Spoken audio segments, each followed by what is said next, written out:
Welcome to Simplilearn's SEO full course. In today's online world, SEO, which is search engine optimization, is essential for helping businesses stand out and attract more visitors. So what exactly is SEO? It's the process of improving a website's ranking on search engines like Google. So it appears higher when people search for information, products, or even services. The better the SEO, the more traffic a website gets. By 2025, the demand for SEO professionals will only grow as businesses continue to invest in their online presence. SEO experts are highly valued, with salaries ranging from 3 to 6 LPA for beginners in India and around $50,000 to around $70,000 annually in the US, while experienced professionals can earn around 15 to 25 LPA in India and around $100,000 in the US. In this course, you'll learn everything about SEO, from choosing the right keywords and optimizing website content to advancing strategies that help you beat competitors. You'll also explore how to use the top SEO tools and track performance. With these skills, you'll be ready to build a successful career in the high-demand field. Also, if you're interested to start a career in digital marketing, check out Simplilearn's postgraduate program in digital marketing in partnership with Purdue University. This course provides a robust and industry-relevant curriculum to help you become a certified digital marketing expert. The program covers essential digital marketing components like website creation, SEO, SEM, social media marketing, mobile marketing, and many more. You'll gain hands-on experience through live interactive learnings, to gain digital marketing simulations, case studies, and capstone projects. Additionally, you'll receive a Meta-certified digital marketing exam voucher and a Hootsuite certified professional credential, further validating your expertise. So hurry up and enroll now and find the course link in the description box and in the pinned comments. SEO is also known as search engine optimization. And if you look up the definition of SEO on Google, it's going to say that it's a set of practices designed to improve the appearance and positioning of web pages in organic search results. But what exactly does that mean? Well, let's pretend like the entire internet was a library and the books inside of the library were individual websites. If you wanted to go to the library and pick up a book on gardening, you would probably search a database. And this database would organize the millions of books in the library based off of how related they are to your search query and how good they are. So the top suggestion for the right book would not only be related to gardening, but it would be highly rated. And this is exactly what Google does as well when you have search queries. When you type in a query to a search engine like Google, it exhibits the best answer. So how do you get your website to rank at the top of Google and be suggested as the best answer? Well, that's basically what SEO is all about. You optimize your website for the search engine. And by doing this, your website is going to get featured at the top of Google. And when it's featured at the top of Google, it's going to get a lot more traffic. And this isn't just any type of traffic. If the search engine does a good job, it's going to be the type of traffic that is highly related to the topic that you're writing about. So if you're writing about gardening, for instance, these are going to be people who are very interested in the subject of gardening. And the more people that are on your website, the more money you can get paid from AdSense, affiliate marketing, as well as selling your own products. So whether you're trying to create your own website or you work professionally as a digital marketer that specializes in SEO, this can be an incredibly valuable skill set. One of the greatest things about finding your website organically or naturally using SEO is the fact that not only is the traffic highly targeted, but it's free. You don't have to pay for ads in order to get these customers. Now let's go over the different types of SEO. The first type of SEO is internal or on-page SEO. This SEO deals with the modifications of the website that you own. This is where you optimize certain aspects of your website so that it gains heightened chances of being suggested to the public. Your goal here is to increase your website's chances of being chosen by a search engine to a query. Examples of good practices with on-page SEO are going to be having title tags, using HTML headers, having content that's relevant, having content that's high quality, using meta descriptions with your website to increase website ranking, using interlinking techniques between different articles on your website, and using your website's content to guide visitors into other content on the website itself. The second type of SEO is external or off-page SEO. Off-page SEO deals with the external factors that can affect your website's popularity. A few examples of off-page SEO are using other traffic sources to get people to your website. For instance, writing a really valuable article and then posting it on a forum to get people to view it. Another thing you could do is reach out to a famous influencer and have them shout your website out. Also, having backlinks to your website from your social media and having people actually follow those backlinks to the blog itself. And then of course, having other blogs link back to your blog, especially if those blogs have high levels of authority. And authority basically means how much the blog is respected by the search engine. The third type of SEO is technical SEO.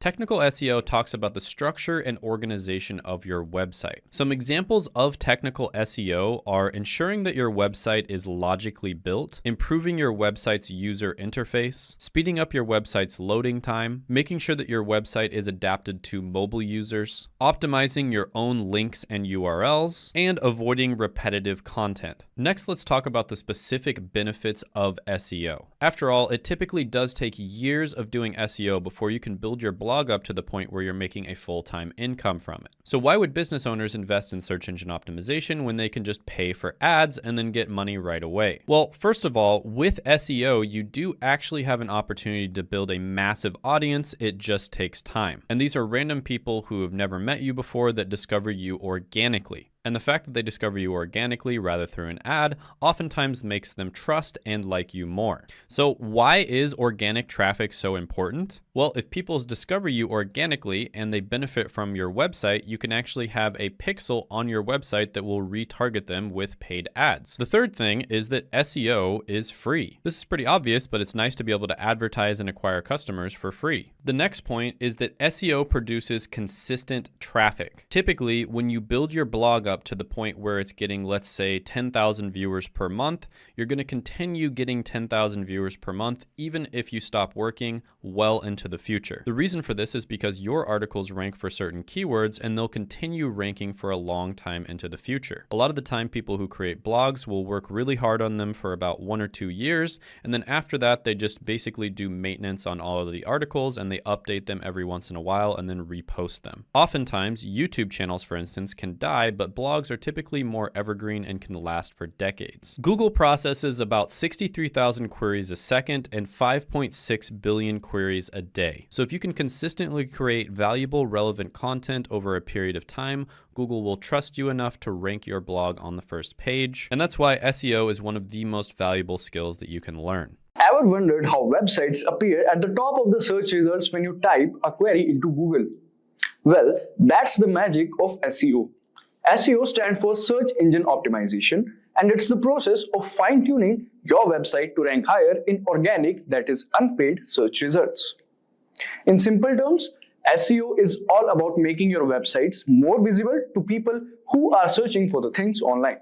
When someone types a question or a topic into search engine like Google, SEO helps your website appear higher up in the list of search results. This means more people are likely to click on your website. Just like how you are more likely to visit the shops on the main street than those tucked away in an alley. Study shows that organic search drives are whooping 53% of all website traffic. In fact, a recent survey by Moz revealed that 61% of marketers consider SEO to be the most effective digital marketing strategy.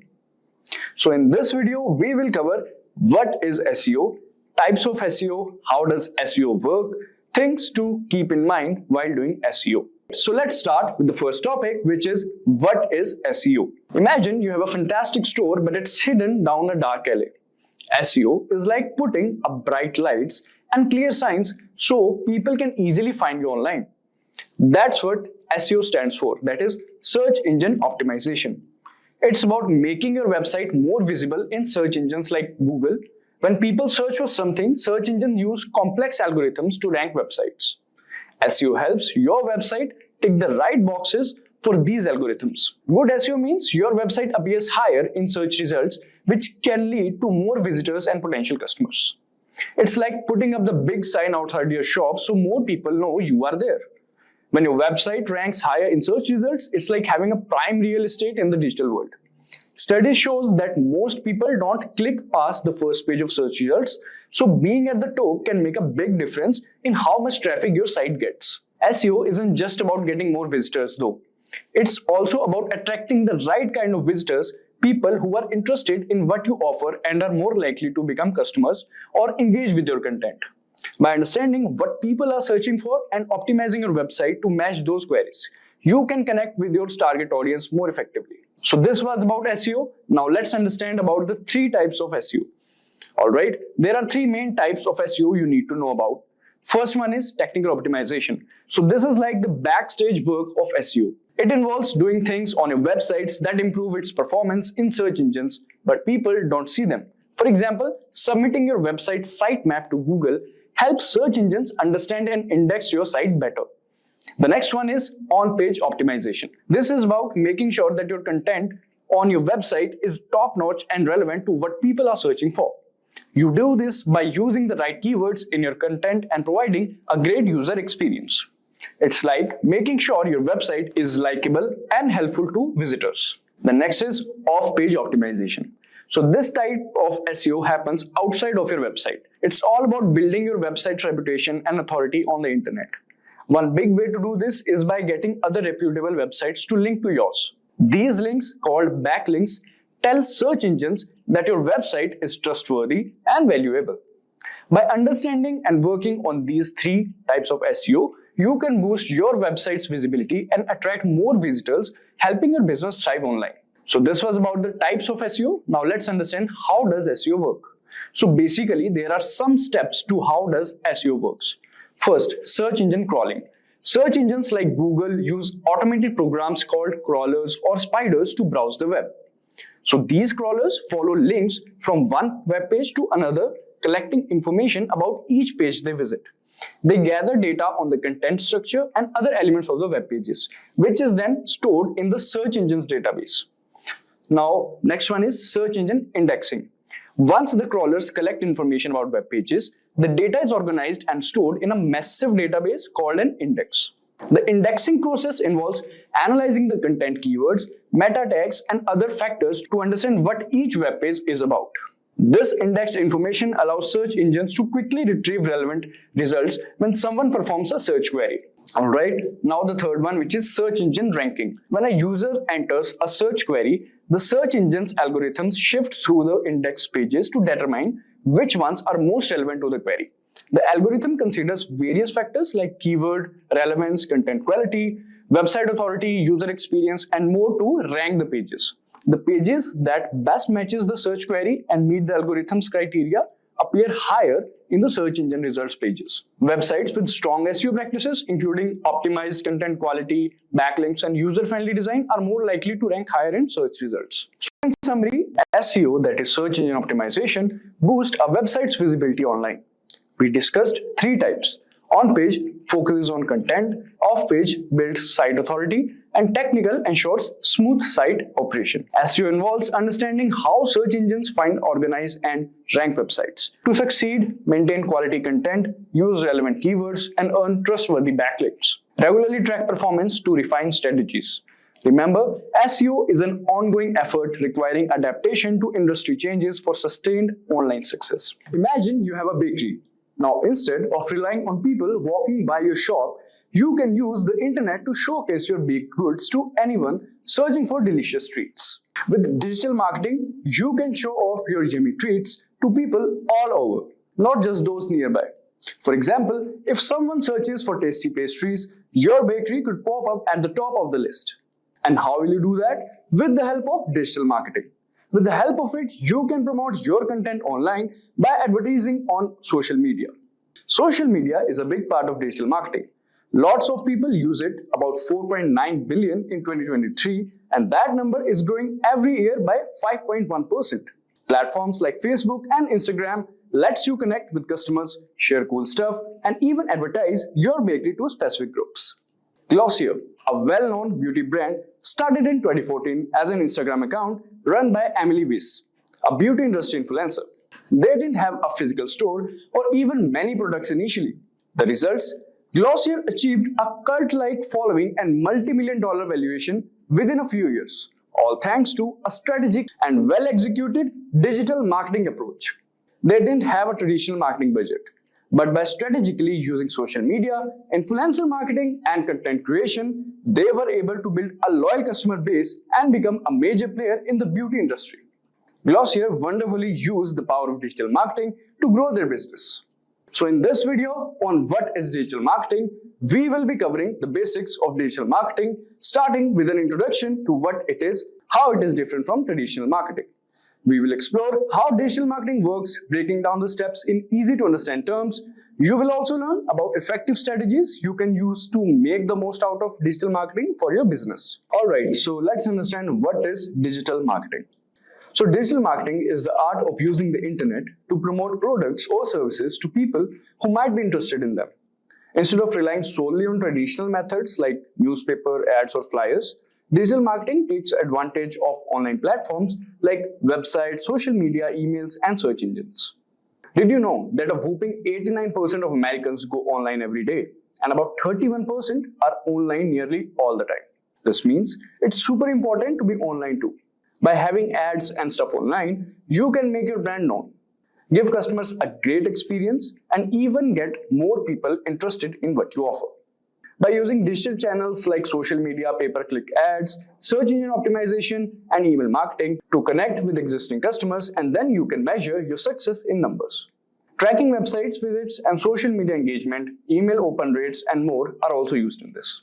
This data helps you understand what's working and what's not, allowing you to adjust your strategy to maximize the results. Alright, so this was about digital marketing. Now let's understand how is digital marketing different from traditional marketing. So digital marketing and traditional marketing are like two sides of a coin.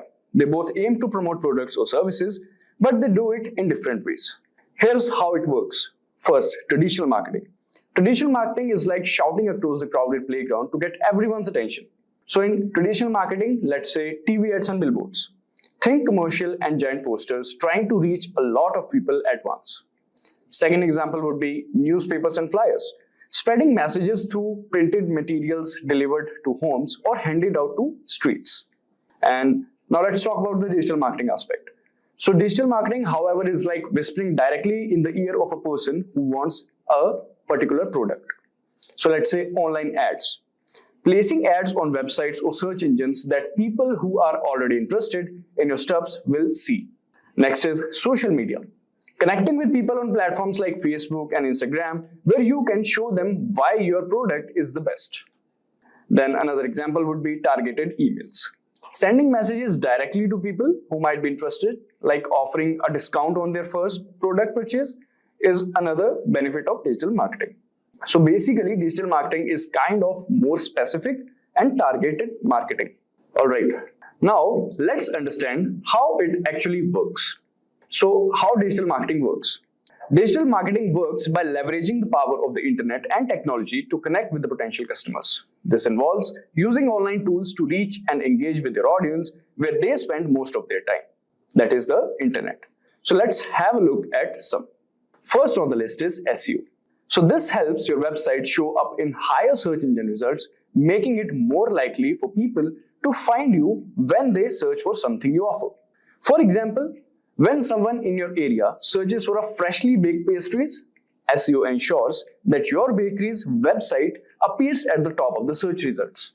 This increases the chance of local customer finding your bakery online when they are looking for baked goods. Alright, so this was about the SEO. Now coming to the next one, which is content marketing. So this involves creating useful and interesting content like blogs, videos, and social media posts can attract and retain customers. For example, you could create engaging content such as blog posts about the history of pastries, tutorial videos on cake decoration, or photos of your latest creations on social media. This content not only showcases your expertise, but also keeps your audience engaged and interested in what you offer. Next on the list is social media marketing. So this social media marketing involves using platforms like Facebook, Instagram, and Twitter to connect with your audience and share content that encourages them to interact with your brand. For example, you can use delicious images of your bakery goods, interact with customers by responding to comments and messages, and even run contests or promotions to attract more people to your store. That is the bakery. Alright, coming to the next one, which is email marketing. So email marketing is like having a personal connection with your customers. It involves using email to connect with potential and existing customers. It's essentially sending commercial messages, but with a permission-based approach. People who sign up for your email list are essentially giving you the green light to send them information. For example, you can collect email address from your customers who visits the bakery, and you can send them regular updates about new pastry flavors, special promotions, or upcoming events at your bakery. This personalized communication keeps your brand top of mind and encourages to repeat the business. Next is pay-per-click, that is PPC advertising. So pay-per-click or PPC advertising is an online advertising model where advertisers pay a fee each time their ad is clicked. So it's a way of buying visits to your website rather than attempting to earn those visits organically. PPC ads typically appear alongside search engine results or on social media platforms, and advertisers bid on keyword to display their ads to the relevant audiences. So example for this, you could create ads that appear when people search for terms like best bakery in your town, or target social media users based on their interest in baking or desserts. With PPC, you only pay when someone clicks on your ad, making it cost-effective way to attract potential customers to your bakery's website or social media profiles. Now that we have discussed the types of digital marketing strategies, let us understand how you can implement each of these strategies. So first, identify your audience. The first step is understanding who you want to reach. Imagine them as people who might be interested in your product or services. This is like picturing the people who would love your bakery. Are they busy professionals looking for a quick breakfast pastry, or maybe families with sweet tooth?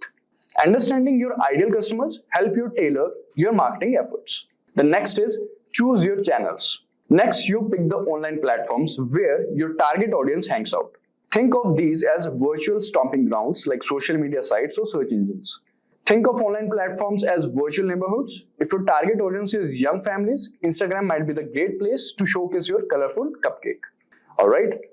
Next one is creating engaging content. Once you know where your audience is, you can create content that will grab their attention. This could be informative blog posts, eye-catching videos, or even fun social media posts. This is like taking mouth-watering pictures of your cupcakes and bread. You can even film short videos of your frosting a cake or decorating cookies to show your skills. Similar to what all the foodie channels are doing nowadays on YouTube and Instagram. Then next is spreading the word. So now that you have a great content, you need to get it seen, right? You can use various strategies like online advertising, social media promotion, or even influencer marketing. That is partnering with people your audience trust. For example, you can put a post like mention someone who will give you a pastry treat, and you can even run a contest or giveaways like this post and tag a friend who loves cake for a chance to win a free slice. And you can also do collaboration with some foodie channels that are famous. Next is tracking and analyzing. Digital marketing thrives on measurement. You can track how well your campaign are performing and adjust your strategy based on the data. For example, did your recent cupcake post go viral?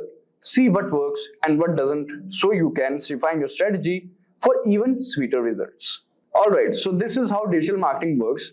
And now let's understand and have a look at skills you need to excel in digital marketing.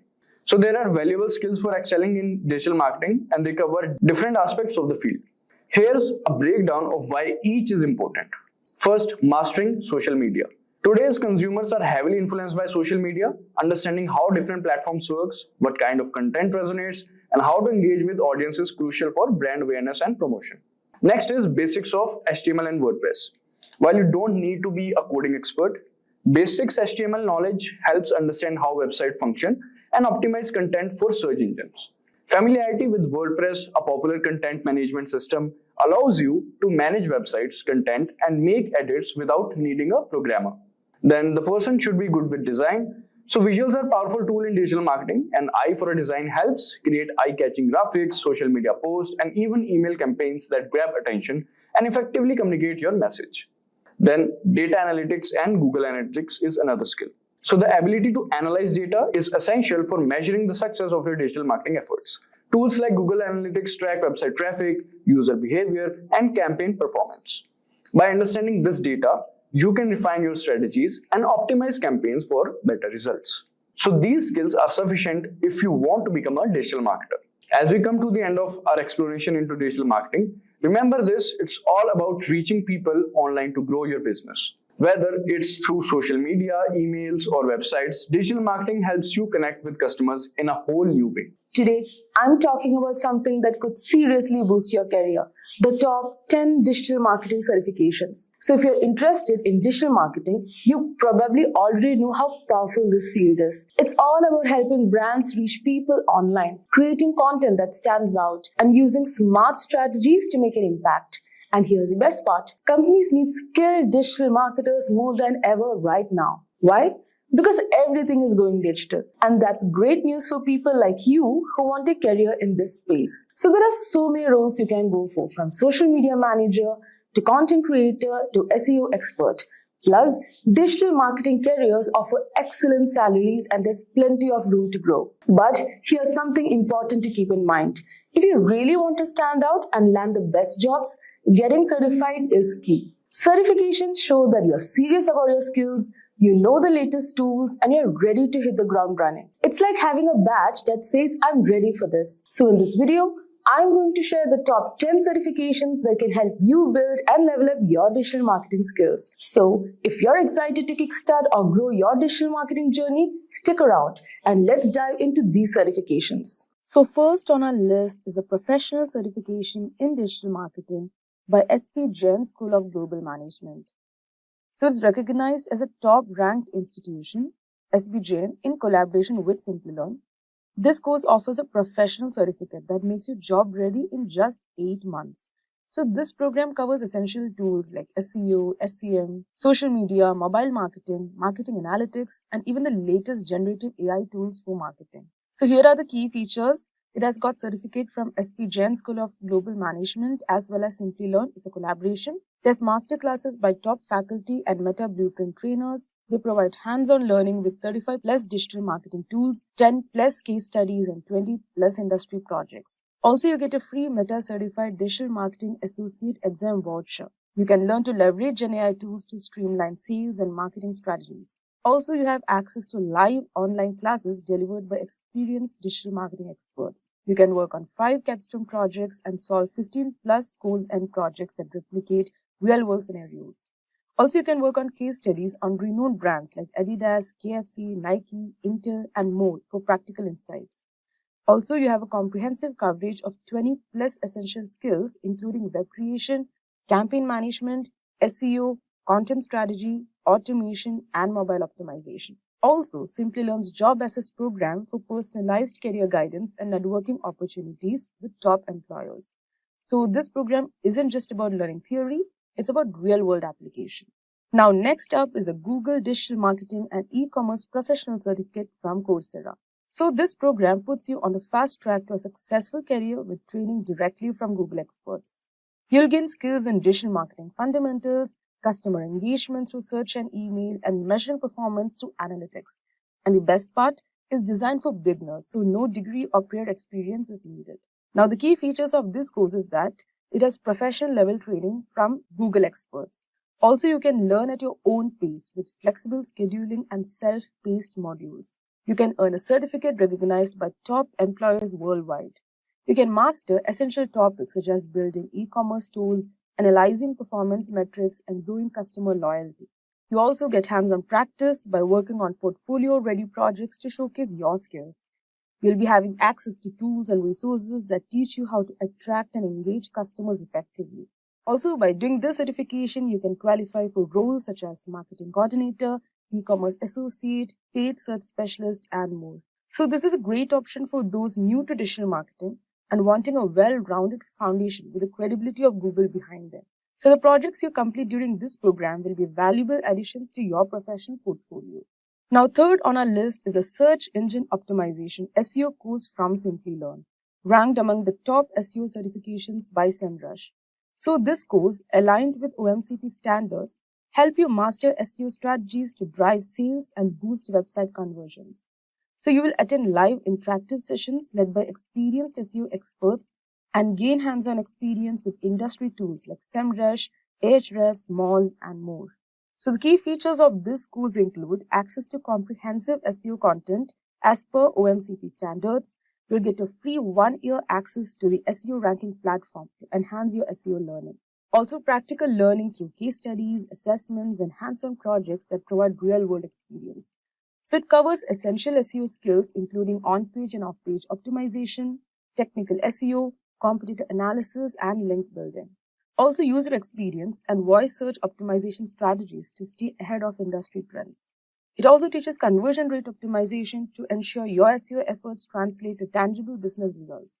You can also master tools like SEMrush, Ahrefs, Moz, and Google Keyword Planner for data-driven SEO. So if you're mainly aiming to become an SEO expert or boost your skills in optimizing websites, this course offers everything you need, from technical SEO to voice search optimization and conversion strategies. So the combination of expert-led training and practical projects will equip you with the needed skills to excel in this digital space. Now next is the Digital Marketing Certification course by HubSpot Academy. So this free course is perfect for small business owners, marketing managers, and anyone looking to break into the digital marketing space. So the course focuses on a human-centered, inbound-first approach to create a solid digital marketing strategy and compelling content that engages users and ranks well on search engines. So this course is completely free and provides unlimited access once you create a HubSpot Academy account. It also gives you personalized training recommendations tailored to your learning goals. It covers key digital marketing aspects like SEO, social media, and email marketing. It also has a globally recognized certification, which is available in 5 languages. Also learn to optimize your website and build advertising strategies that expand your audience reach. So this course not only helps you build skills, but also provides a globally recognized certification that sets you apart in the job market. Now, fifth on our list is a technical SEO course by Bastian Grimm on SEMrush Academy. So this free course is tailored for those new to technical SEO or professionals looking to deepen their knowledge. So whether you're an SEO consultant or working agency side, Bastian Grimm's in-depth modules will help you grasp complex technical SEO concepts, including crawling, indexation, and HTTP response codes. So the best features are that it's developed by industry experts at SEMrush. It covers essential topics such as international SEO and potential issues to avoid. It is engaging, up-to-date content that aligns with the ever-changing SEO landscape, and also it has practical applications that strengthen your understanding and implementation. So this course equips you with the technical know-how to tackle complex SEO challenges and ensures your skills remain sharp in this evolving field. Now next, we have the Digital Marketing Specialist course by Simplilearn.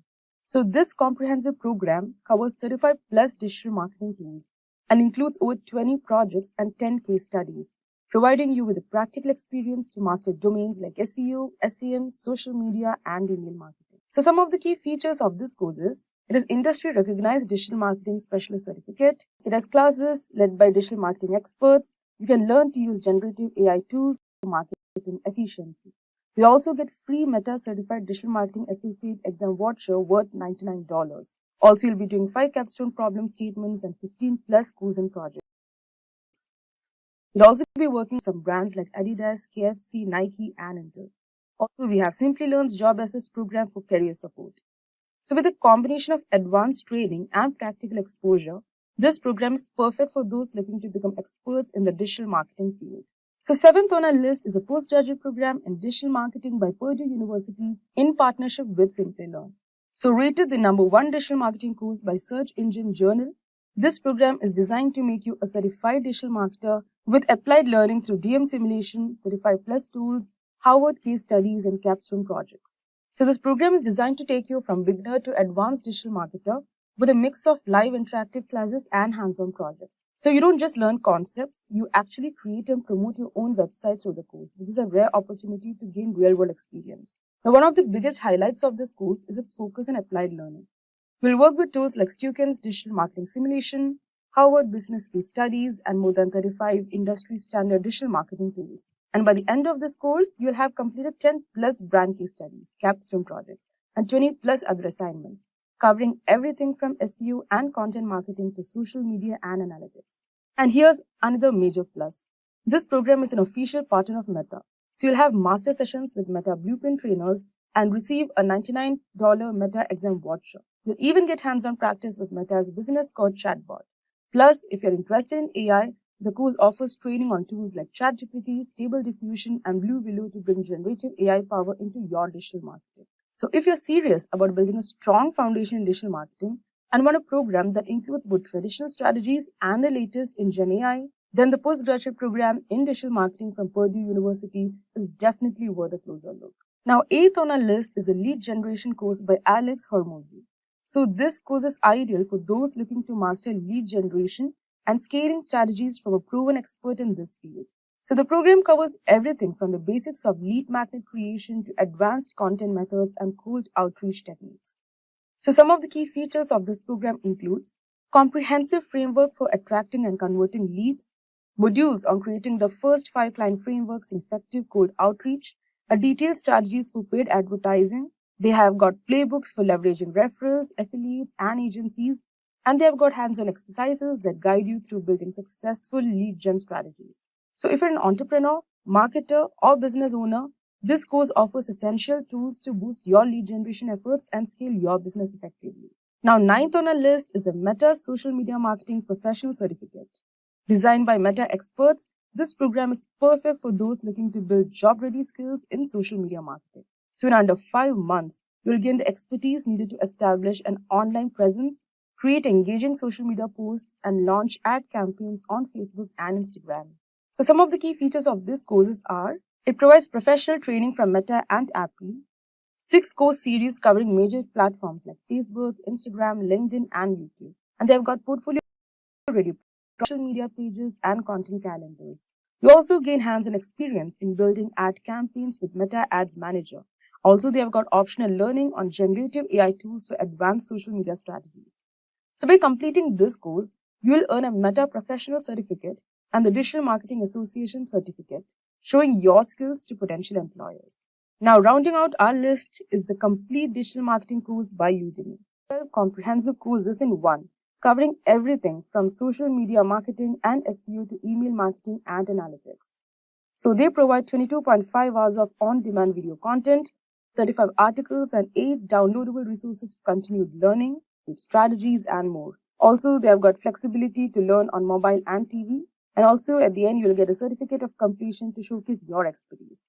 So this course is ideal for those who want an all-in-one solution to learning digital marketing, whether you are starting from scratch or enhancing existing skills. And that's a wrap of our list of the top 10 digital marketing certifications to boost your career. From foundational courses to specialized certifications, each of these programs can help you stay competitive and current in the fast-evolving digital landscape. So remember, investing in the right training can open doors to incredible opportunities. And it's all about finding the program that best fits your goals and career path. If you are looking to boost your website's traffic or dominate search engine rankings, then today's video is just for you.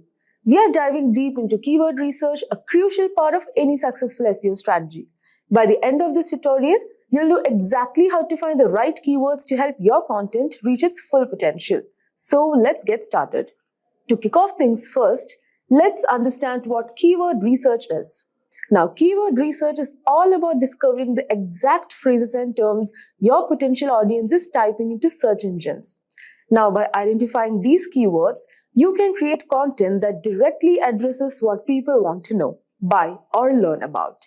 This not only drives more visitors to your site, but also helps you connect with those who are most likely to engage with your content. In essence, keyword research is the backbone of a strong SEO strategy, guiding you in crafting content that resonates with your audience. Now that we know what keyword research is, let's dive into why it's so important. Picture this, you are hosting a party. Would you invite random people who might not even be interested? Or would you carefully choose guests who are excited to attend? So keyword research helps you do the latter by attracting the right guests to your website. When you know the exact keywords your audience is searching for, you can tailor your content to meet their needs. This increases your chances of not only driving more traffic, but also engaging visitors who are genuinely interested in what you have to offer. The better you understand your audience search behavior, the more effective your content will be. Remember, it's not just about quantity. Getting the right kind of traffic is key to conversions and overall success. Moving on, let's talk about the different types of keywords you'll encounter in your research. This is important because not all keywords are created equal, and understanding the distinctions can greatly impact your strategy. So short tail keywords are broad and usually consist of one or two words like SEO or marketing. Now these keywords have high search volumes, which means lots of people are searching for them. However, they're also highly competitive, making it tough to rank for them unless you have a very authoritative website. Next comes long tail keywords.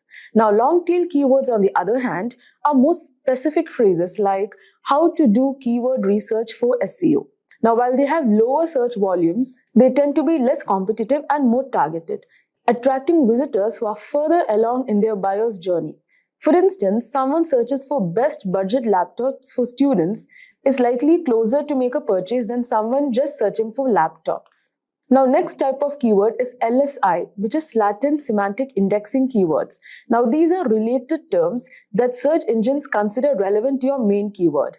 Now, for example, if your main keyword is digital marketing, then LSI keywords could be online marketing, SEO strategies, or social media advertising. Now, even in this example, if you have given best leather shoes, the LSIs would be official and casual wear, best footwear brand, original leather shoes, etc. So using LSI keywords helps you create more contextually relevant content with search engines' favor. Now, by balancing these types of keywords, you can create content that appeals to both broad and niche audiences, giving your website a better chance to rank well across different searches. So, alright, now that we have covered the types of keywords, let's explore some of the tools that can help you find them.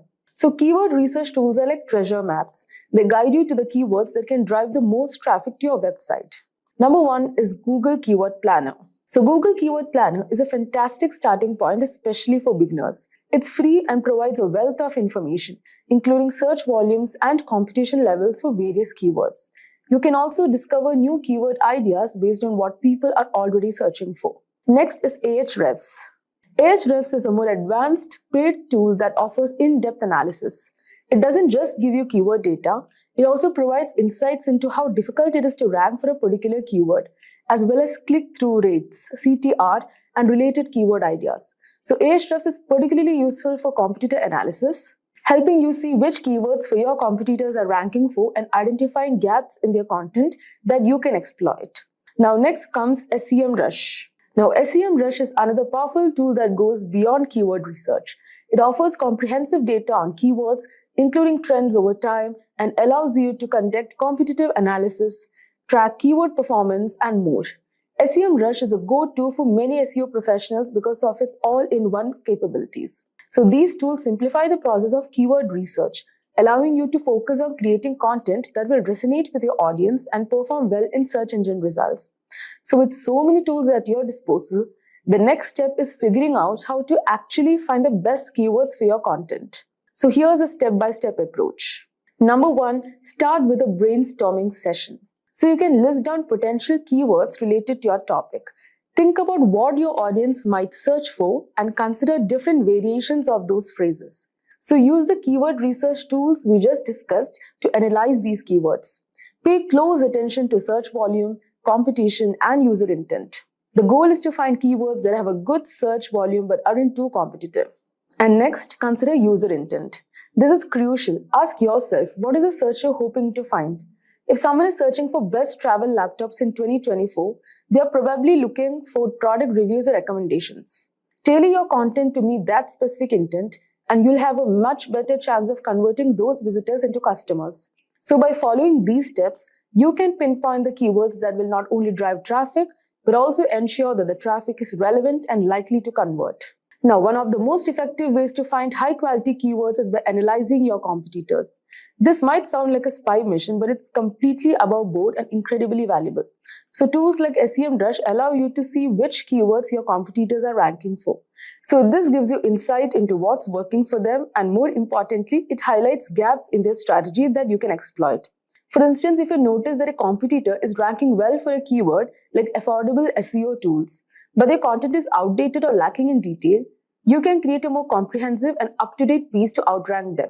So by leveraging competitor insights, you can stay ahead in the SEO game, ensuring that your content is always relevant and competitive. Now, finding the right keywords is only half the battle. The next challenge is using them effectively in your content. So here's how you can do that. Number one, Place your primary keywords in strategic locations such as title, meta description, headers, and throughout the content. This signals to search engines that your content is about helping you rank for that keyword. Number 2, avoid keyword stuffing.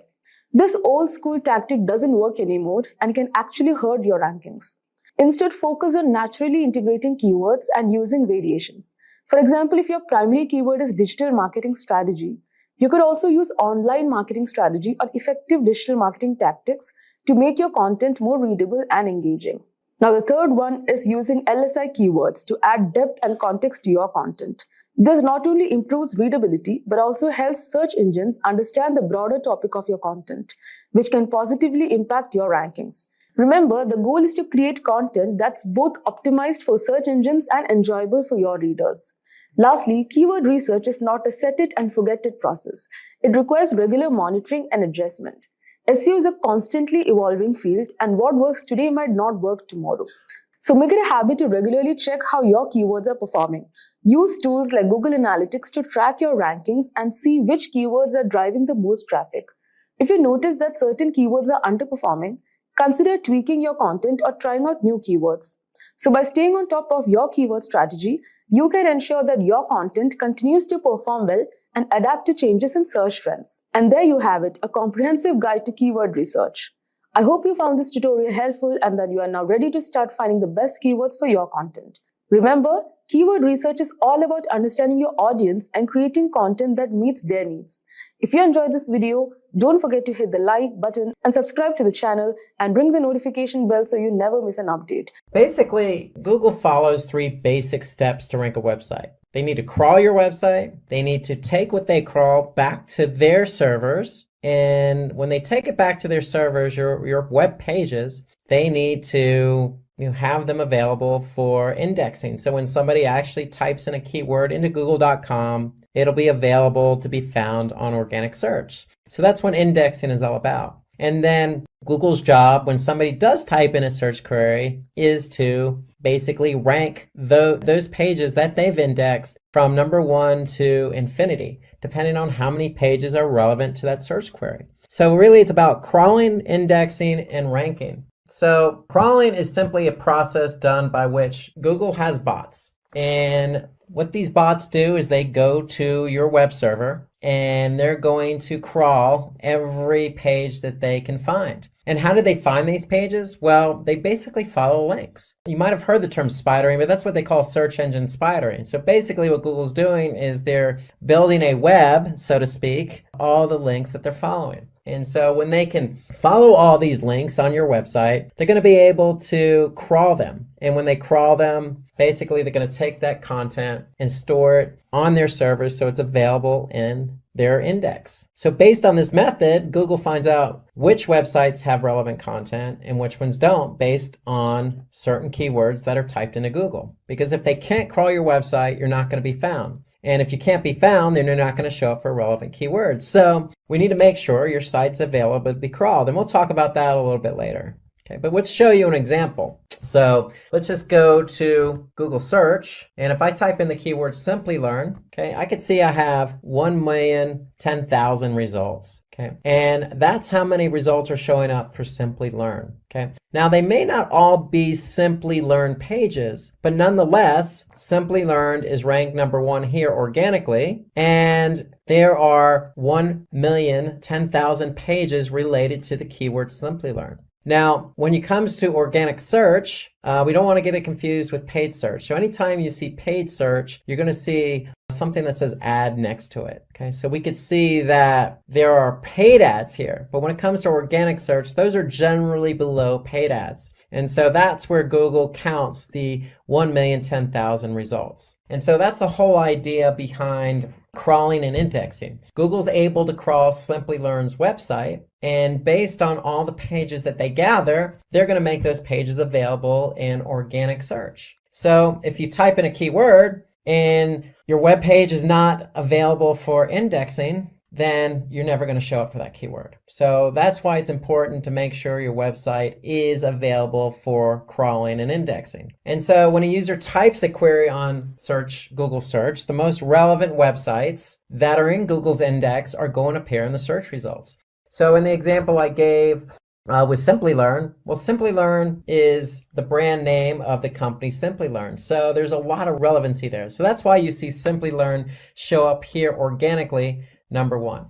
Like we mentioned about what is SEO and why SEO, we talked about that user experience. So there's a lot of factors that go into ranking, relevancy being one of them. So in the Simplilearn example, Simplilearn is relevant to a lot of the Simplilearn pages because that's who they are, Simplilearn. However, Simplilearn also needs to make sure that, for their pages, the page load time is fast, meaning these pages load very fast for the end user. And Google also takes into account other factors, like how long someone is staying on a website. Or are they bouncing, meaning are they going to one page that they land on and then leaving the website? Okay.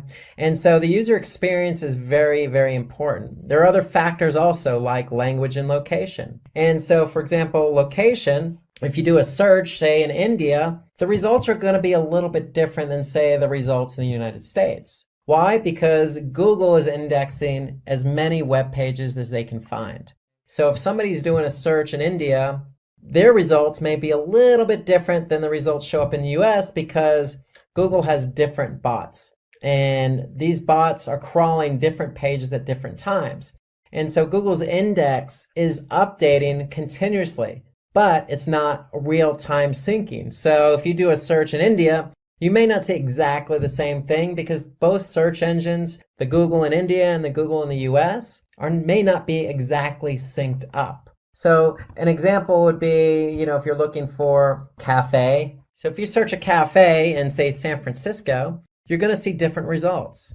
Now, if you do a search for cafes in Mumbai, you're going to see different results. There's going to be local search here at the top. There may be some paid search. But again, you may see different results because one, location, but two, Google's search engines in India and United States, Google.com, aren't exactly synced up exactly at the same exact time you do that search. So location is important, language is important, and relevancy is important, along with user experience.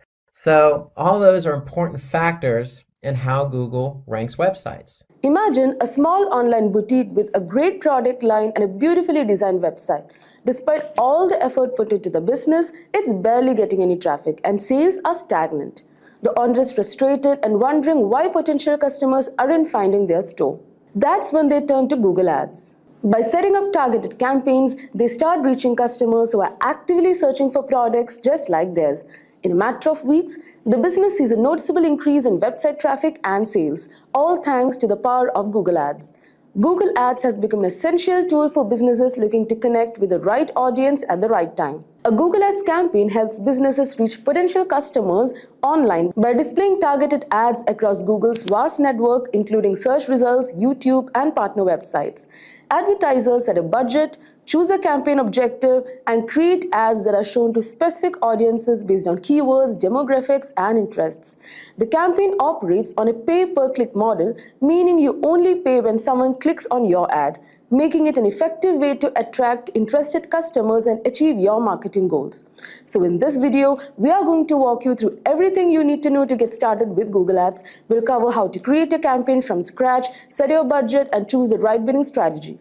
We'll also dive into targeting options to ensure your ads reach the right audience. And we'll show you how to craft compelling ads that drive results.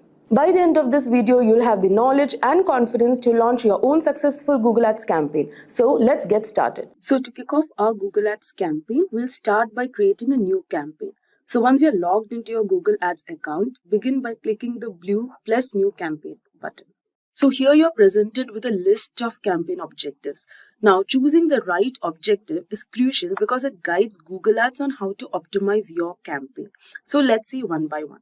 The first objective is sales. So this is perfect for businesses looking to drive direct conversions, whether it's online purchases, phone orders, or in-person sales. So for instance, if you run an e-commerce store, this objective will help you target users who are ready to buy. So Google will prioritize showing your ads to people most likely to complete a transaction based on their behavior and intent.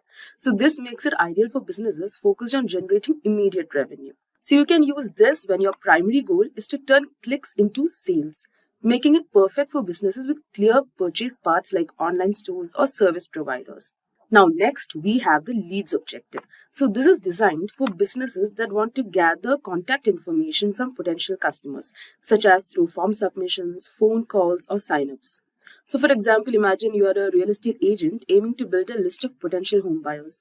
So by selecting the leads objective, Google Ads will optimize your campaign to reach users likely to fill out your contact form or call your office.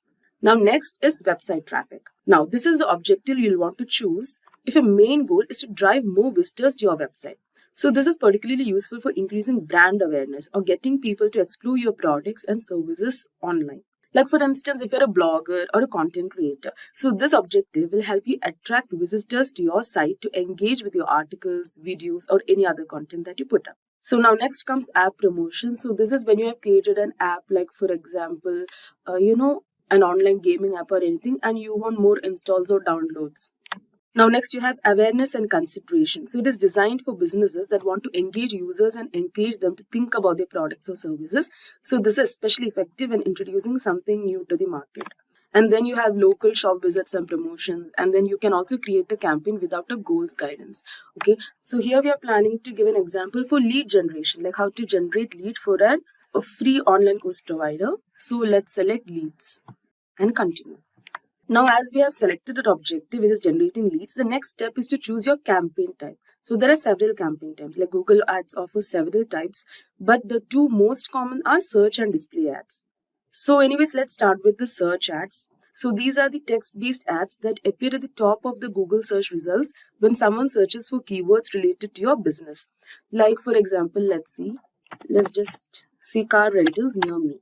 So your ad could appear like this, like as you can see the sponsored ads. So your ads could appear at the top of the search results. So this is highly effective for capturing high intent users. So people who are actively looking for what you offer. Now next we have display ads. So these are visually engaging ads that appear across the Google display network, like which includes websites, like the ads, basically the ads you see in others' websites, apps, or even YouTube.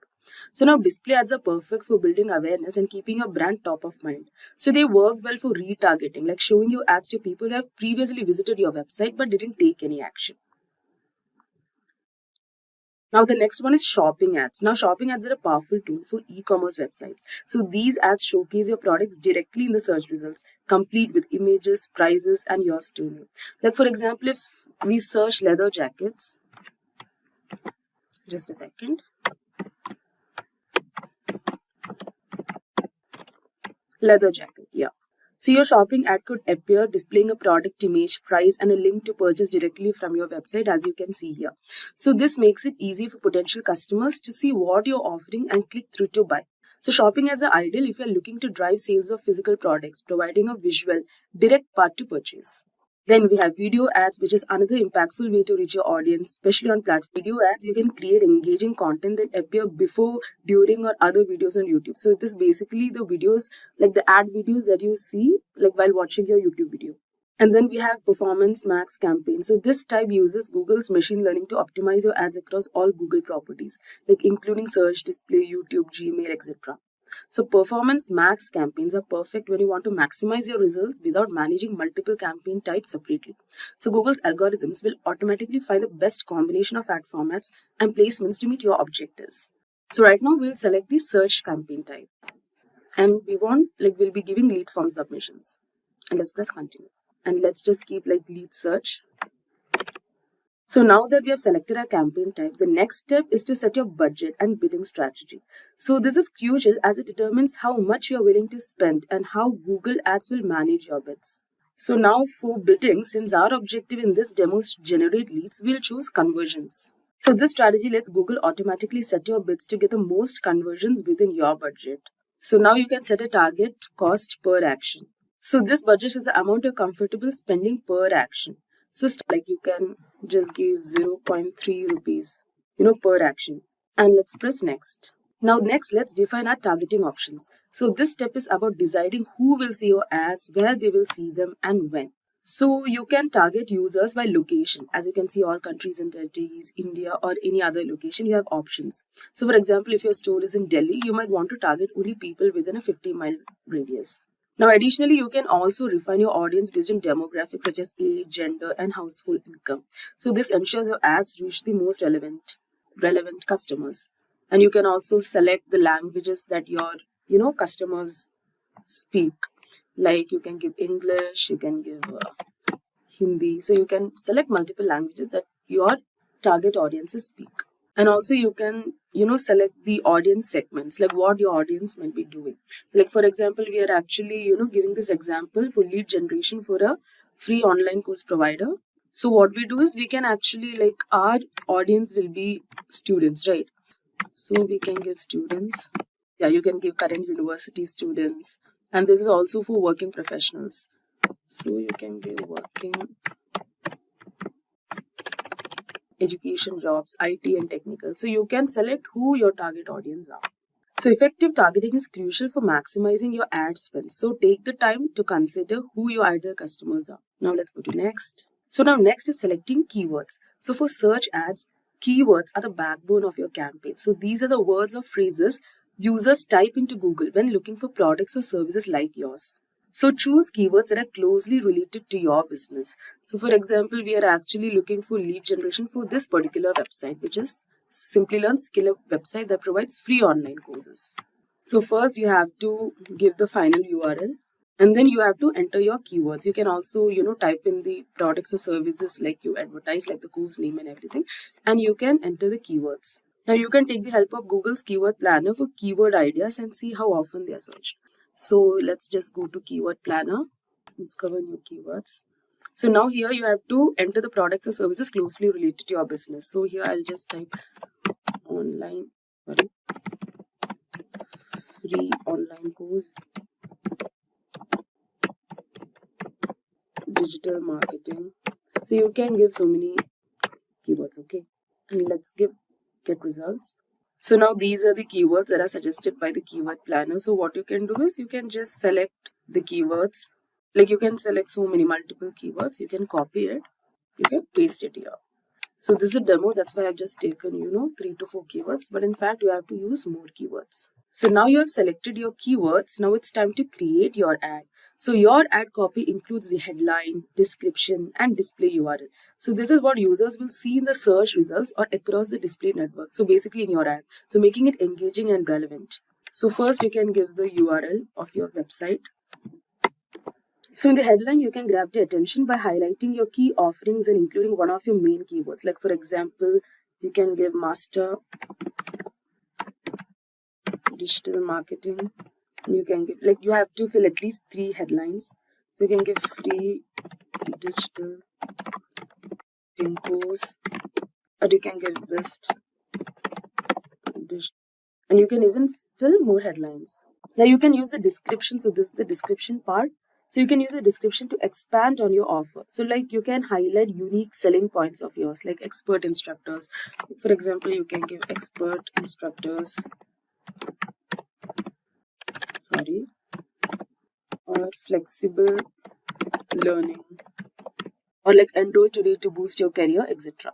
So once you have done this, let's go to next. Now this shows your budget. So as you can see, we had given like 0.244 cost per conversion. So your weekly cost will be 58,100 rupees. So here you can see the budget. Now the final step is, before we launch, it's important to review all the details. Now Google Ads will show you a summary of your campaign settings, including your budget, targeting, keywords, and ad copy. So you can double check. So next is the review. So here you can double check everything to ensure it aligns with your sometime. So like once you're satisfied, you can publish your campaign. So your ads will start running shortly, and you can monitor the performance in real time through dashboard. Google Tag Manager. Thanks for joining, and let's get started with this Simplilearn webinar. So let's start out with why GTM. So let's just say you're Sam and you have your own e-commerce website and you want to understand how people are interacting with your website. Well, Sam, today's world of websites contain a lot of interactivity, everything from videos to PDF downloads to commenting to form submissions to all sorts of chat functionality, interactivity going on throughout the website. So there's just a lot that you need to track outside of just page views. And so really what GTM does is they help you track all these things I just mentioned. Everything from somebody clicking on the play button of a PDF to somebody clicking on the submit button of a form to somebody entering in something on a chat function. So that's what GTM is. So why GTM? Because it helps us track all that interactivity. So all GTM is really allows you to really place a piece of Java code, which is just script, and this script that's added to a web page to collect information. So that's really what a tag is. It's just some script that gets put on a web page in order for you to collect information, like page views, clicks, etc. And they send it to third-party tools. Okay, so that's what GTM does. It basically allows you to take all these tags that collect information and you can use them in GTM. So if you want to, for example,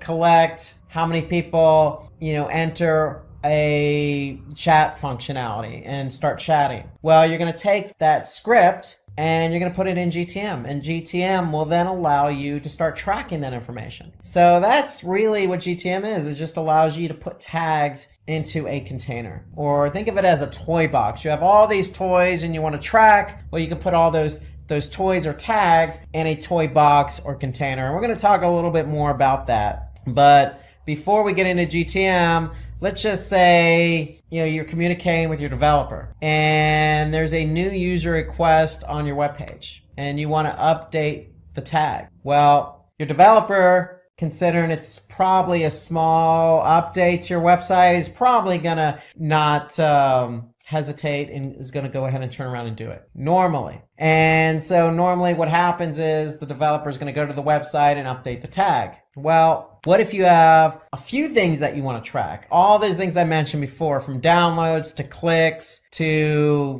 somebody checking out to watching a video. Well, your webmaster, your web developer is going to go, well, hold on a second. Now, all these requests are going to take time. I need to put them into the work queue, so to speak. Well, what happens is when they go into a work queue, usually it's going to take some time. And in some cases, you as a marketer need to launch a campaign. And you want to get that tracking added to the website in time for the campaign launch. So you want to go ahead and quickly turn around the tracking for that particular campaign. Let's just say you're launching a campaign and you're sending people to a landing page that has a form submission. And you want to be able to track how many people click on the submit button of that form submission. Well, if you need to turn that around, your developer's like, well, I need to put that in a work queue. The timing isn't going to always work out between you and your developer, is my point. And so that's where GTM comes in. Because there is a solution to update your tags faster. And that's Google Tag Manager. So when we say GTM, that's what GTM stands for, Google Tag Manager. It's a place for you to add tags quickly and easily. So tags, remember, are just snippets of code that allow you to track things on your website interactively. And basically, when you have GTM, you can bypass the webmaster and do it quickly and easily. So that's what GTM is all about. So why GTM? Because we just identified two benefits. One, you could track all the interactivity on your website. And two, you can bypass your web developer or webmaster. And so that's the benefit of GTM. So the benefit, you get those tags updated very quickly via Google Tag Manager. Okay, so that's what Tag Manager is. So what we're going to talk about today is specifically what Tag Manager is and what it does. We're going to list some of the benefits of Tag Manager. We're going to show you how it works, and then we're going to show you how to get started with Tag Manager. Tag Manager, if you're not familiar with working with webmasters and dealing with JavaScript and tags and all this jargon is just new to you today, okay, well, don't fret, sit back. We're going to take it slow. This is an introduction into Google Tag Manager. Again, let's start out with what is Tag Manager. So we've already introduced it to some degree because we already introduced it as a tool where you can put all your tags into a toolbox, toy box, or container, so to speak, right? And we already mentioned that, hey, you can bypass your webmaster. So you're probably thinking, well,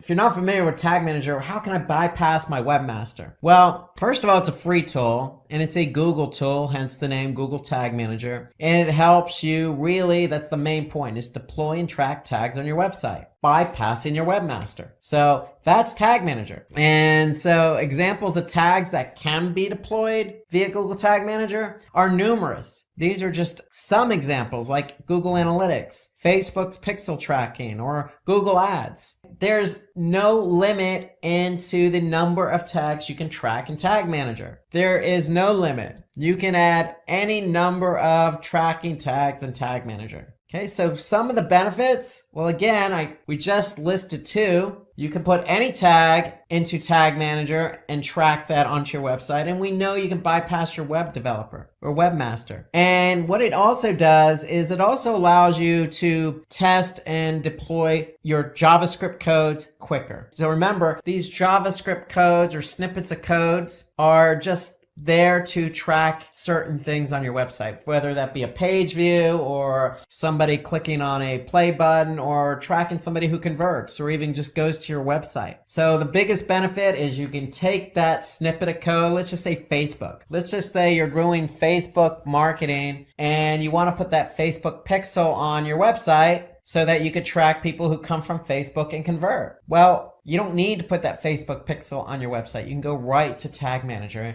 and you can put that snippet of code right in Tag Manager really quickly. And the other benefit here is all tags are managed in one place. And that to me is really a good benefit, because when you start adding tags on your website and you have some tags in Tag Manager, it just gets very confusing. So ideally, all the tracking code you have on your website needs to be in Tag Manager. Think about that. All the tracking. So if you're doing Bing or you're doing Facebook or you're doing Twitter or you're doing LinkedIn and you're doing Google, you're doing all this type of marketing on all these different platforms, you're going to have tracking code for all these different platforms. And instead of putting all that code on your website, return going to slow down the load time of your web page and website. You want to put them all in Tag Manager so they can be organized and you know exactly what you're trying to track. And the other great benefit of Tag Manager is there's a versioning control. So let's just say you have added tags to your website via GTM for the last 6 months. Well, and let's just say you add another tag yesterday. If you added that tag yesterday and something doesn't work, well, you can just roll back to a previous version. It's that simple. So you have versioning, and that's a good thing. When you have versioning, you can control what gets published, and if something doesn't work after it gets published, then you can roll back to a previous version. So it's a peace of mind, so to speak. Just because you've added code to your site, there's no guarantee it's going to work. And so you can always control what version you're dealing with in Tag Manager. And we'll talk a little bit more about that. So the biggest benefit here to me with Tag Manager is you have event tracking. And so we talked about some of the things you could track on your website, from videos, from play buttons to somebody clicking on the stop on the video or pausing it, all the way to somebody, again, chatting, or let's just say somebody clicking on that purchase button on your website. Okay, and you want to track all these different things, these different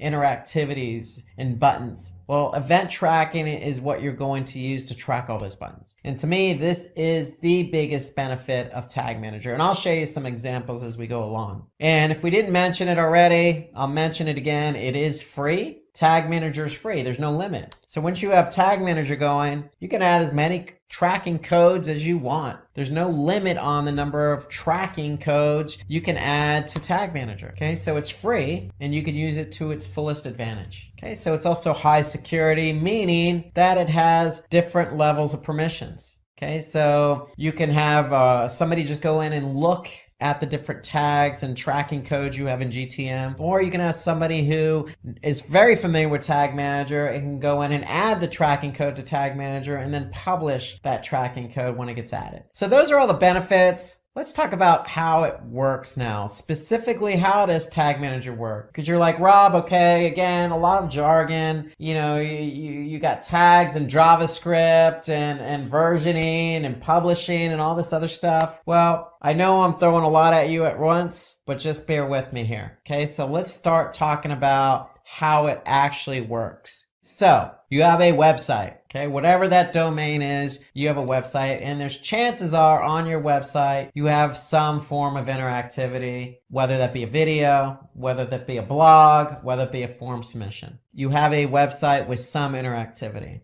And let's just say you're even thinking about getting ready to launch some type of campaign on maybe Google or Facebook, and you want to drive traffic to your website. Fair enough. You're joining the millions of other websites that are out there that have interactivity that also drive traffic to the website. So in comes Google Tag Manager. And so Tag Manager is important because, again, we know we want to track people coming from that Facebook campaign or that Google campaign and interacting with our site. So if you are running Facebook and you are running Google Analytics, well, guess what? You want to put that tracking code in Tag Manager. So Google Analytics, being a Google product, works very nicely with Tag Manager. Facebook has its own tracking code, but you still want to be able to track people who come from the Facebook campaign to your website. So you're going to get that tracking code from Facebook and put it in Tag Manager. That's generally how it works. So here, information from your website is shared with another data source through Tag Manager. So think about that. If I add Facebook tracking code to Tag Manager, or let's just say I add Google Analytics tracking code to Tag Manager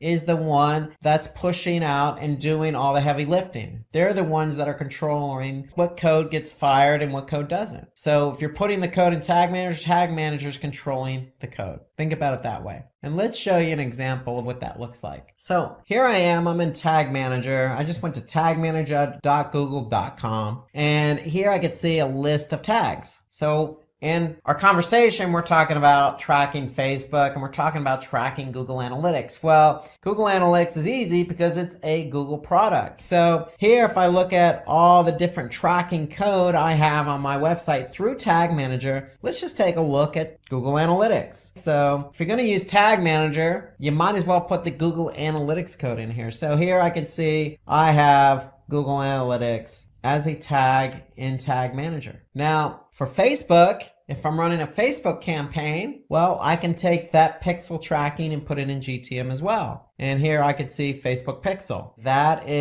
code is added to GTM. I just basically took what Facebook gave me and put it into Google Tag Manager. So you can see I can add Facebook and Google Analytics. And again, I can't stress it enough, any tracking code from any platform I can add to Google Tag Manager in order to track the behavior from those sources. So let's take a little bit deeper dive into how Tag Manager works. So I just showed you an example of how you could take Facebook and Google Analytics code and put it into Tag Manager. But if you're not familiar with Tag Manager, then how do I do that? Well, let's talk about the structure and how Tag Manager works. So when you have a Tag Manager account, you have a container. Remember, I mentioned toy box earlier. You have a bunch of toys. If they're code and you're tracking different bits of code from different platforms like Facebook, think of those as toys, and you have a toy box. Okay, well, that's what this code is, and that's what a container is. The code is the code, and that's going to go into the toy box or container. And so the way Tag Manager works is you have tags, triggers, and variables. So if I take my Facebook tracking code and put it into a container, I need to set up a tag and a trigger. Okay, so let's take a look at what that is. So first, if I go back to Tag Manager, I'm going to have an account, and if I have an account, I'm going to have a container. So here I'm just going to click on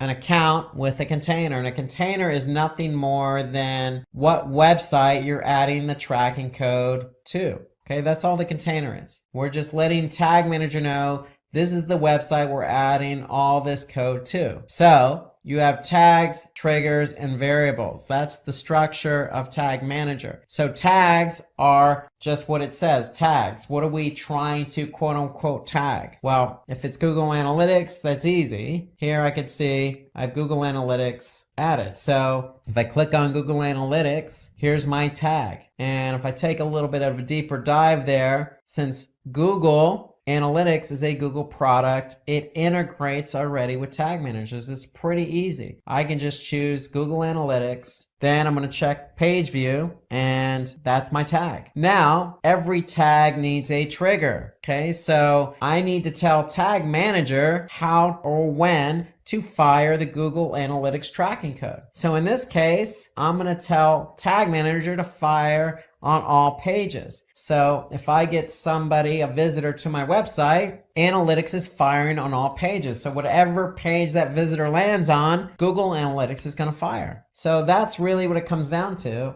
is I have a tag and I need to tell Tag Manager when to trigger that tag. That's really what the structure of Tag Manager is. It's tags, triggers, and variables. And variables we're going to talk about here in a couple minutes. But you have a piece of code. You're going to go ahead and put that into Tag Manager. You're going to tag it, and then you're going to fire that trigger. So let's take a look at another example here. If I go back here, you can see Facebook. Well, here's my Facebook pixel. Okay, that's my tag. So when is it going to fire? Well, it's going to fire on a specific domain or subdomain. That's basically what we're doing. We're trying to tell GTM when to fire that particular tag. So those are the three main components: a tag, okay, which is going to contain the JavaScript code that you get from, say, Facebook, the trigger. So you're going to go into Tag Manager and tell Tag Manager when to fire that code. That's the trigger.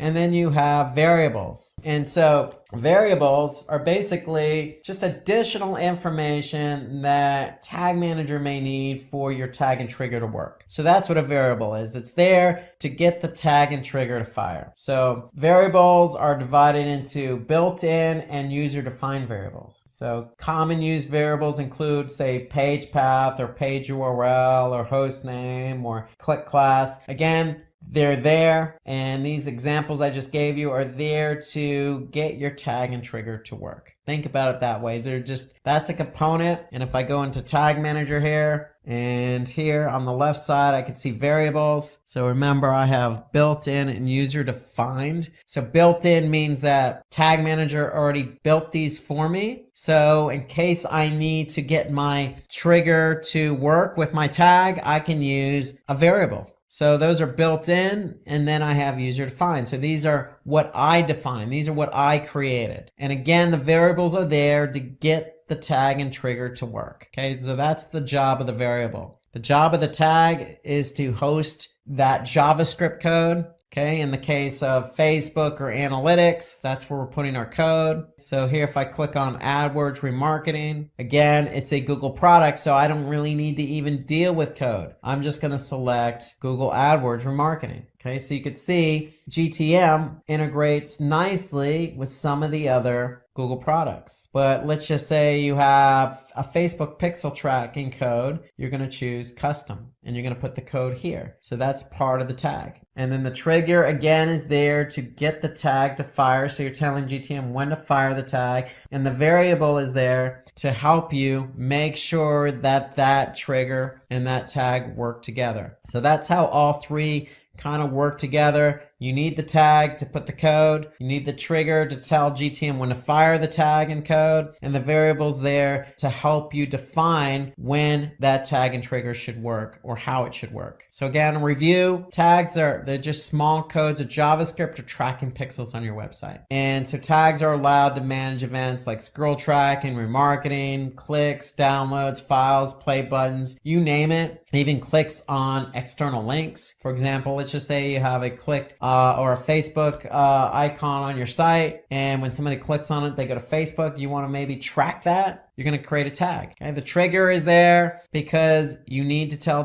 GTM when to fire that tag. So it's a certain condition, whether it's, fire the tag if the URL equals facebook.com or some other condition. So the tag cannot be created until the creation of the corresponding trigger. So tags and triggers go together. You can't just create a tag and not have a trigger. Otherwise, your tag will never fire. And then the variable is there again. It stores the information when defining a trigger or transferring data to tag. So a variable has a variety of data. Okay, so you pick and choose the variable you want to use with that trigger. Okay, so you're making sure that by defining a variable, you're making sure that you're telling GTM how that trigger should be fired. So let's take a look at another example here of how all three play together. If I'm in this account, I'm in this container. If I look down here, I could see Google Optimize. That's another Google product. So what I'm doing here is I just chose Google Optimize as my tag. It's already integrated. So what does that mean? I don't even need to deal with any code. I'm just going to select Optimize. Well, we have the tag Google Optimize, but we need to tell GTM how to fire that. And so here we're going to tell GTM to fire it on all pages. So that's basically a very simple example because we're firing it on all pages. So if I want to look at something specific again, Facebook, here's my tag, here's my code. What's my trigger? Well, my trigger is it's going to fire on specific pages. How do I know that? Well, if I look at the trigger, here I could see the trigger is a page view, but I'm telling it to fire on this particular hostname. So the tag and trigger go hand in hand. So how to get started with Tag Manager. So first things first, you have to create that account. So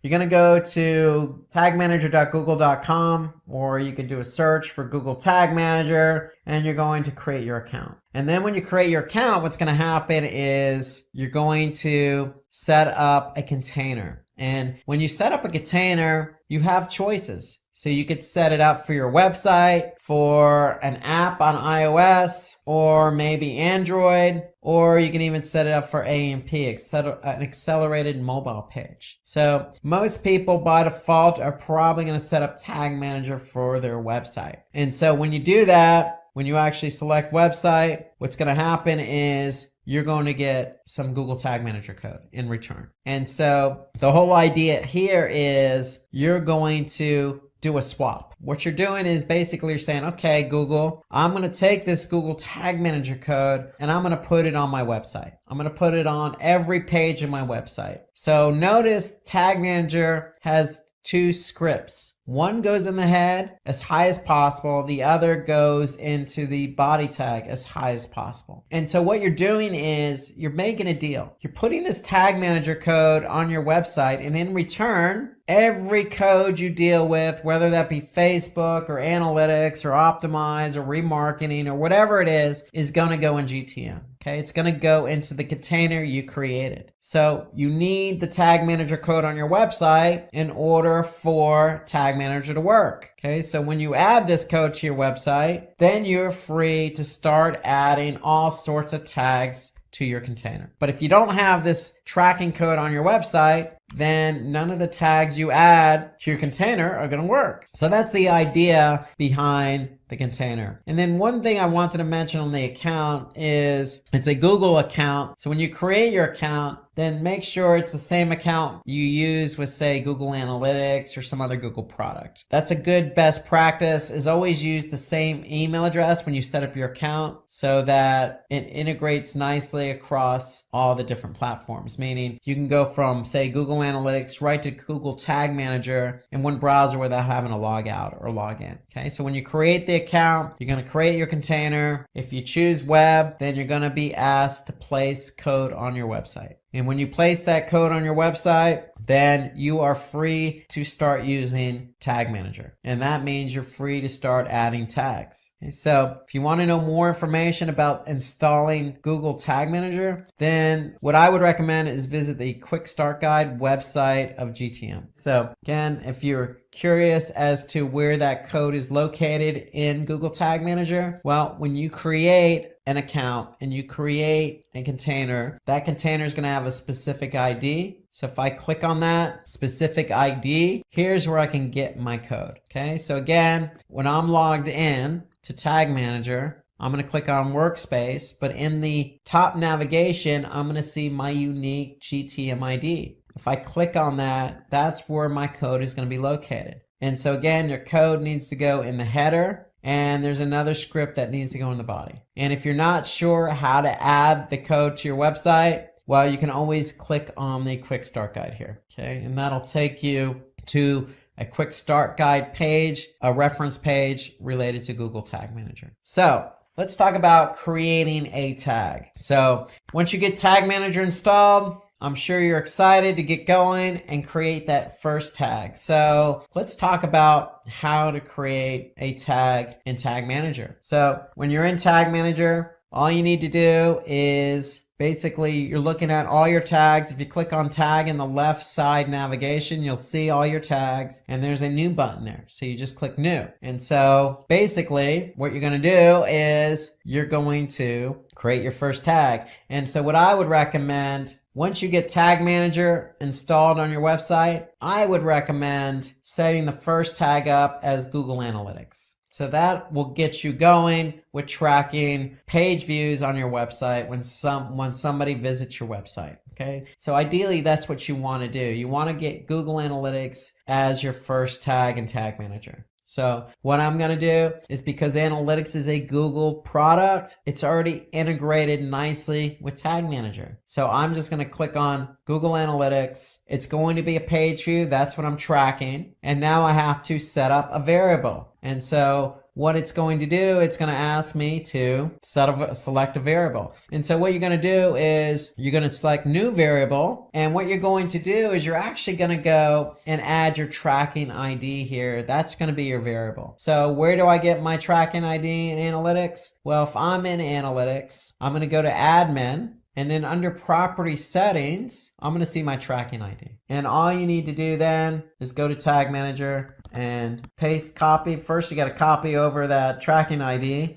Then you're going to go to Tag Manager and paste it. And then that's going to create a variable for you. And then when you create that variable, you're going to see it in the drop down here. So I've already created it. And basically, that's your tag with a variable. Then what are you going to do? You're going to set up a trigger. So see, I have some triggers already set up. You're going to see a default trigger already set up for you, and that's going to be all pages. So ideally what you want to do is you want to select all pages in order for Analytics to fire on all pages. So that's what we're doing. We're setting up a trigger. We're basically telling Tag Manager, hey, if I get a visitor to any page on my website, then I want you to fire Google Analytics. So that's basically, in summary, how to set up your first tag. And my recommendation is your first tag should be Google Analytics. And when you set up Analytics, you're going to have to set up a variable for the tracking ID. And so you get the tracking ID again from admin, property settings, copy and paste that tracking ID over, save it, you have your variable. That variable is going to be included in with the tag. Then your trigger is going to be all pages. And there you go.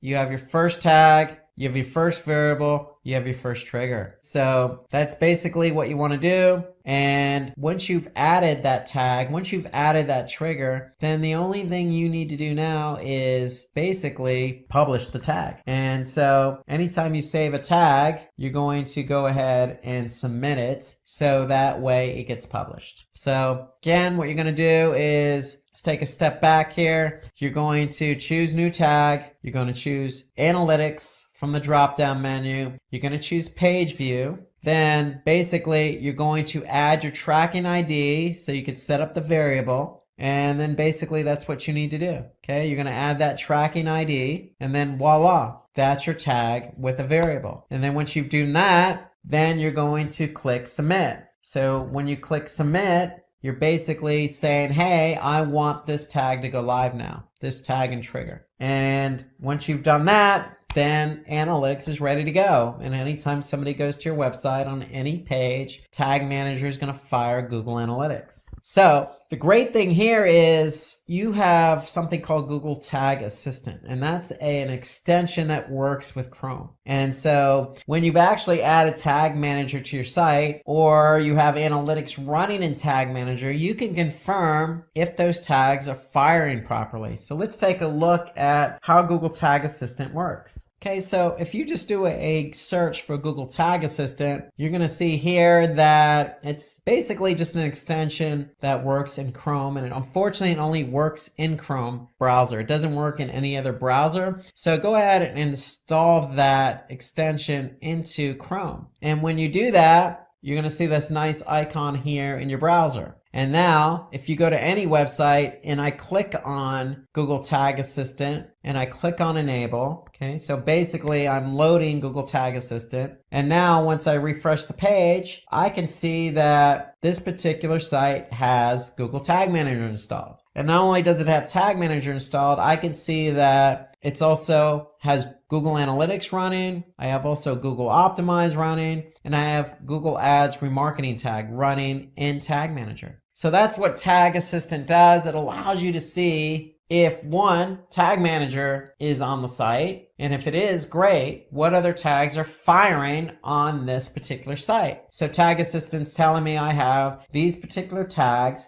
firing on that site, and they're firing within Tag Manager. So Tag Assistant is a great way to confirm if one, Tag Manager is on the site, and two, what other tags are firing on the site. Now, another way you could confirm if Tag Manager is firing on the site is you can go into preview mode. So even before you submit and publish your tag and trigger, you can click on the preview mode. So if I click preview in Tag Manager, so basically that's going to put me in preview mode. And so what does that mean? Well, that means that now I'm free to go to my website and see if those tags are firing. And so let's take a look at what that looks like. So if I go to the website and just click refresh, then what's going to happen is Tag Manager is going to load in preview mode, just as you see here. Okay, so that's going to take a couple seconds to load up. And now what can I see in preview mode? I could see that I have GTM firing, but I also have some other tags firing on this page.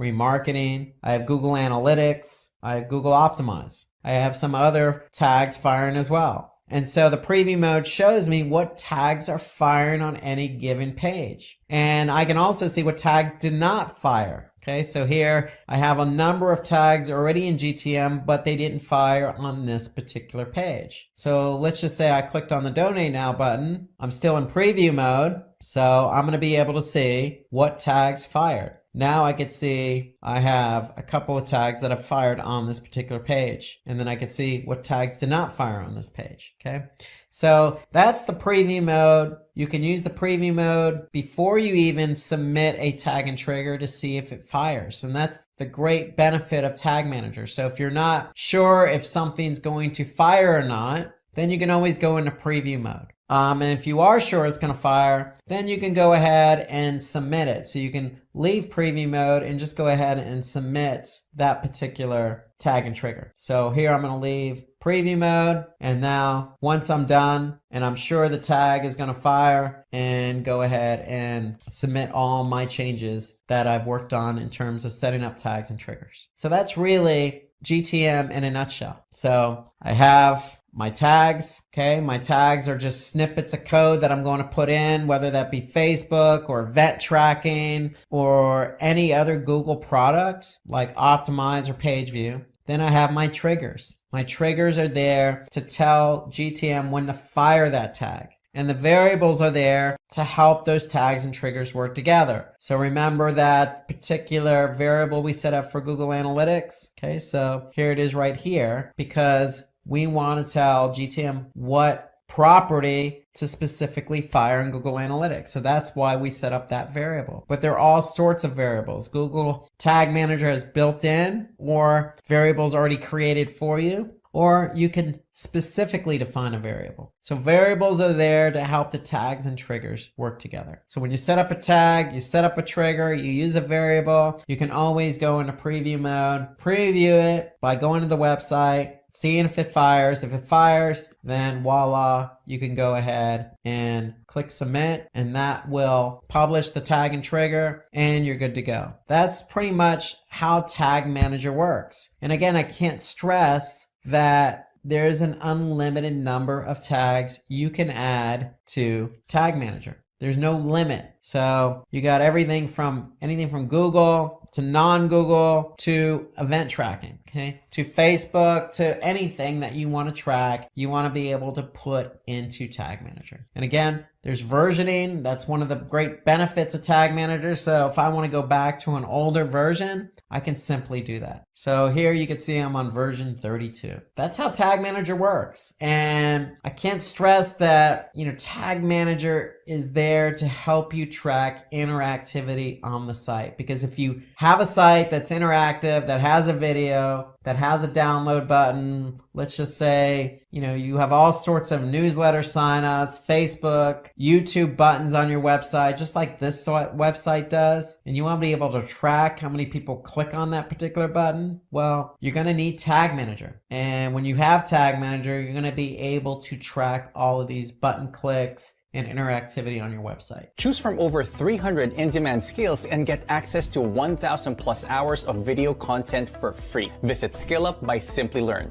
Click on the link in the description to know more. We're going to talk about how to rank #1 on Google. So let's get started, and let's go with the scenario that you have a friend named Sam and he has a website where he sells shoes. But Sam doesn't understand why his website's not ranking #1 on Google. And so typically to rank #1 on Google, there are some factors involved. And those are factors that are going to help Sam get his website rank #1 on Google so he can sell his shoes, get traffic, and convert that traffic to conversions. So there are factors involved. And so what are those factors? Well, it always starts with keyword research. So in order to rank for a website where you sell shoes or you sell products, other products like clothing or food, or you're an automobile website, you're a mechanic, it doesn't matter whether you're selling to customers or selling to other businesses. You have to start with the keyword research. And so we're going to go into really explicit detail on how to conduct a proper keyword research. And then the second factor involved is high quality content. So in order to rank high on Google search, you need to have high quality content. So we're going to go over what's involved with creating high quality content.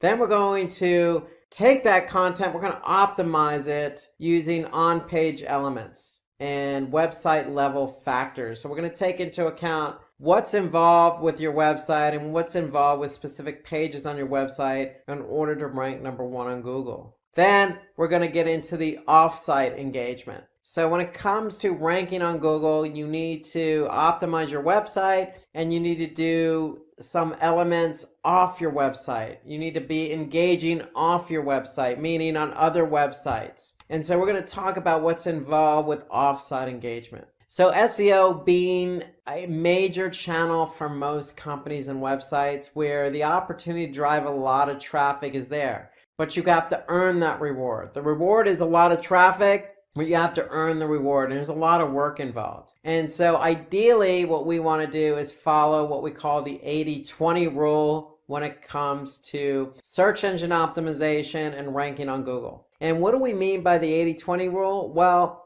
80-20 means we're investing 20% of our effort and 80% of the results are obtained. So we want to invest 20 and get back 80. That's basically what we mean by 80-20. So for example, if 20% of our targeted keywords bring in 80% of the traffic, then that's following the 80-20 rule. Or 20% of our landing pages drive 80% of the overall traffic, that's following the 80-20 rule. Or 20% of our backlinks pass 80% of our link juice, that's the 80-20 rule. Meaning these targeted keywords, these targeted landing pages, these trying to target backlinks using off-site engagement.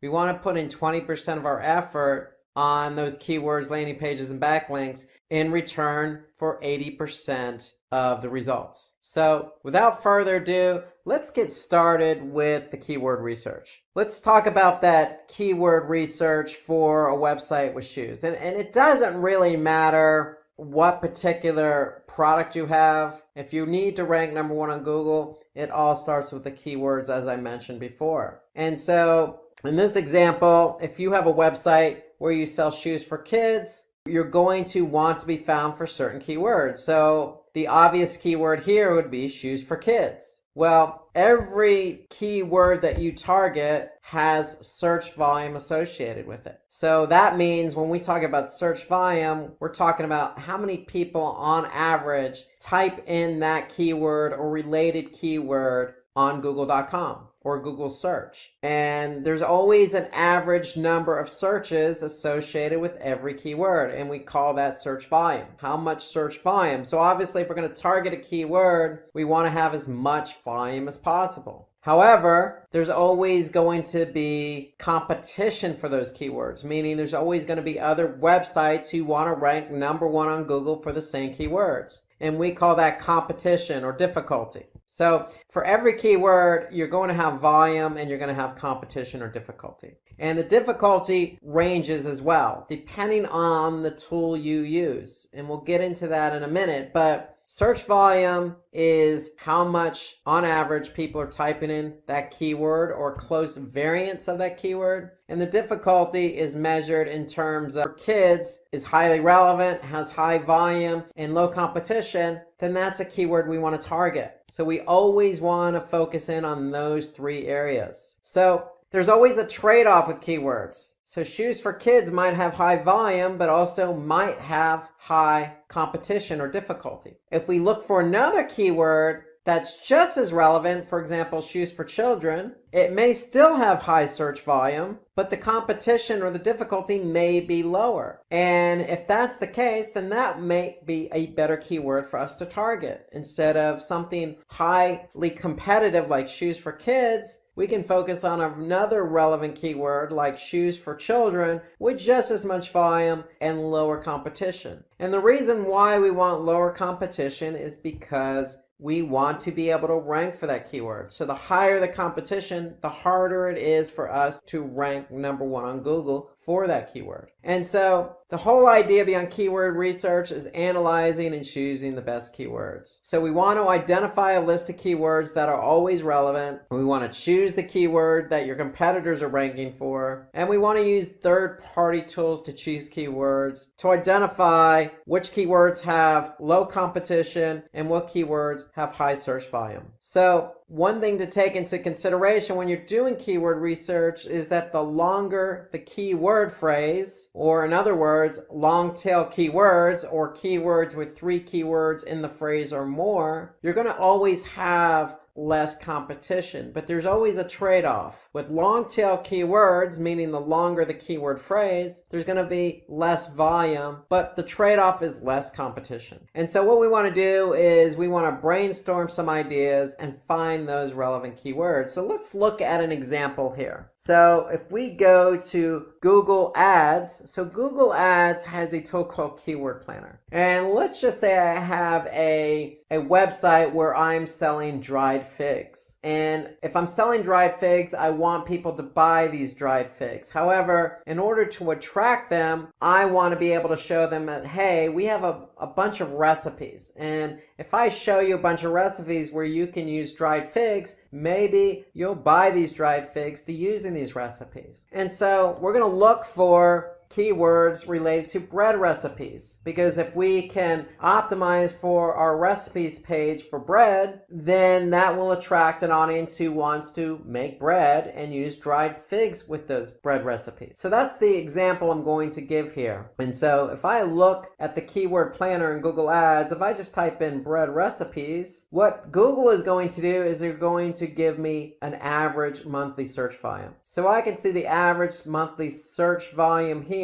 is 60,500. And so in order to do keyword volume and the competition you're getting for certain keywords. So if I go into a spreadsheet, here my theme of keywords is bread recipes. My keyword is bread recipes, and my volume therefore is going to be 60,500. However, if I go back into Google's keyword planner, Google's telling me the competition is low. So that's great. I want high volume, I want low competition. competition. But how low is low? So we want to be careful. So if we're going to put in numbers into a spreadsheet, we want to figure out what that competition really is for the keyword bread recipes. So if I go to Google and just type in bread recipes, I'm going to be able to see 771 billion results for the keyword bread recipes. Now, is 771 billion our real competition? Maybe, maybe not. What we want to do is put in a syntax, and we want to put in the syntax all in title and then colon, space, and then our keyword. And the reason why we do that in search is because we want to be able to identify the true competitive number, or the true number of websites who are trying to rank for bread recipes. And if we put in the syntax all in title, colon, and then our keyword bread recipes, we'll be able to see that there are 998,000 results. That's a lot lower than 771 billion. So that means that 998,000 sites or listings have the keyword bread recipes in the title tag. And the title tag is what shows up in the search engine results. And so if I look down and scroll down here, I can see bread recipes are in every one of these title tags. So title tag is an important element to rank #1 on Google, and we'll talk about that in a few minutes. But if we understand that there are 998,000 results with bread recipes in the title tag, then this tells us that those are the websites who are trying to rank #1 on Google for that keyword, and therefore those are the websites we need to jump over in order for our website to rank #1 on Google. And so therefore I'm going to put in 998,000 in my spreadsheet as the competitive number. And so now I could see for the keyword bread recipes, I have 60,500, and if my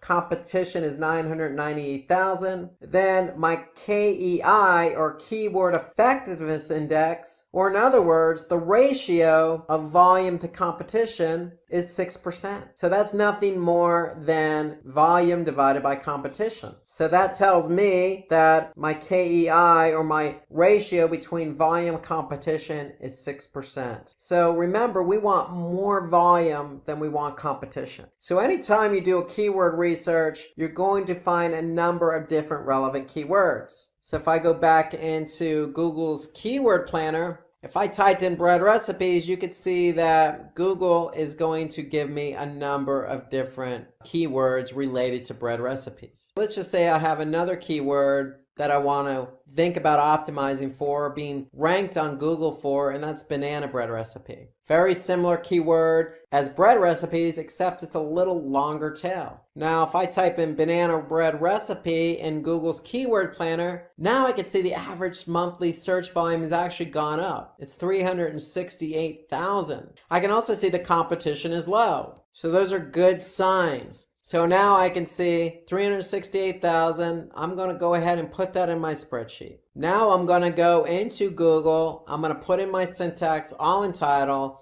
I'm going to put in banana bread recipe. I'm going to hit enter. And now I can see I have 233,000 results with the keyword banana bread recipe in the title tag. So if I look at the title tags, I can see banana bread recipe, banana bread recipe, banana bread recipe on all the listings in the Google search results. So that tells me I have 233,000 results that I have to jump over in order to rank #1 on Google. So I'm going to put 233,000 in my spreadsheet. Now I can see my KEI, or my volume to competition ratio, is 158%. And so to me, that's a lot better number to work with, or in other words, that's a lot better keyword because it's just as relevant and it has a higher ratio of volume to competition. So therefore, banana bread recipe is going to be a better keyword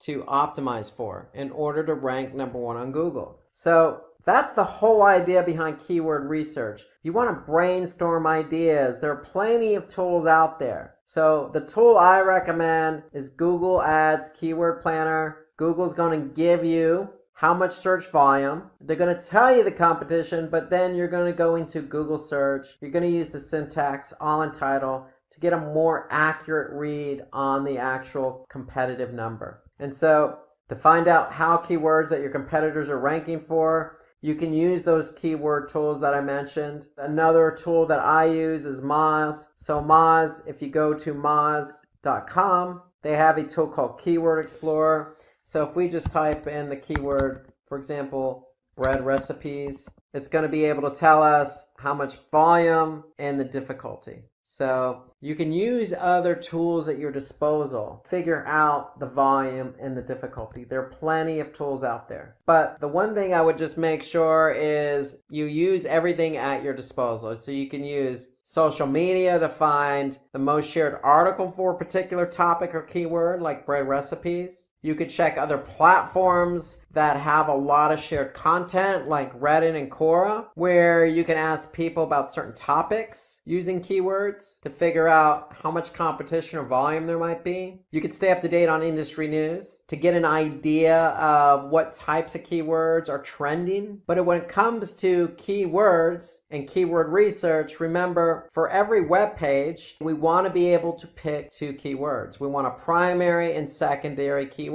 So when we do keyword research, and we enter all our keywords into our spreadsheet, we want to be able to have a number of different keywords. In this case, we're focusing on the theme bread recipes. We want to have different keywords because we want to be able to choose a primary keyword and a secondary keyword, because we want to be able to focus on multiple keywords for each page, because we don't want to put necessarily all our eggs in one basket, meaning we won't want to put all our emphasis just on one keyword to rank for. We want multiple keywords to try and rank for. So the primary keyword can define the nature of our business. The secondary keyword could be just highly relevant to our keyword. At the end of the day, we want to choose multiple keywords to try and rank on Google for that page. So for example, we have a blog and we're using ice cream recipes and we're blogging about ice cream recipes. We can have a primary keyword that is about ice cream recipes or homemade ice cream recipes. We're going to always want to find out what the volume and the competition is. Our secondary keyword could be built around other similar keywords like low-fat ice cream recipes or fat-free ice cream recipes or low-fat homemade ice cream recipes. Those are complementary keywords, just like our bread recipes and banana bread recipe. So one thing we want to do when we do keyword research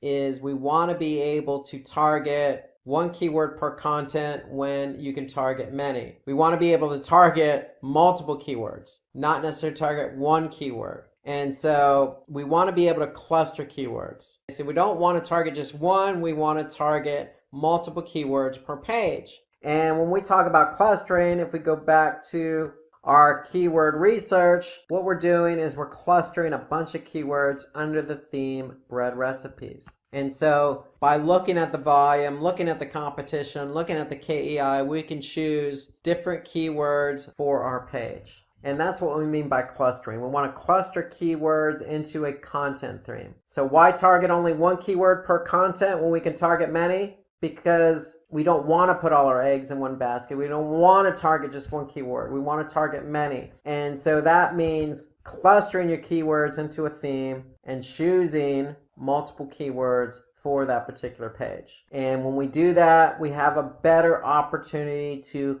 rank high on Google search. And the whole idea behind ranking high on Google search is we can get the volume.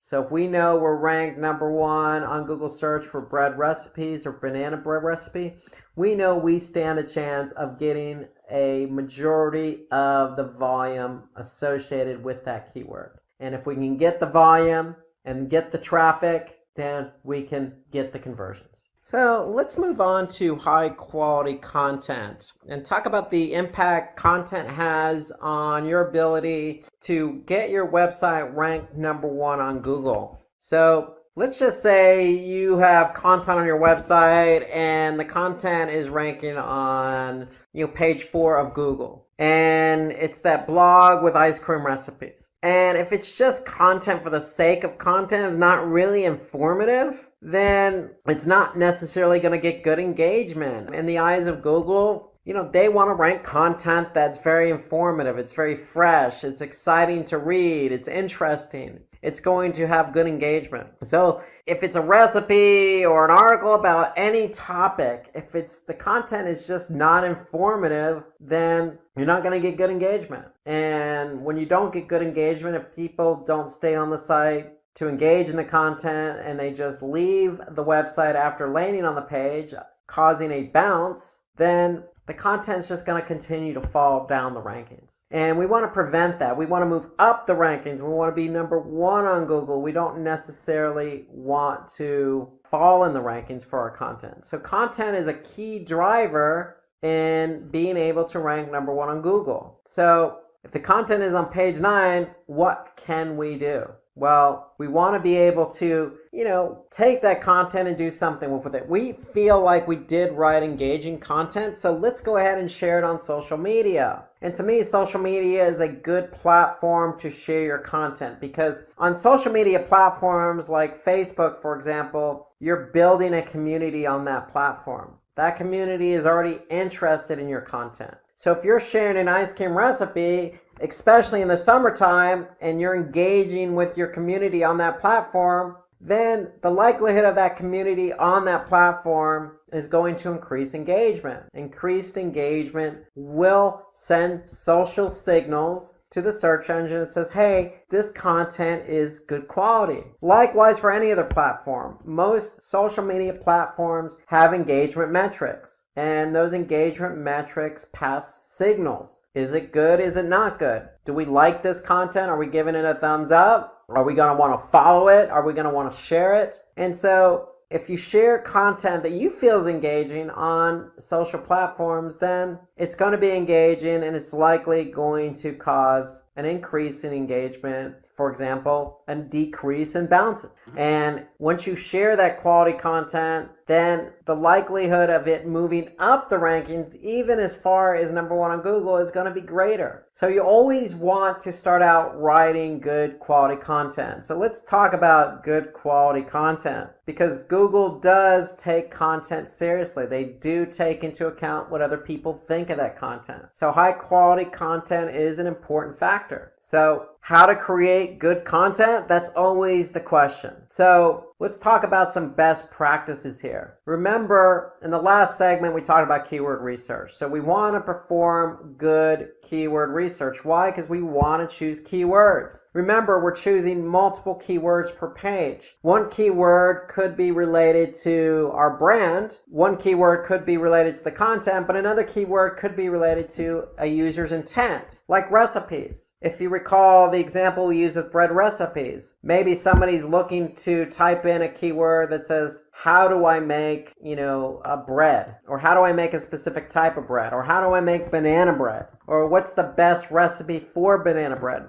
They're question related, and we want to be able to answer those questions. So that's where choosing those right keywords that's going to respond to a user's intent. So starts with choosing the right keywords. So remember, we talked about a number of different tools when we talked about keyword research. So there's a research tool that you can use called phrase.io, and that will help you do quick research on, keywords and trends and whatnot. So if you know a better research tool that you use for keyword research, then drop us a comment below. I'd be interested in getting your comments about keyword research and what research tools are out there. So if you know something better than phrase.io, drop a comment below, and we'd be interested in getting your perspective. So keyword research is key, but creating content that fulfills users' requirements. So answering those questions. If it's a recipe, we want to answer that question. If it's directions, we want to answer that question. If they don't know how to do something, we want to answer that question. And that's the whole idea behind content.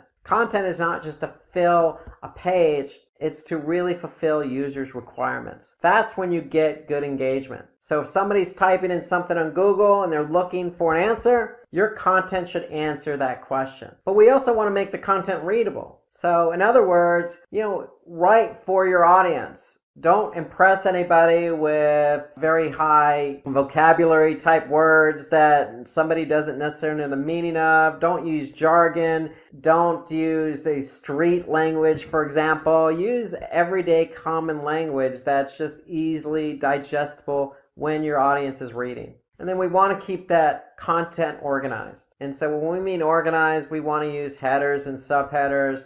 Break your content into paragraphs. Keep the flow organized. If we can keep the flow organized, then it's going to be easier for somebody to read. And then it's okay to add resources, especially resources from credible sites. So if you can incorporate those resources in there, then it's just going to add the credibility to your content and let the audience know that, hey, I've done my research on this topic, and this is what this person has to say about it. This person who seems to be credible. Okay, so it only adds value to your content. So these are all tips to remember when creating content. And then the one important tip here is we want to use white hat techniques. And when we say white hat techniques, that means, if we've chosen keywords that are going to answer somebody's question, we don't want to stuff those keywords into the content. We want the content to be naturally written. So when we say opt for white hat techniques, that's what we mean. Write the content naturally. Keep it organized, keep it readable, include third-party sources,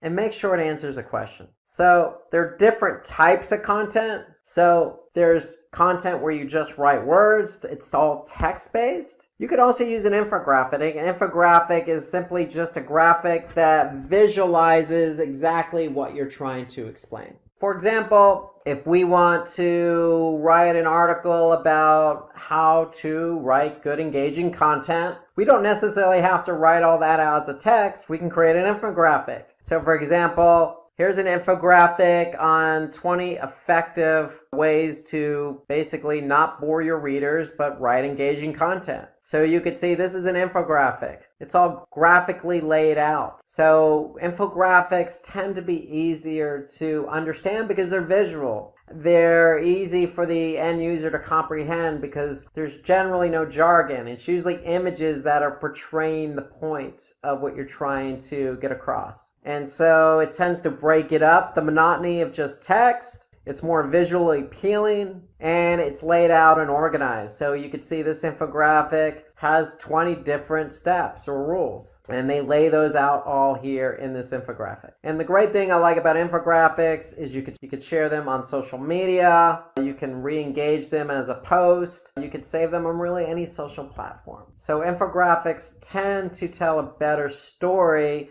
versus, say, just writing text. You can use video and images, so you don't necessarily have to lay it all out in an infographic. You can certainly insert a video or an image into your content, especially if it's a blog post. If it's a blog post, then sometimes video and images on its own tell the story.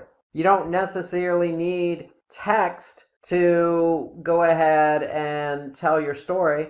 A video or an image, as they say, tells 1,000 words. And so images and videos are great to use in a blog post. So using different forms of content, you always want to review your content. When a user dwells on your web page for a longer time, Google will tend to think, okay, this person's engaged, so we're going to rank that favorably. So if you're using infographics, videos, and images, then the chances of somebody being more engaged are going to increase versus just text that's not well organized and written out in a way that somebody doesn't necessarily understand. So be creative in the types of content you use. So longer engaging content tends to bode well with search engines. So this is according to HubSpot. So the more word count you use, the more words you use, the chances of you ranking higher are going to be better. Just take into account best practices. You want to maybe break up the content with an image, organize it, make it engaging, use headers. So it's not necessarily just words, it's the words and how those words are written, how they're structured, the types of keywords you're using, how you're engaging with your audience. There's a lot of factors, again,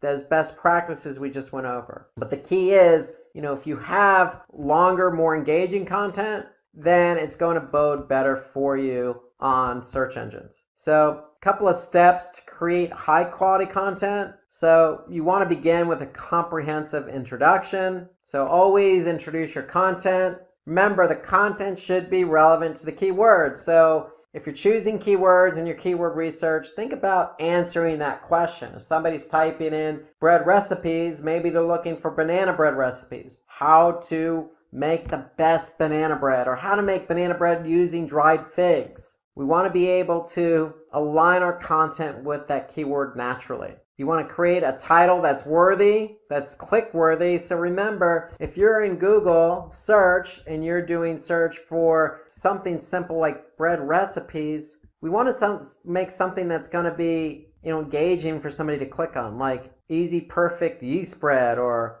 easy crusty French bread, or something that's going to be engaging. The best bread recipes, or how to make the best homemade bread. Something that's going to draw somebody's attention to the title of that blog post. So we want to include LSI keywords. So what I mean by LSI keywords in your content, we mean, long tail keywords. Make it natural. Headings and subheadings should consist of keywords and variants. So if you're writing headers and subheaders, include the keyword in there. And that way, the content always stays relevant to the audience. Okay, shorten your sentences and paragraphs, so don't write long paragraphs. Remember, we want to break this up. We want to make it easy for the end user to read. And we want to always put internal links on our blog post. Why? Because if we have internal links, then if we have a link from one blog post to another blog post, or say our blog post to an internal page on our website, we want to make sure that it's relevant content. That way, if somebody's reading something and you have an internal link, let's just say from a bread recipes page to a banana bread recipes page, then they may find it interesting, click on that link and go to the banana bread recipes page. So it's keeping somebody engaged on your website. So putting in internal linking will help keep the end user engaged, because you're offering up links that's relevant to the content. You always want to break up that content with images. Okay, we want to use alt tags, meaning we want to pen the image with text, so that way if the image doesn't load, then at least the alt text will load. So we can incorporate call out boxes, and more importantly, we want to update our content regularly. So we always want to get the best recipe out there if it's banana bread, or different ways to create banana bread, or always just coming up with ways to update the content. So we want to keep our content, our blog post fresh. And then we want to include a CTA, call to action. If we include a call to action, then that's going to keep somebody engaged and have them act on your content. So these are steps to creating high quality content.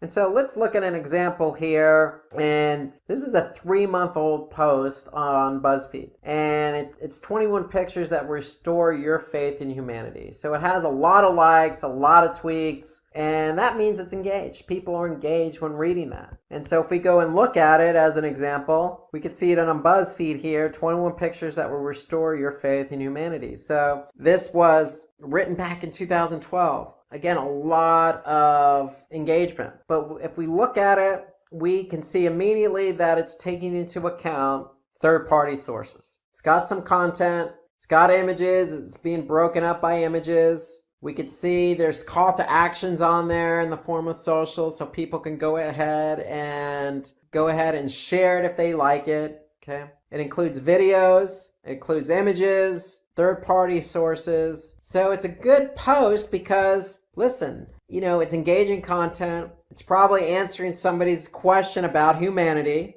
And we could see clearly that, look, there's a lot of different examples here from a lot of different sources, and we could take action on this content. So not just video, not just images, but text as well. And so it's very engaging, answers questions, takes into account the different types of content available. So this is a good post in that regard. So content's updated regularly, it's engaging, and it includes sources from high authority websites. Some do's and don'ts on the content. So take into account the best practices I mentioned about creating high quality content. Okay? Answer those questions that the end user wants to hear, because that likely is going to be their search. And so you want to be able to respond to the end user. That's part of creating high quality content. Different types of content, i.e. in the form of infographics or videos or text or images. You can add images from public domain sites. You can be relatable and use examples to clarify points, just like the BuzzFeed article. Simplify complex words. Don't use sophisticated language. Talk to your audience as if they were standing right in front of you. And use bullet points to exemplify your examples, your points. So some do's, the don'ts. Obviously, don't lift content. We don't want to lift content from another website. So that's plagiarism. So we want to have our own unique content. We also don't want to take images from other websites. And so if you do happen to find an image that works for your post and it's on somebody else's website, ideally that's not a good situation. But if you do happen to do that, then always give credit to the website. Okay, so if you took it from xyz.com, credit xyz.com for the image. And even put a link back. But ideally, you don't want to take images from other websites. Just as much as you don't want to take copy, you don't want to take images. Use your own imagery and content. But if you don't have imagery, then you can always go to stock photography. There are plenty of websites out there where you can sign up for a subscription, like Adobe Stock Images as an example. You could sign up for an account, and in some cases you can sign up for a free account and use stock imagery. Okay, don't give less information to your audience. Give your audience what they deserve, which is the information they're looking for. They're looking for the best banana bread recipes. Give them the best banana bread recipes. Incorporate your own images. Break it up with titles. Give them a good quality piece of content that they're going to be able to engage with. And so if you put long paragraphs in your content, then it's going to be less engaging. So try to avoid those long paragraphs. Remember, shorten up the paragraphs, keep the language simple, add in images, answer those questions, use third-party credible sources, but write it in your own words, and you should be on your way to creating good quality content. Okay, so now that we've talked about high quality content in order to get your pages ranked high on Google search, let's turn our attention to optimizing on-page elements and discuss some website level factors that are both going to help you rank high on Google search. So let's just do an overview of what we're talking about when we talk about on-page elements and website level factors. So optimizing on-page elements include a number of different things. But primarily, we're going to focus in on meta tags, also known as meta description tags, header tags, also known as title tags, and URLs. So those are just some of the on-page elements we want to be able to optimize using relevant keywords in order to rank high on Google search. We also want to take a look at some website factors that will affect our ranking on Google search. They include website architecture, having a secure website, having a sitemap, and taking a look at page speed. So all of those are some of the website factors we need to take into account in order to rank high on Google search. So title tag and meta description together are considered meta tags. So both play an important role in ranking high on Google. So we want to be able to write unique title and descriptions for each page on our website. When I say unique, that means the title and the meta description need to be different for every page on the website. And so if you're not quite sure what a title tag and a meta description tag is, if you go to search and just type in any particular search query, the title tag is what's going to show up here in bold, and then the description is going to show up below it, below the URL, and that's going to describe the page. So both of these meta tags are important because it describes what your page is all about, and that's what Google uses in the search results pages. So we want to be able to pay attention to the length of our meta tags. So if we go back to our search results pages, title tags are generally 60, 65 characters. Meta description tags are generally 160 characters. So anything really longer than that, then what's going to happen is the meta description tag or the title tag will get truncated. And so if we look here, for example, we can see all of the title tags here fit the 65 character limit. But if you run over the character count on meta description, then Google is going to truncate the copy. So you want to stay within your parameters in order to avoid getting your content truncated. And so the other thing when we're writing title meta description tags, we want to minimize keyword repetition. So if we're optimizing for keyword, we don't want to necessarily just plug that keyword into the title tag and meta description multiple times. We want to make sure our title tags and meta descriptions are naturally written. So if somebody's typing for banana bread recipe with dried figs, we want to have a nice title tag and a description that is going to get somebody to respond based on their need. And so we definitely want to avoid keyword repetition, but we want to be able to use that keyword in the title tag. Because if you remember from the earlier segment, when we did the all-in title syntax to find out exactly how many competitors were using that particular keyword, well, we obviously want to use that keyword in the title tag because, again, the title tag is an important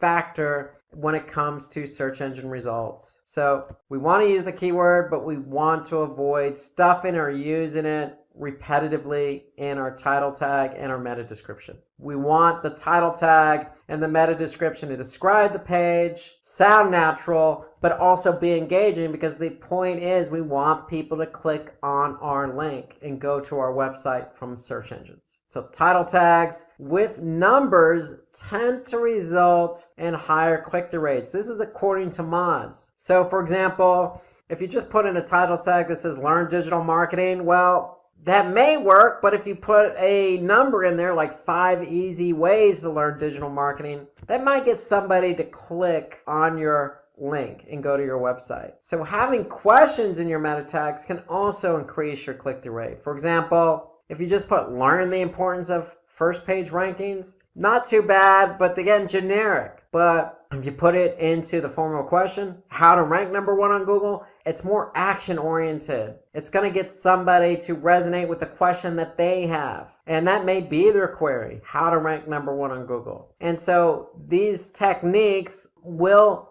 help you get higher click-through rates. And so according to Backlinko, title tag with a keyword can improve site ranking. So remember, we want to include that keyword in the title tag. Even though we only have 65 characters, we want to include that keyword, but we want to avoid stuffing the keyword in there. We want to, again, make the title tag action-oriented, maybe with a number, maybe as a question, with the keyword in there once, naturally. Not easy to do, but that's the beauty of SEO. If you can follow these best practices and write a good title tag, then the chances of you improving in your search results are going to be greater. So having only one H1 tag in your post is going to be good. So remember, when somebody clicks on a link, so let's just say they do find a title tag engaging and they click on this link here and they go to that website, you want to start out with having that particular H1 tag, because the H1 tag, especially with the keyword in it, is going to signal to Google, hey, we're organizing our page, and because it's an H1 tag, it's important. We're structuring the page according to best practices. So having only one H1 tag in your post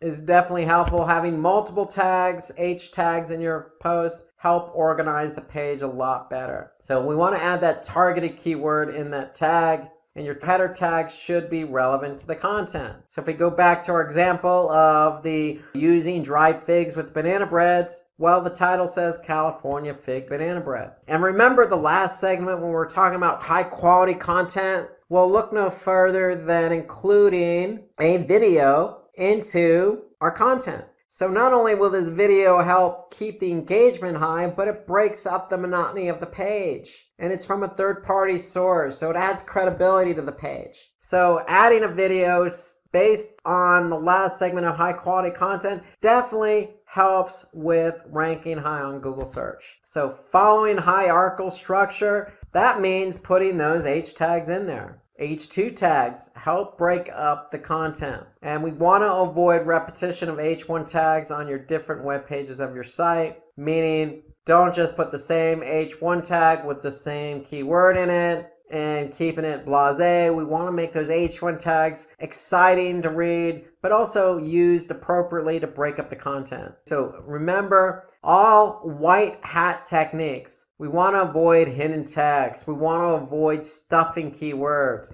We want things to be natural. We don't want things to be forced. And your H1 tag should be 20 to 70 characters. Don't make long H1 tags. If we go back to our page example, a short, sweet tag here, California fig banana bread. It's relevant to the content. It's short, sweet, and breaks up the monotony of the content. And more importantly, and again, any content you have on the page should always answer the user's intent. Remember, people are using search to answer questions, find information. Our content should be able to answer that for them. So, according to John Mueller, Senior Webmaster Trends Analyst at Google, header tags would definitely help Google for rankings in the search results. So we want to use header tags. So when it comes to URLs, we want to use hyphens and avoid underscores. So if we look at this URL here, this uses hyphens, fig and banana bread. So it's all broken up with hyphens. That's a best practice. Remember, canonical URLs. A canonical URL signals to Google this is the original content. So we want to use original content. And if you have multiple sources of content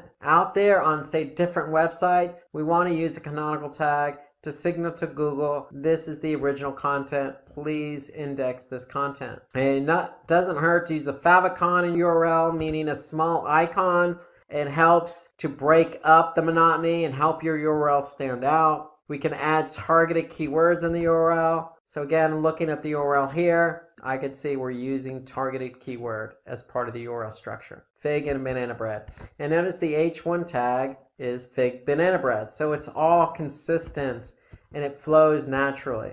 URLs that are no longer existing, then we want to be able to set up a redirect for those URLs, meaning a 301 redirect is a server response for Google that says, hey, Google, this page is no longer available, but we permanently redirected it to this page, which is now available. So that's what a 301 redirect does. It helps signal to Google and all the other search engines that if the page is no longer there, that's fine. You're just going to go to this page. This is the page that's permanently there now. And another thing we want to do here is if you have mobile URLs, you want to include those in the sitemap. And we're going to hit on that in just a minute. But all URLs should be mobile friendly as well as desktop friendly, meaning take into account those best practices. Keep your URLs short, use hyphens, put the keyword in that URL, and make it easy to understand. Want to avoid capital letters in the URLs. The URLs are case sensitive,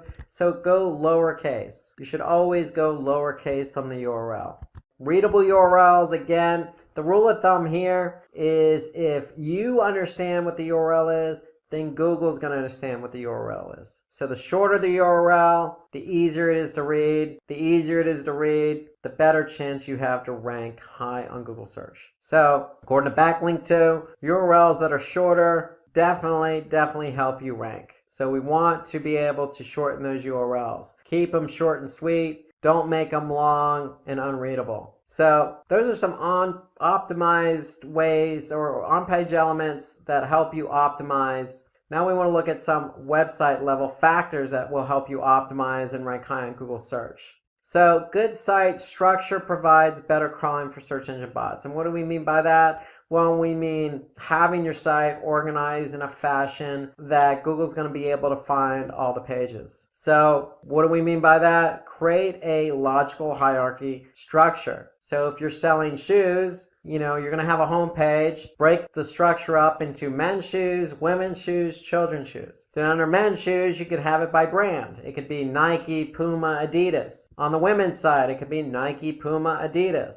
On the child side, it could be Nike, Puma, Adidas. And so you want to keep the structure, flow, in a hierarchy. So we want to balance the amount of subcategories within each category. So the men's If it has Nike, Puma, Adidas, the women should have Nike, Puma, Adidas. And so you want to code your site navigation in CSS or HTML, meaning we want to be able to use something that Google is going to be able to index. So most sites are built in HTML, and that's what Google likes to index. They like to index something that they could take back to their servers. And then more importantly, build a comprehensive structure for internal linking. So internal links mean that if you're on a site, you should have natural links pointing to other pages on your website. So to keep the flow going. And we don't want to have unnatural inbound links. You always want to have natural internal links to keep the flow of the user going from one page to the other. So here I can see, as an example, all the ingredients in this recipe. Well, this has an internal link to another page on our site. And this happens to link to a page where somebody can buy the ingredient. So it's a natural internal link. So John Doherty of Credo has claimed that one of the biggest changes that he can make in fixing the Credo website is architecture. So for example, in Credo, John Doherty has increased the organic sessions by 74% and pages per session by 41%, just by changing the site architecture. So you'd be surprised by changing the site architecture what that will do to engagement. And so let's turn our attention to secure versus non-secure. So what we mean by that is securing your site. We want to make it sure that compliant with certain protocols. And so if we go back here, we can see that this particular site is compliant, it is secure. HTTPS means it has a secure license, meaning the site is secure. So Google likes secure versus non-secure. So non-secure would be HTTP. So we want HTTPS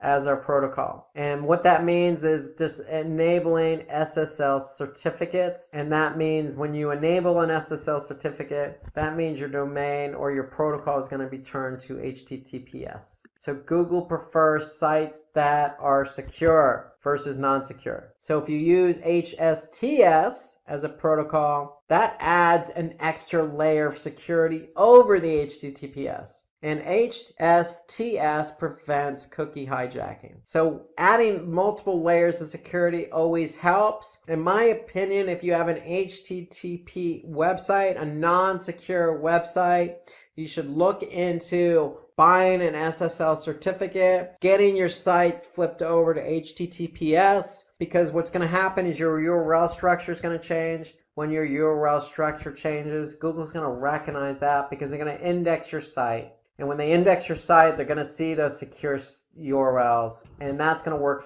favorably in your favor and help you rank higher on Google search. So websites using secure or HTTPS have a higher chance of ranking higher. So HTTPS is a ranking signal because Google indexes those pages. So let's also talk about sitemaps. So sitemap is one of the most important ways to improve your website ranking. Why? Well, because sitemaps are a way to organize all your URLs into one file. So we're basically going to prioritize all our web pages in a sitemap. So if you go to any particular website and you type in sitemap XML, you're likely going to see all the pages on your website. So usually the sitemap is located in the root directory. So if I type in sitemap.xml, I'm going to be able to see all the pages in my root directory. And I can also prioritize them. I can also alert Google as to how often they change. And every page is going to have a date stamp associated with it. So Google can actually see how often it changes. So remember, we want our content to be updated frequently.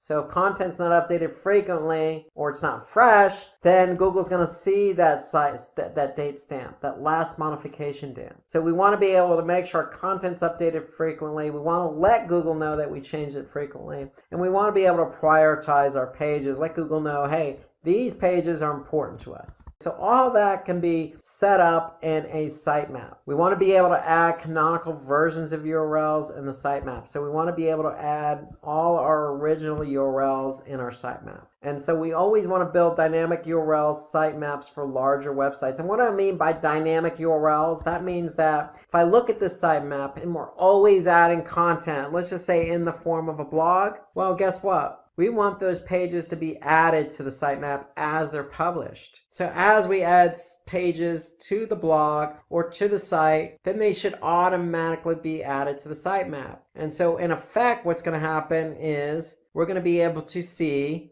the sitemap grow with more URLs. When the sitemap grows with more URLs, then that means then Google's going to index more pages. They're going to index more fresh pages. So they're going to be able to get those pages that are just published quicker. So that's the whole idea behind dynamic sitemaps, is we want to be able to capture all the URLs just as they're published. And we want to be able to maintain our sitemaps. And so I would always recommend a dynamic sitemap, but you can always create your own sitemap just by going to a tool called XML Sitemap. So if I just type in XML Sitemaps into Google search, here I could see XML Sitemaps Generator, and I can be able, if I have a small website, just create a free and simple sitemap on my own. When XML Sitemaps creates it, or your platform creates a dynamic sitemap, either way, the sitemap's going to sit in the root directory. And then what we want to do in turn is let Google know where that sitemap is. So in Search Console, we want to be able to submit the sitemap. So you're going to add the sitemap, you're going to let Google know where it is. It should be in the root directory, and it should be called sitemap.xml.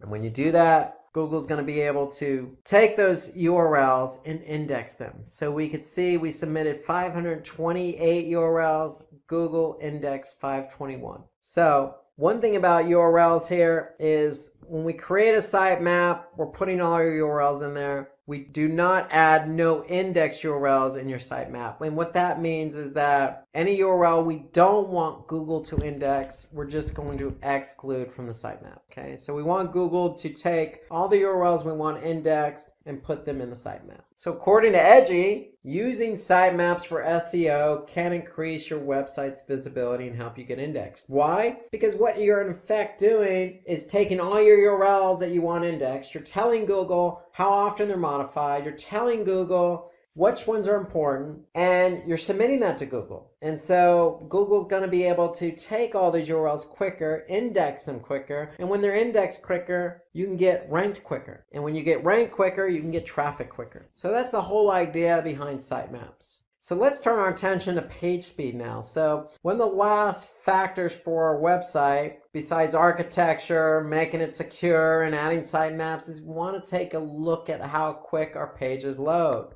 Here are some tips in order to optimize page speed, because ideally the quicker a page loads, the more engaged the user is going to be. If it takes a longer time for the page to load all the elements of that page, then what's going to happen is the user is going to get impatient, maybe leave the website altogether or go to another page. And so we want to be able to optimize images. So any image that's of large size in terms of megabytes, we want to be able to optimize that, compress the image. So that's one way to speed up page speed. We want to use a simple website design. HTML with CSS or cascading style sheets. Just a simple design with simple hierarchy and website navigation structure. So nothing fancy, nothing complex, just a simple website design with optimized images. We want to leverage browser caching, and we want to upgrade the server response time, meaning all your files are sitting on the server. So when somebody goes to a web page,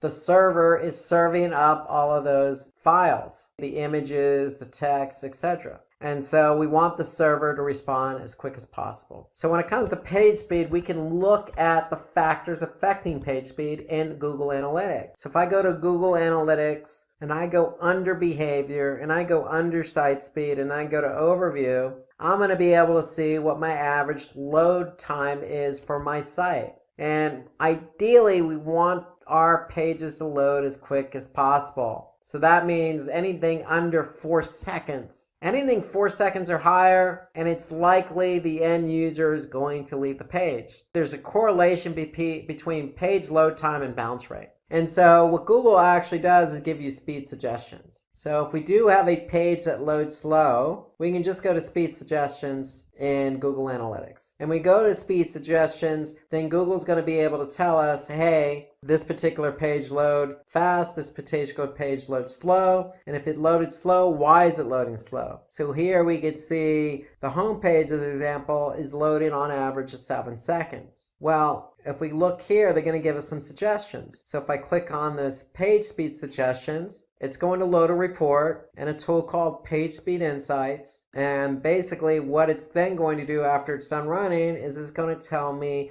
all the ways in which I can optimize my pages. Not only for desktop, but also for mobile. So here I can see for desktop or for mobile, I can look at some ways in which I can optimize it to increase page speed. For example, sizing my images properly, server response time, reducing my server response time, avoiding multiple page redirects. So there's a lot of opportunities that we can do to speed up page load time. And all that's found in Page Speed Insights, and all that's found within Google Analytics. So remember, optimizing code, minimizing redirects, optimizing your images, upgrading your server response time, all of those are factors. And so again, you can go into Analytics, Page Speed Insights, and you can see exactly what Google is recognizing as what's lowering or slowing down your page load time. So Google takes site speed as one of the most important ranking factors. Why? Because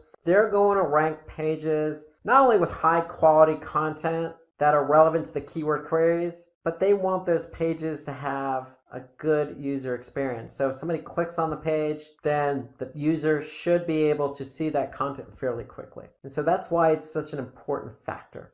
So the quicker your pages load, the chances of you ranking higher are going to be better. So according to Web Performance Today, Walmart, as an example, experienced a decline in conversions. So what they did was looked at their page speed. And when they looked at their page speed, you'd be surprised what that did. Just increasing it from 1 to 4 seconds or decreasing it basically increased conversion. So there's always going to be a correlation between how quick a page loads and how engaged the user is. Because if the user is engaged, they're going to stay on the site. And if they stay on the site, then their chances of converting are going to be higher. So just even 1 to 2 seconds increase in page load time will make a world of difference in terms of engagement and conversions. Let's turn our attention to off-site engagement. So previously we talked about on-page elements and website factors that affect our rankings for search results, but we also need to turn our attention away from our website, meaning what we do on our website, and turn our attention what we can do for our website off our website and onto other websites. So that's off-site engagement.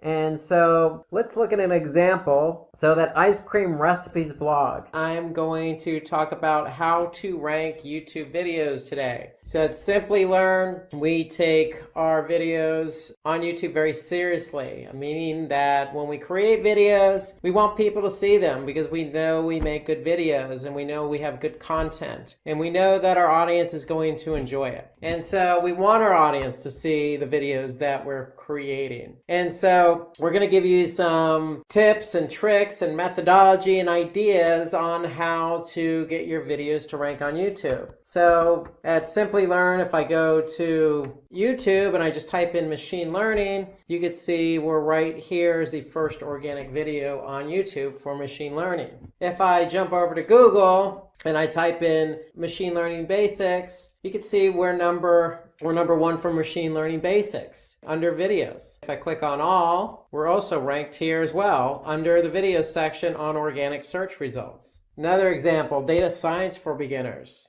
We ranked number 1 for that. If I look at another keyword, data science interview questions, okay, we'll rank number 2 for that. So we're ranking for a lot of videos. And why are we ranking for a lot of different content and videos on Google search and on YouTube? Well, we put a lot of work in behind the scenes of creating the video, and that's what we want to show you. So part of that has a lot to do with, how our audience engages and sees our video. So for example, we're looking at the machine learning basics video here. And And we can see that it has over 221,000 subscribers for this video, 234,000 views. We've had over 2,000 people like the video, and we have had over 270 plus comment on the video. So when we get our videos to rank, then we can see there's a lot of engagement. And so that's the whole idea, is when you do a video and you want it to show up on YouTube, you want people to enjoy it, you want people to share it, you want people to like it, you want people to comment on it. And that's part of the whole ecosystem of YouTube. It's, we're going to show you behind the scenes of what it takes to get your videos to rank. And then we're going to show you some of the metrics involved with some of these videos to help you stay ranking.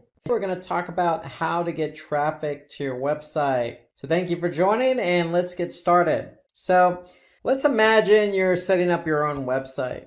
Okay, you're clicking away, you're developing using some good tools, you're developing, you're designing, you're doing some QA, you're testing, you're sharing with friends in an alpha version, and then finally your website is all set up. Congratulations. Well, when you hit enter and your website is finally published, what's going to happen? Well, a few days later, you're checking your website and you're looking at analytics and you notice your traffic's very low. Okay, well, you're scratching your head because you've done all this work with your website, but you're not getting any traffic. So the reason is you spent all your time developing and designing the website to make it look good, but you didn't do anything or any planning or any strategy around bringing users to your website. So the two go hand in hand. You just can't build a website without thinking about how to drive users to the website.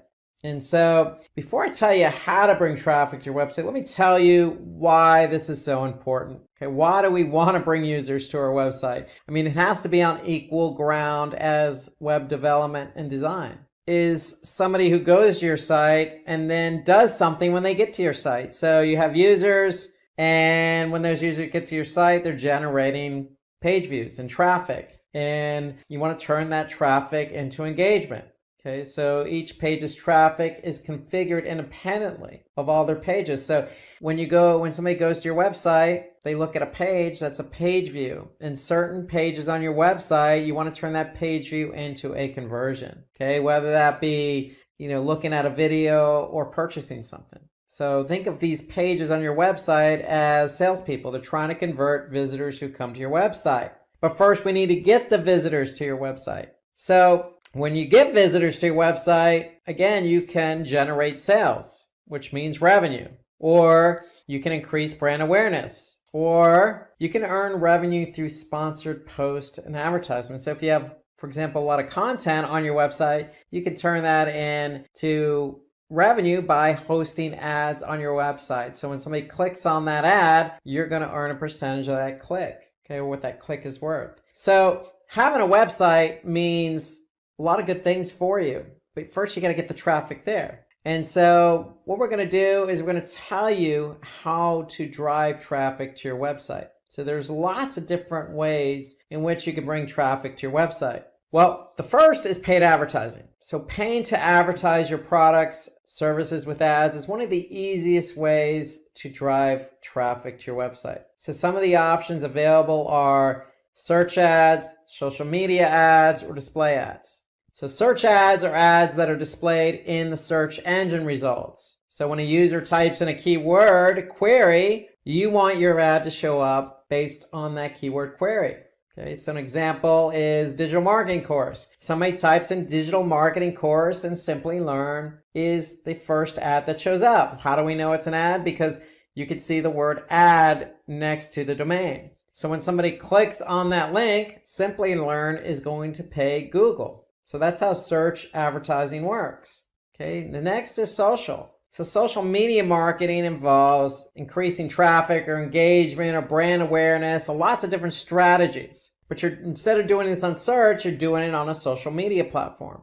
Okay, so for example, you can advertise on any particular platform. And the way you advertise could be with an image, it could be with a video. So in this case, you could see Cobrio is doing a sponsored ad here, how to succeed with Google Ads. And then Another form of advertising is display. So display means creating ads that are placed on specific websites. So with display, unlike search, you have a choice in the ad format. With search, you only have text ads. But with display, you have text ads, image ads, rich media ads, video ads. So you have lots of different options in which you can advertise on other websites. So the idea here is to get your ad in front of the right audience. When they could see your display banner, your banner ad, then it's going to be more visual, more appealing, generate some brand interest, and hopefully you can get somebody to click on that ad and over to your website. So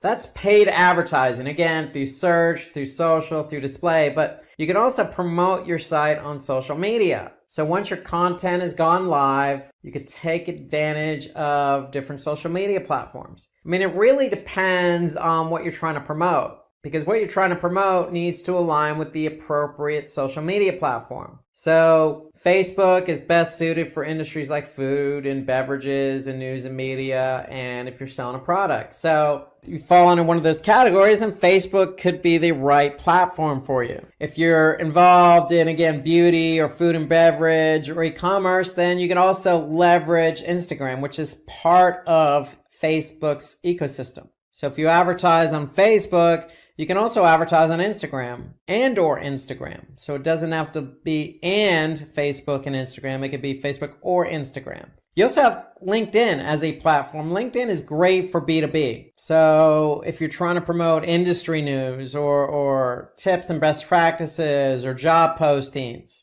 then LinkedIn is the place for you. It's a B2B platform. It's great for targeting specific industries, targeting specific job levels or job descriptions. Okay, so LinkedIn is great if you're into B2B, focusing on the business side of it. So you also have YouTube. Now, YouTube is part of Google's ecosystem. YouTube is a video platform. Okay, so it's great if you're trying to promote gaming or entertainment, or if you're a vlogger. Okay, so YouTube's a great way to promote your site by getting your product out there in the form of a video. Okay, then you have Twitter. Twitter, to me, encompasses a lot of different industries: beauty and fitness, news and media, entertainment.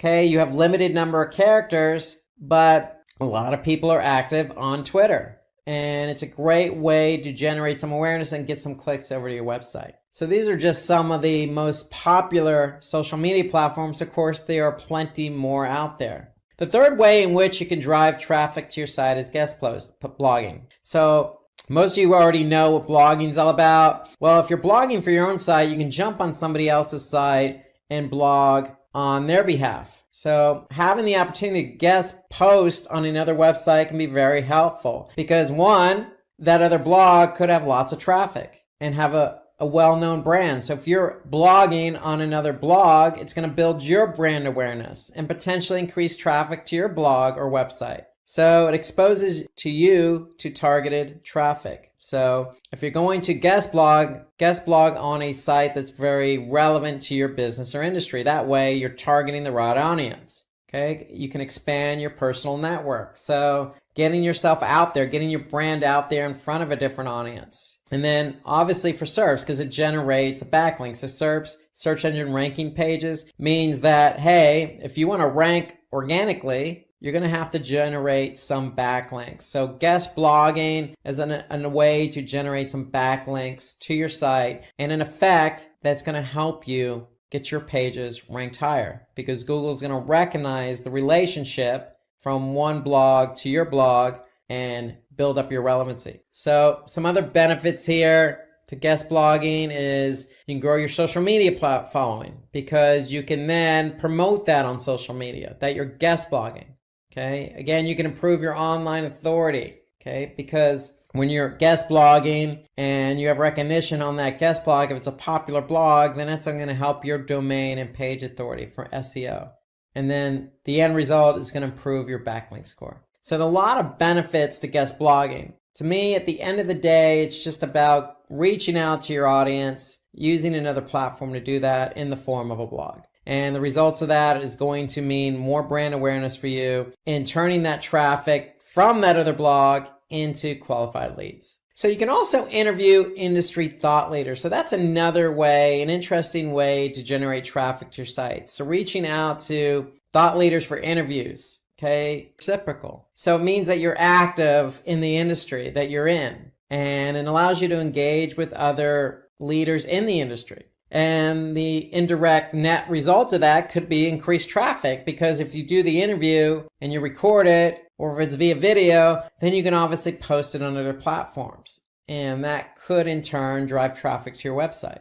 Obviously, just like guest blogging, it's going to increase your reach. So getting yourself out there. If nobody knows who your brand is, and they know who the thought leaders are, and they see you interviewing the thought leaders, then that's going to put you in front of these people. And so it's going to increase your reach. Another way to drive traffic to your website is just to make sure your website's responsive. And what do we mean by responsive? Well, we mean, does it work on multiple devices? Specifically mobile. So depending on the device, your website hides, shows, shrinks, enlarges, or moves content so that it conforms to the browser that that person's looking at on your for your website. So if somebody's looking on mobile at your website, you want to make sure that your website adjusts accordingly. So you want to be able to, test to make sure it's responsive. And so is content arranged based on importance? Okay, does it work across different browsers on different devices? And do the images, text, and everything else align just like it does on desktop? So there are plenty of tools out there on the web. All you need to do is just do a search for, check my website for responsiveness.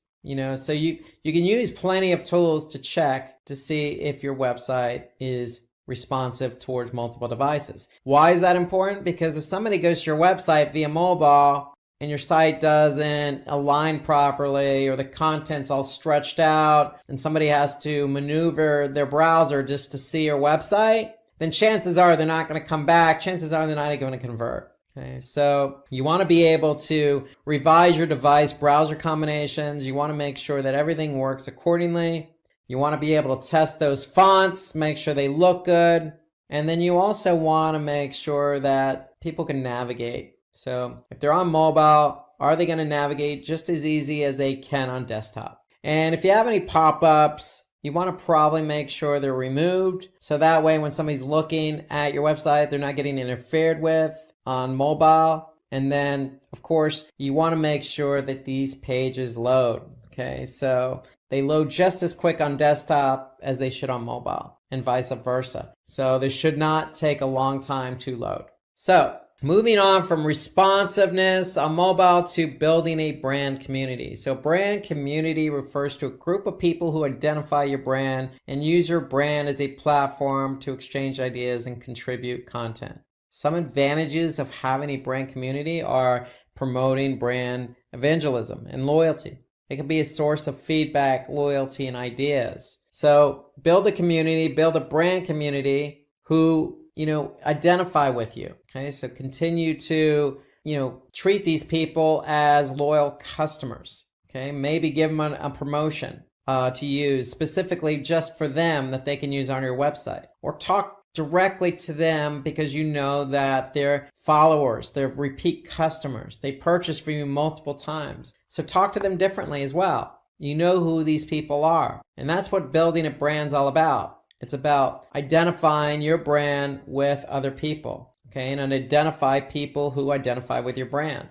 and messaging and talking to them as if they're part of your own community, your own family. So you can use user-generated content that provides future marketing strategies. So the feedback you get from your own community could be in turn used to promote or used in future marketing strategies, i.e. advertising, i.e. post on social.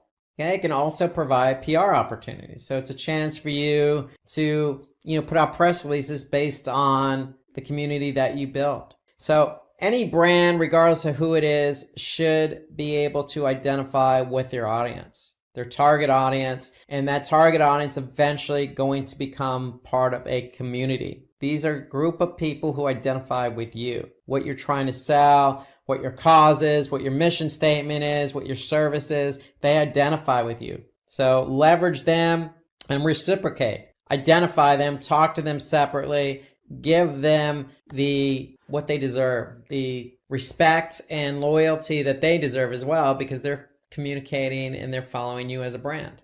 So the next thing you could do to drive traffic is be active in the comment section. So engage in relevant and thought-provoking conversations on other blogs and sites. It doesn't necessarily have to be another blog per se. It could be other sites like Reddit or Quora or Medium. Sites that have a lot of content that are broken out by industry, that allow you to engage in conversation, that allow you to either upvote or share or respond. Okay, so be active, because when you're active, people are going to see that, hey, you're a leader in the industry. You know what you're talking about. You have some brand equity. You have some thought and some knowledge on the specific topic and subject. So it just puts you in a better light when you can respond and be active on these different platforms. Okay, let's turn our attention to search engine optimization, also known as SEO or organic search. So in order to drive traffic to your site, you're going to have to implement an SEO strategy. Why do you want to implement an SEO strategy? Because it can help you improve your overall searchability and visibility on search engines. And obviously that comes with advantages. One of those advantages is obviously more traffic to the site. Search is still king in terms of volumes of people using search on a daily basis. So you have a great opportunity to be found. It also builds trust and credibility, because still a majority of the people who do a search click on an organic search listing. And so if you're found organically and you're ranked number 1, then chances are somebody's going to click on your listing. And it provides increased engagement and traffic. And so what that means is more traffic, more engagement. And engagement is something you define. It could be, again, a download of a document, or the clicking on the play button of a video, or submitting a form, or signing up for a newsletter, or calling. These are all forms of engagement. So the amount of traffic you drive from organic search to your website is only going to improve engagement. Okay, so you can also provide an improved user experience. And what do we mean by that? Well, if you're getting lots of traffic from organic search, you have a really good opportunity to do A/B testing. And when you do A/B testing, you can improve user experience, meaning you're showing one variation against the other from people coming from organic search. And so this is helpful in that, if you're running an A/B test, the variation has a chance to improve or outperform the original. And if it outperforms the original, you're improving user experience. And then it helps target quality traffic. So SEO, to me, or all search, is the only medium in which you're meeting somebody halfway. You're addressing what they're looking for. So if somebody's looking for a pair of red women's Nike shoes, the 2019 model, and you have that particular product to offer, well, you have a chance of showing up via organic search. Somebody types in, women's red Nike shoes, size whatever, at the year 2019 model, then of course they're going to likely click on your listing, because you have what they're looking for.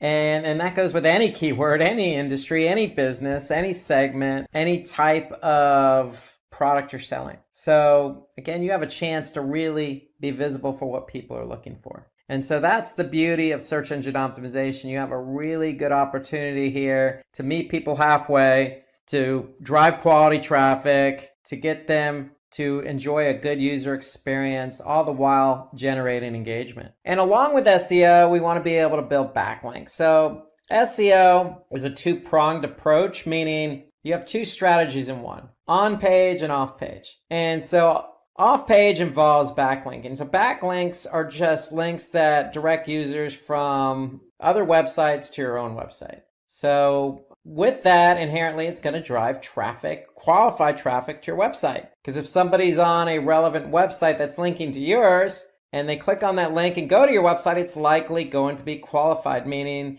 they're going to be relevant. And so backlinking, because it's an off-page strategy. Why is it an off-page SEO strategy? Because if Google crawls that other site that has a link to you, then that's going to give you credit, because Google will say, hey, this site's getting some links from some relevant sites. we must think they're relevant, and therefore we're going to trust this site. So by Google trusting your site, it's going to improve your organic ranking. And with the organic rankings being improved, meaning it's going to mean faster indexing. So what does that mean? So you want to be indexed by the search engines. And so the quicker Google can find your pages, even if it's on somebody else's site, then that means they're going to follow that link, go to that page on your site, and take that page back to their servers to be indexed. Okay, so the quicker you can get indexed, the quicker you can get found. And then it helps with referral traffic. So again, we noticed that our efforts are on SEO, organic search, but if you're getting traffic from another website, hey, that still counts. That's referral traffic. Okay, so that's a side advantage to having backlinks, is good traffic from other sites. Okay, so those are inherently some of the reasons to do backlinking. Okay, never hurts. I mean, there's brand awareness reasons to being on other sites as well. There's industry leadership, meaning if you post content on Reddit, okay, you're coming across as an industry leader, but yet generating a backlink, which helps with SEO and referral traffic. So there's a lot of benefits to building backlinks. And the opposite of backlinks are internal links. So you want to do internal linking, and that just means connecting one page on your site to another. And why is that beneficial? Because it can help direct visitors to other pages they wouldn't normally otherwise find via your navigation. So if you're active on a blog, don't be afraid to include multiple internal links. You want to move people through your site. You want the flow of traffic to go from one page to another to another. And so when you do internal linking, just like with backlinks, it's going to improve the indexing of your website. Google's going to follow those links and index those pages. And Google does give credit from an SEO perspective, from an internal linking perspective. So if one page is linked to another and that page has really good relevance in the eyes of Google, then the other page is probably going to benefit from that. The other reason you want to do internal linking, again, you want to move people from your one page of your site to the other. And when you do that, it's going to reduce bounce rates. So bounce rate is simply the rate at which people land on a page and then leave. So if I have 100 people land on my home page and only one person went to another page and the other 99 left the site, then that's a 99% bounce rate. So by putting internal links in place, you're helping people move from one page to the other and thus reducing the bounce rate. And that's what you want. You want to keep people on your site. You want to be greedy. It also drives traffic to older posts. So again, when we say older posts, we're really referring to blog posts. So if you have a relevant blog post and you're writing a new blog post, then link the two together. If it's relevant, link it. Regardless of how old it is. You want to show Google that these older blog posts, just because they were written a year ago, doesn't mean they're outdated and old-fashioned, okay, or useless. You want to keep them alive by linking to them. So to me, that's a good strategy for internal linking. Link to older blog posts. Show people you're an industry expert. You've been doing this for a while, and then you have lots of content to share. Okay, so the longer you can keep somebody on your website, the more likely it is they're going to engage and convert. And some other inherent benefits: improves page rank. So what we mean by page rank is simply just a rank that Google gives pages. So the more internal linking you have, the better off you are. And then it helps spread link juice across websites. And what we mean by link juice, again, just like backlinking, it builds relevancy. So just keep all these inherent benefits in mind to internal linking. The end result is keeping the flow of traffic on your site, and all these other benefits will fall into place. Okay, so another way in which you can really hone in on traffic to your website is long tail keywords. And long tail keywords to me are more than just one or two keyword phrases. Okay, so they're usually 3 or longer keywords in a phrase. Okay, so long tail keywords really nowadays account for most web searches. People really take the time to even pose questions as a search query. It's unlikely somebody's going to go into search and just type in the word shoes. They might type in red shoes, but that's unlikely. What they're probably going to type in is, red Nike running shoes 2019 or some variation of that. Okay, that's a long tail keyword. And some of the advantages of using long tail keywords to be found for are less competition. So if you're using broad keywords like red shoes, then who doesn't want to be found for red shoes? Well, you don't want to be found for red shoes because it's too broad. You don't know what type of shoes somebody's looking for. You just know they're looking for red shoes. It could be running shoes. It could be work shoes. It could be,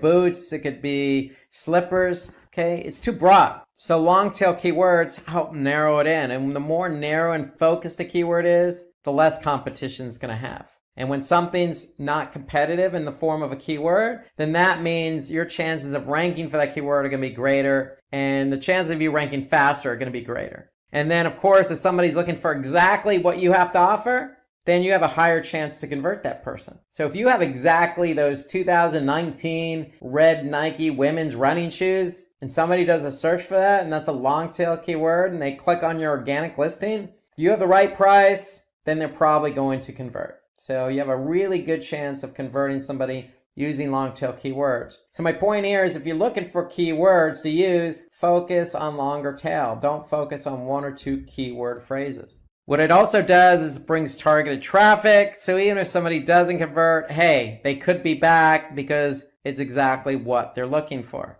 And if you're focusing on longer tail keywords, like I just mentioned, stay away from the shorter ones. It's just easier to optimize your page for SEO. So remember, SEO is a two-pronged approach, on page and off page. We talked about off page with internal linking and backlinks. On page is all about making sure those keywords you choose are integrated in with the page you want to be found for. And so if you're using a long tail keyword, it's just easier to work that keyword in. So it enables easier on-page optimization.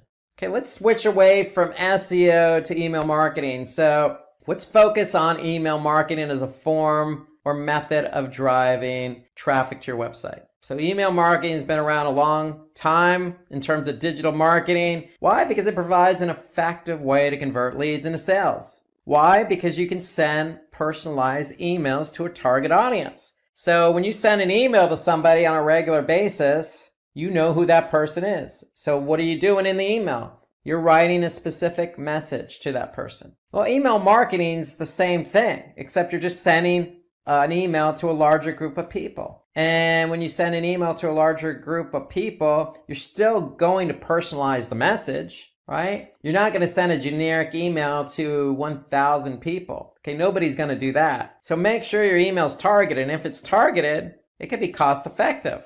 Why? Because sending large amounts of emails, or let's just say an email to a large amount of people or a large group of people, is going to be cost effective. It's not cost per click, it's not cost per open. Okay, so email usually, depending on the email provider you're using, really is a flat fee. So it just really depends on how many emails you're sending or how many people you're sending the email to as well. So, but email generally tends to be more cost effective than other forms of marketing. So look at the email content provider you're using and just get a sense of what they charge. But if you look at it and do a comparison, email generally is cheaper than, say, doing pay-per-click, because with pay-per-click, you're paying for each click. Okay, so that could be expensive depending on the keywords. So email marketing is also time saving, okay, meaning it's a one-time thing and done. So once you send the email, it's just a matter of, watching and looking at the metrics and learning what's going on so you don't make the same mistakes again. But it is time conducive, meaning you send out one email and that's it. With pay-per-click, you're constantly measuring and managing the campaigns.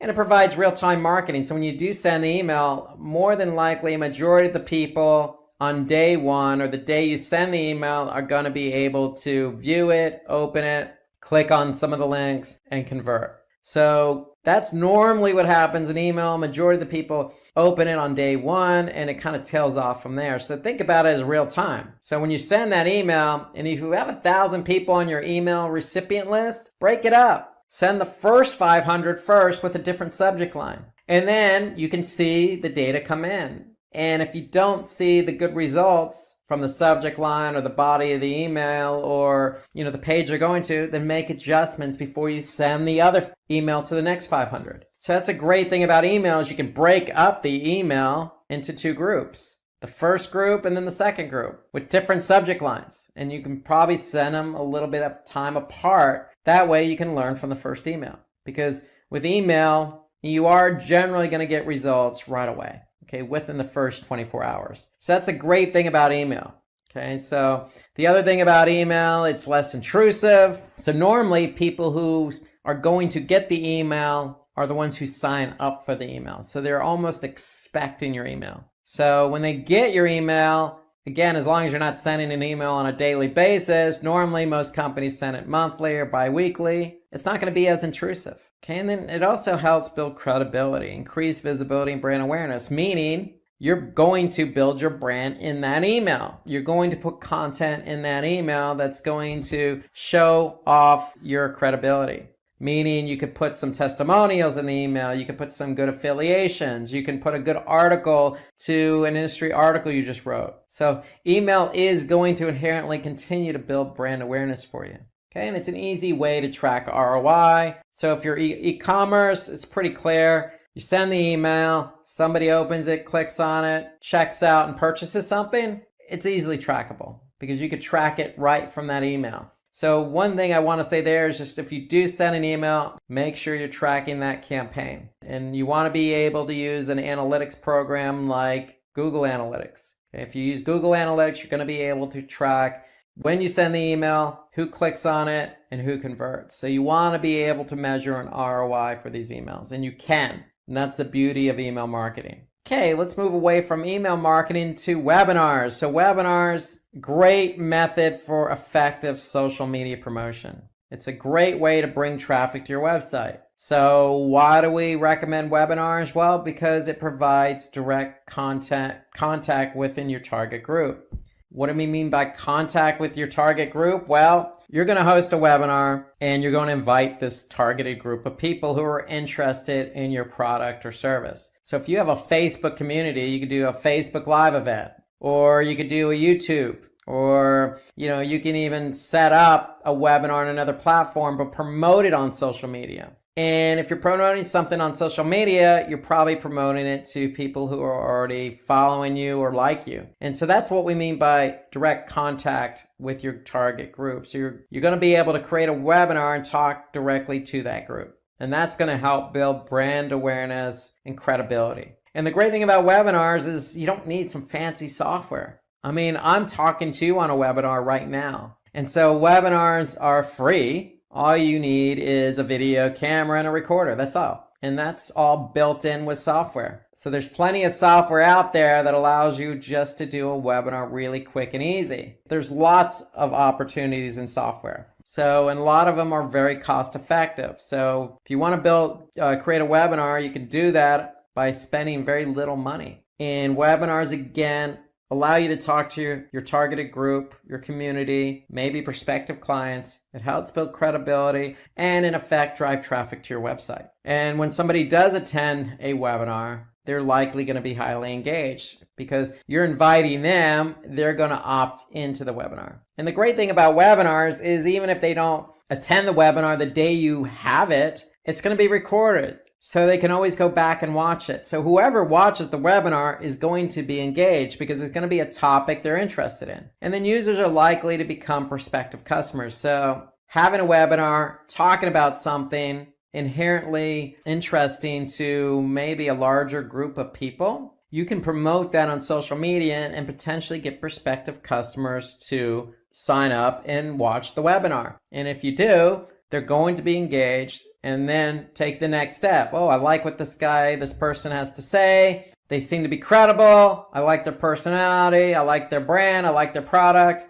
I'm going to go check out their website. Okay, so webinars allow you to kind of pull in more people as well as just your community because you can promote the webinar and you can promote it in advance and you can leverage social media for that. Okay, so something related to webinars is incorporating video content. So videos have been proven to be a really good way to attract new visitors. And it makes your website very engaging when you have videos on your website as well. So if you create video, you have an opportunity to post it on various video platforms like YouTube or Vimeo. Okay, there's plenty of video platforms out there, or just embedded in a blog post, or embedded in a Facebook post, or a tweet. Okay, so you can do a lot with video. And having video on your site is going to increase engagement. Okay, when you increase engagement, good things happen. That's going to lead to increased conversions and sales or ROI.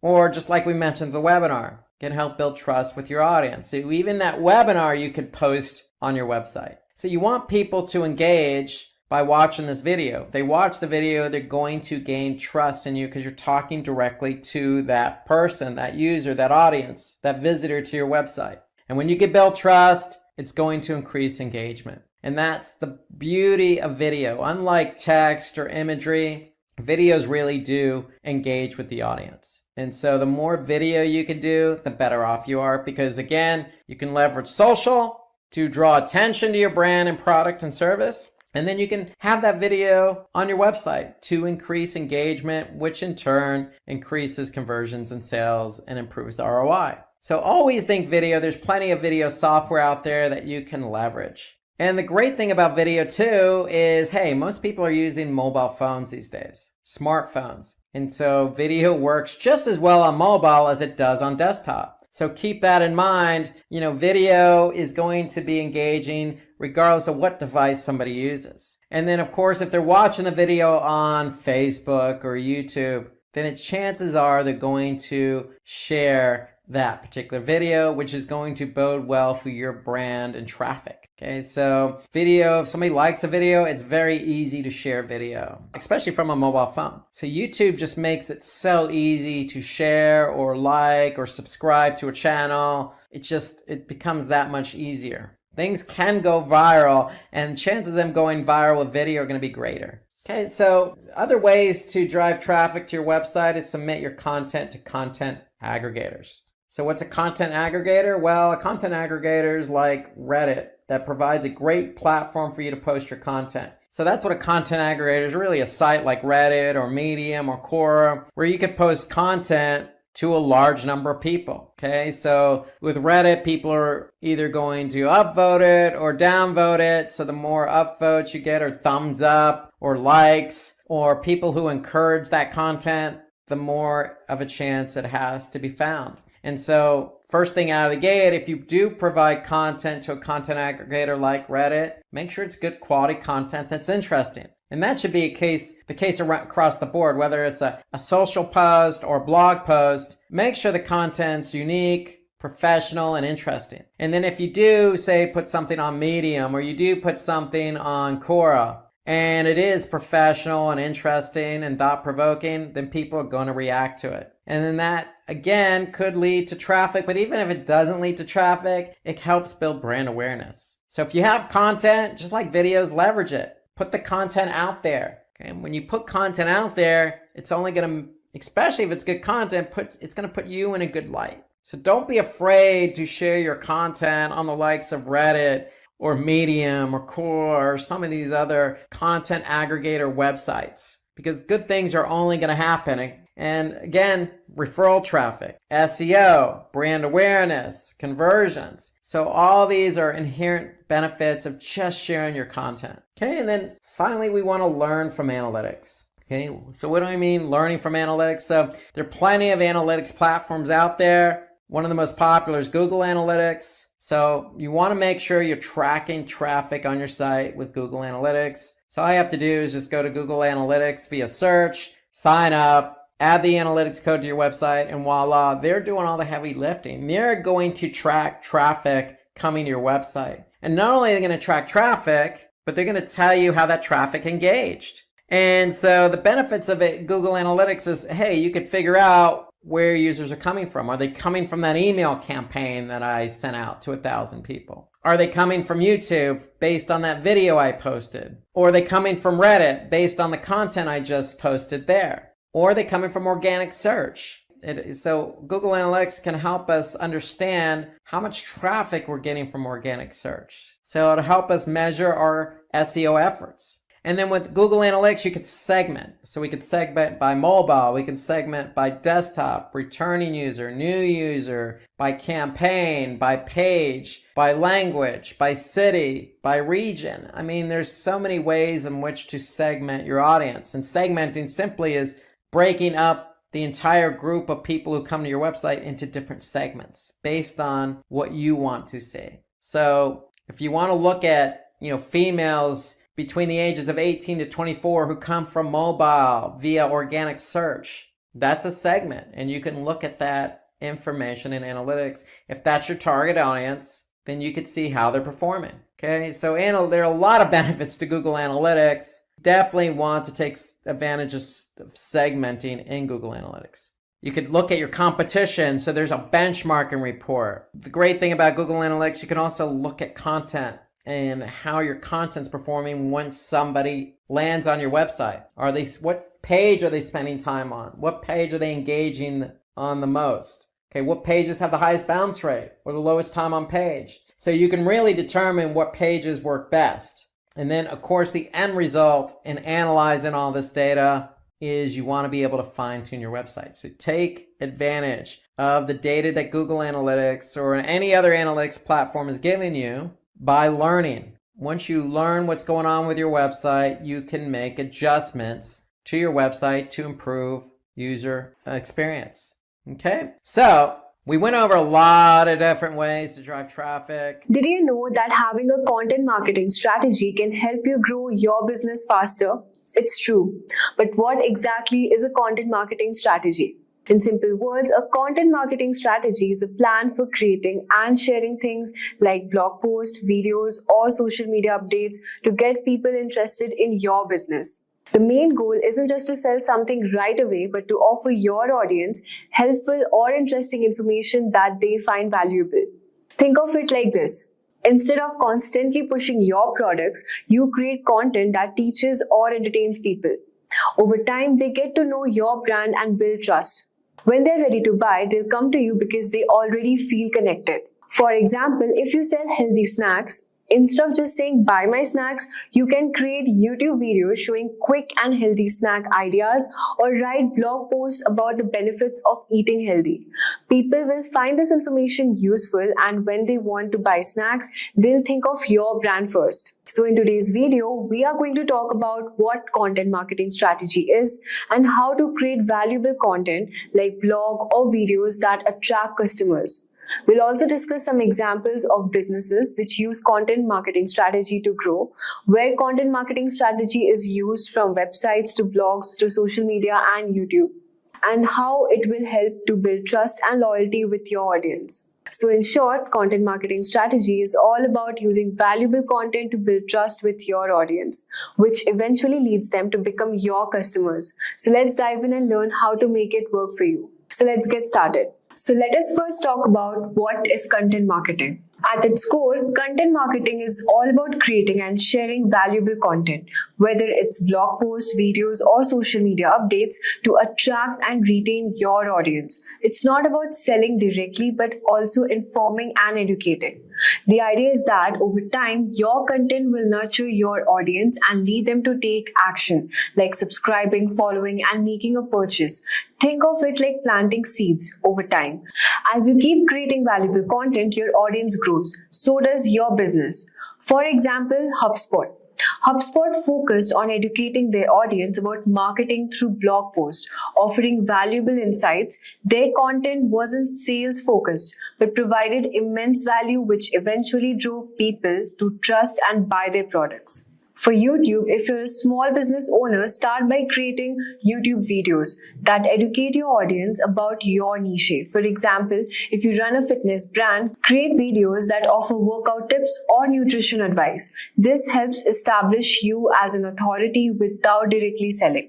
The next step is creating your content. Your content can take many forms: videos, blog posts, infographics, or podcasts. Start by identifying what works best for your audience. For example, a travel blogger might find success with visually appealing blog posted and YouTube travel blogs. Consistency is the key. Posting content at random won't cut it. Create a schedule, whether it's once a week or twice a month, and stick to it. For example, HubSpot. HubSpot started with a blog post on marketing topics, but later expanded into videos and webinars. They found that consistent posting helped them build trust and drive traffic to their site. Talking about YouTube, focus on content that solves problem or answers questions. If you are in the fitness space, create videos like 10-minute home workouts or healthy recipes for busy people. Over time, your audience will return for more. Now let's talk about how can you get started with content marketing. If you're new to content marketing, start by defining your goals. Do what you want to drive traffic, build brand awareness, or engage your audiences. Once your goals are clear, choose the right platforms, YouTube, blogs, or social media. For example, HubSpot's goal was to educate business owners on inbound marketing. They started with a blog, they expanded to other platforms like YouTube and social media. Start by creating videos that aligns with your goals. In YouTube, for example, if your goal is to build brand awareness, focus on educational content that introduces your expertise into a wider audience. Post consistently and build a content library. The next step is to promote your content blog. Creating content is just the first step. Now you need to promote it. Use SEO to rank higher on Google. Tools like Ahrefs or SEMrush can help you find the right keywords or target. Share your blog on social media and engage with the audience through comments or newsletters. HubSpot promoted their first blog using SEO and shared them across platforms like Twitter and LinkedIn. This helped them to build organic traffic over time. For YouTube, if you also want to run a blog, share your YouTube videos on your blog and optimize them with relevant keywords. Promote your videos on Instagram, TikTok, or through your email list to drive more traffic. Now let's talk about how can you promote your YouTube content. So YouTube is a goldmine for content marketing. To promote your YouTube videos, start by optimizing your titles, descriptions, and thumbnails for SEO. Use engaging visuals to attract clicks and share your videos through social media platforms like Instagram and TikTok. HubSpot promoted their YouTube content by sharing tutorials on SEO and inbound marketing. Their videos were optimized for search engines, helping them to rank higher in YouTube search results. For YouTube, create catchy thumbnails and titles that draw in users. Use relevant keywords in your descriptions to rank higher. Respond to comments and engage with your audience to boost interaction. The next step is about what are the two objectives of content marketing. So there are majorly two objectives. The first is lead nurturing, which keeps your audience engaged with helpful content until they are ready to buy. Next is lead generation. Attract new potential customers through valuable content. HubSpot use lead nurturing to offer free tools like the website grader to build trust. Their lead generation strategy involves creating blog posts and webinars to attract new leads. And for YouTube, if you're selling products or services, create videos that help nurture your audience by providing useful advice. At the same time, use lead generating videos like product reviews or tutorials to attract new viewers. So let's now talk about the phases to build your content. The first phase is starting small. It's very simple. Just start creating and posting content. Don't worry about being perfect.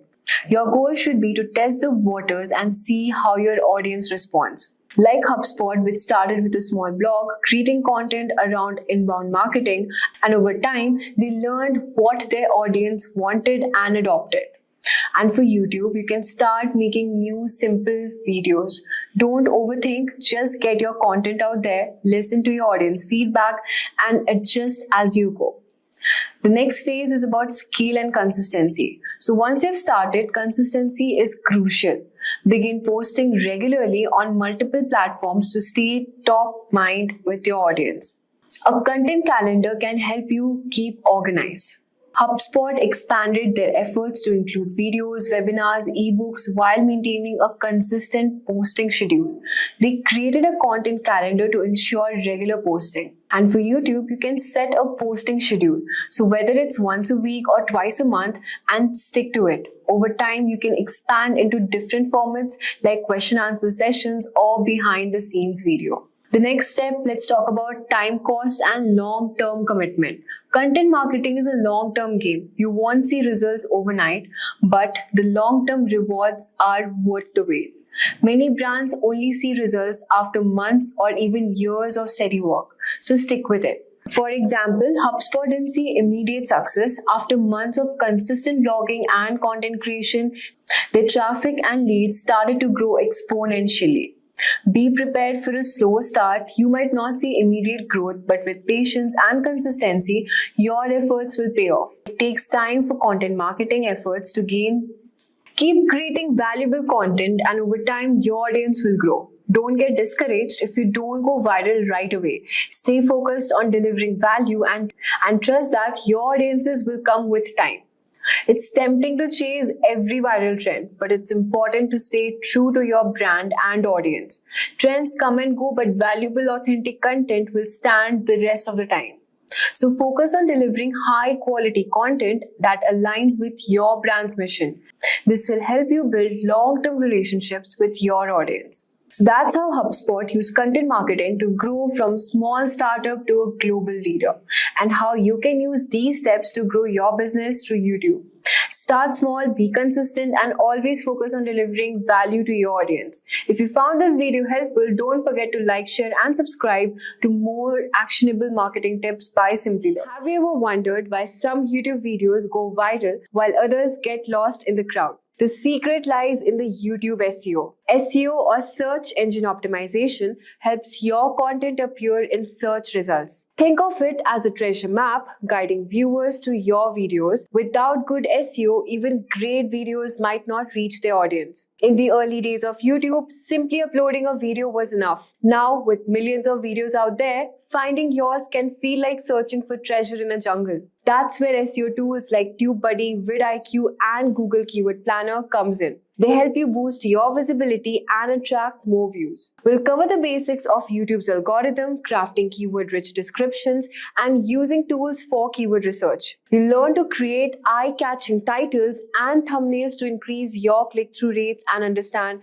how to use tags effectively. We'll also discuss strategies to engage your audience and leverage comments and likes to enhance your SEO. Finally, we'll explore advanced tools and best practices to keep your channel fresh and growing. So let's dive in. At first, let us understand what is YouTube SEO. YouTube SEO goes beyond using keywords. It's about creating content that resonates with viewers. It's the second largest search engine in the world. Think of YouTube as a massive digital library where an algorithm acts like a librarian, recommending videos based on viewer preferences, engagement levels, and watch duration. Understanding these factors is key to optimizing your content for the right audience. Start by knowing the audience. Consider the demographics, interests, and challenges. For instance, if you're creating tech tutorials, your audience might be tech enthusiasts seeking DIY solutions. Tailoring your content to their needs will make it more engaging. Next, you should focus on creating engaging content. Answer viewers' questions clearly and use entertaining methods like humor and storytelling. Ensure your videos have good production quality, clear visuals, and crisp audio matter. Finally, use relevant keywords to help the algorithm understand the video. Integrate them naturally into titles, descriptions, and tags. For example, a video titled Beginner Yoga Poses should include phrases like yoga for beginners. Make sure your titles are clear and your description provides a summary with key terms, and your tags reflect the video's content. By following all these steps, you can enhance your video's visibility and engagement. Effective YouTube SEO is all about crafting strategic, audience-focused content that keeps viewers coming back for more. So let's dive into our first super important method, which is on how you can rank your video on YouTube using keyword research technique. Keyword research is essential for making your content discoverable on YouTube. Keywords help the algorithm understand what your video is about and ensure it reaches the right audience. To get the most out of your keyword strategy, you can use tools like YouTube's autocomplete, Google Trends, and Google Keyword Planner. Let me show you how you can use all of these tools. So first, we will start by generating ideas using YouTube's autocomplete feature. Let me show you how. You can just simply search in the search bar any keywords, like suppose I'll search artificial intelligence. So as you can see, these are the YouTube suggestions it's giving. So these topics are basically based on what people are actively searching for, giving you real-time insights into the trending topics. You can type any keyword you want to and you can take suggestions from here and search it, because these will give you the top videos, what the users are usually searching for at this moment. Next, we will talk about Google Trends. So just simply search in the Google search bar Google Trends and just click here. Now, why did we select Google Trends? Because Google Trends helps us to validate the popularity of the keywords. Google Trends shows us how often a term is searched over time, allowing you to identify seasonal trends on growing topics. For example, you can just simply click on the Explore option from here. And so these are the topics it's showing right now, which are trending. And it's also showing the interest by the sub-region. Okay, so what are the popular topics trending at this moment? For example, we'll just select here YouTube search as we want our YouTube search results. And then we will select 30-minute workout and just click enter. So as you can see, it's giving us the statistics and the data of the interest over time on all the dates. So this was on October 14 and this was for at 8:18 p.m. Okay. So I've selected here the past day, that's why it's showing this out. You can also select for the past 90 days or the past 12 months also. It will give you the graph, something like this. And okay, so these are the related topics and the related queries as you can see from here. So yeah, you can just simply search your keyword here and just look at the popular keywords and what people are actually searching on the YouTube. Now we also have a second feature, which is the compare option. Now if you want to compare any keyword with this keyword, for example, lose weight, suppose I want to search, and just simply click on enter. So as you can see, it will give you the comparison of the past 12 months between these two keywords on YouTube. Okay, and from here you can just look at the data and also the interest. For example, in Goa, people are searching for 30 minutes workout routine.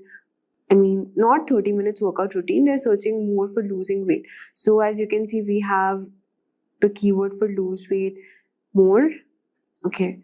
And also we can look into the popular topics and the trending topics for this, how to lose weight as a teenager. So if you want to create videos, you can use keywords from here. It's really helpful. Next on the list is the Google Keyword Planner. So just simply search Google Keyword Planner from here and click enter. You can sign in with your Google account, and I'm just directly visiting on the Keyword Planner. So we're using Google Keyword Planner because this is a free tool which can help you search all the trending keywords that people are searching on the Google.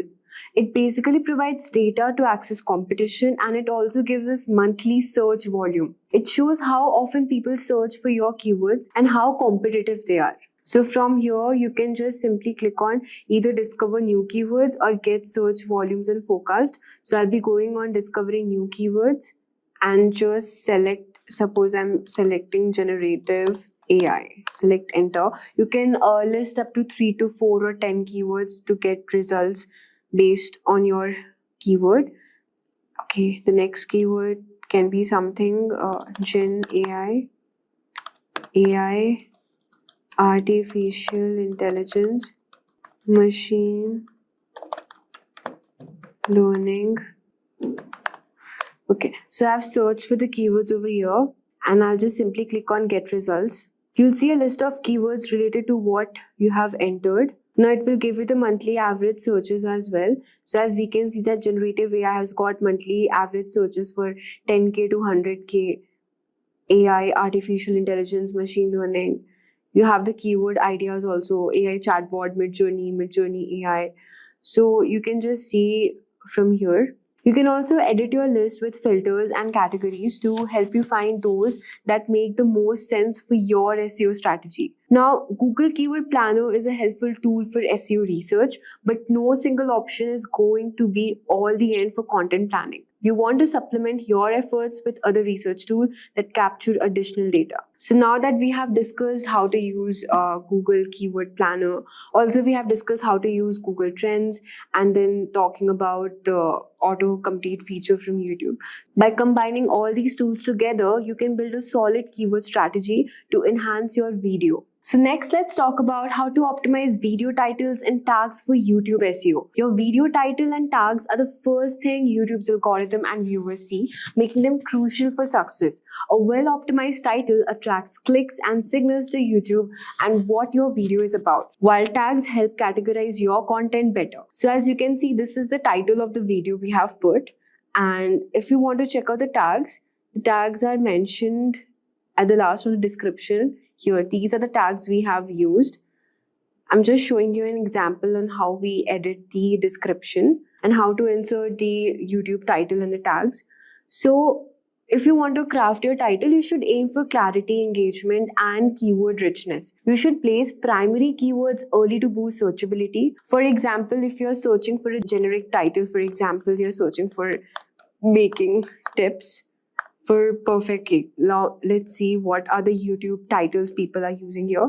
Baking tips for beginners, baking tips, tricks and tricks, tips to make a perfect cake. So these are how people are using their titles and optimizing it so that the video is ranking above. Now let's talk about increasing click-through rates. Your click-through rate CTR is a key metric for YouTube SEO. A higher CTR means more viewers are clicking on your video in search results or recommendations, signaling to YouTube that your content is relevant and interesting. So what should you do in order to boost your CTR?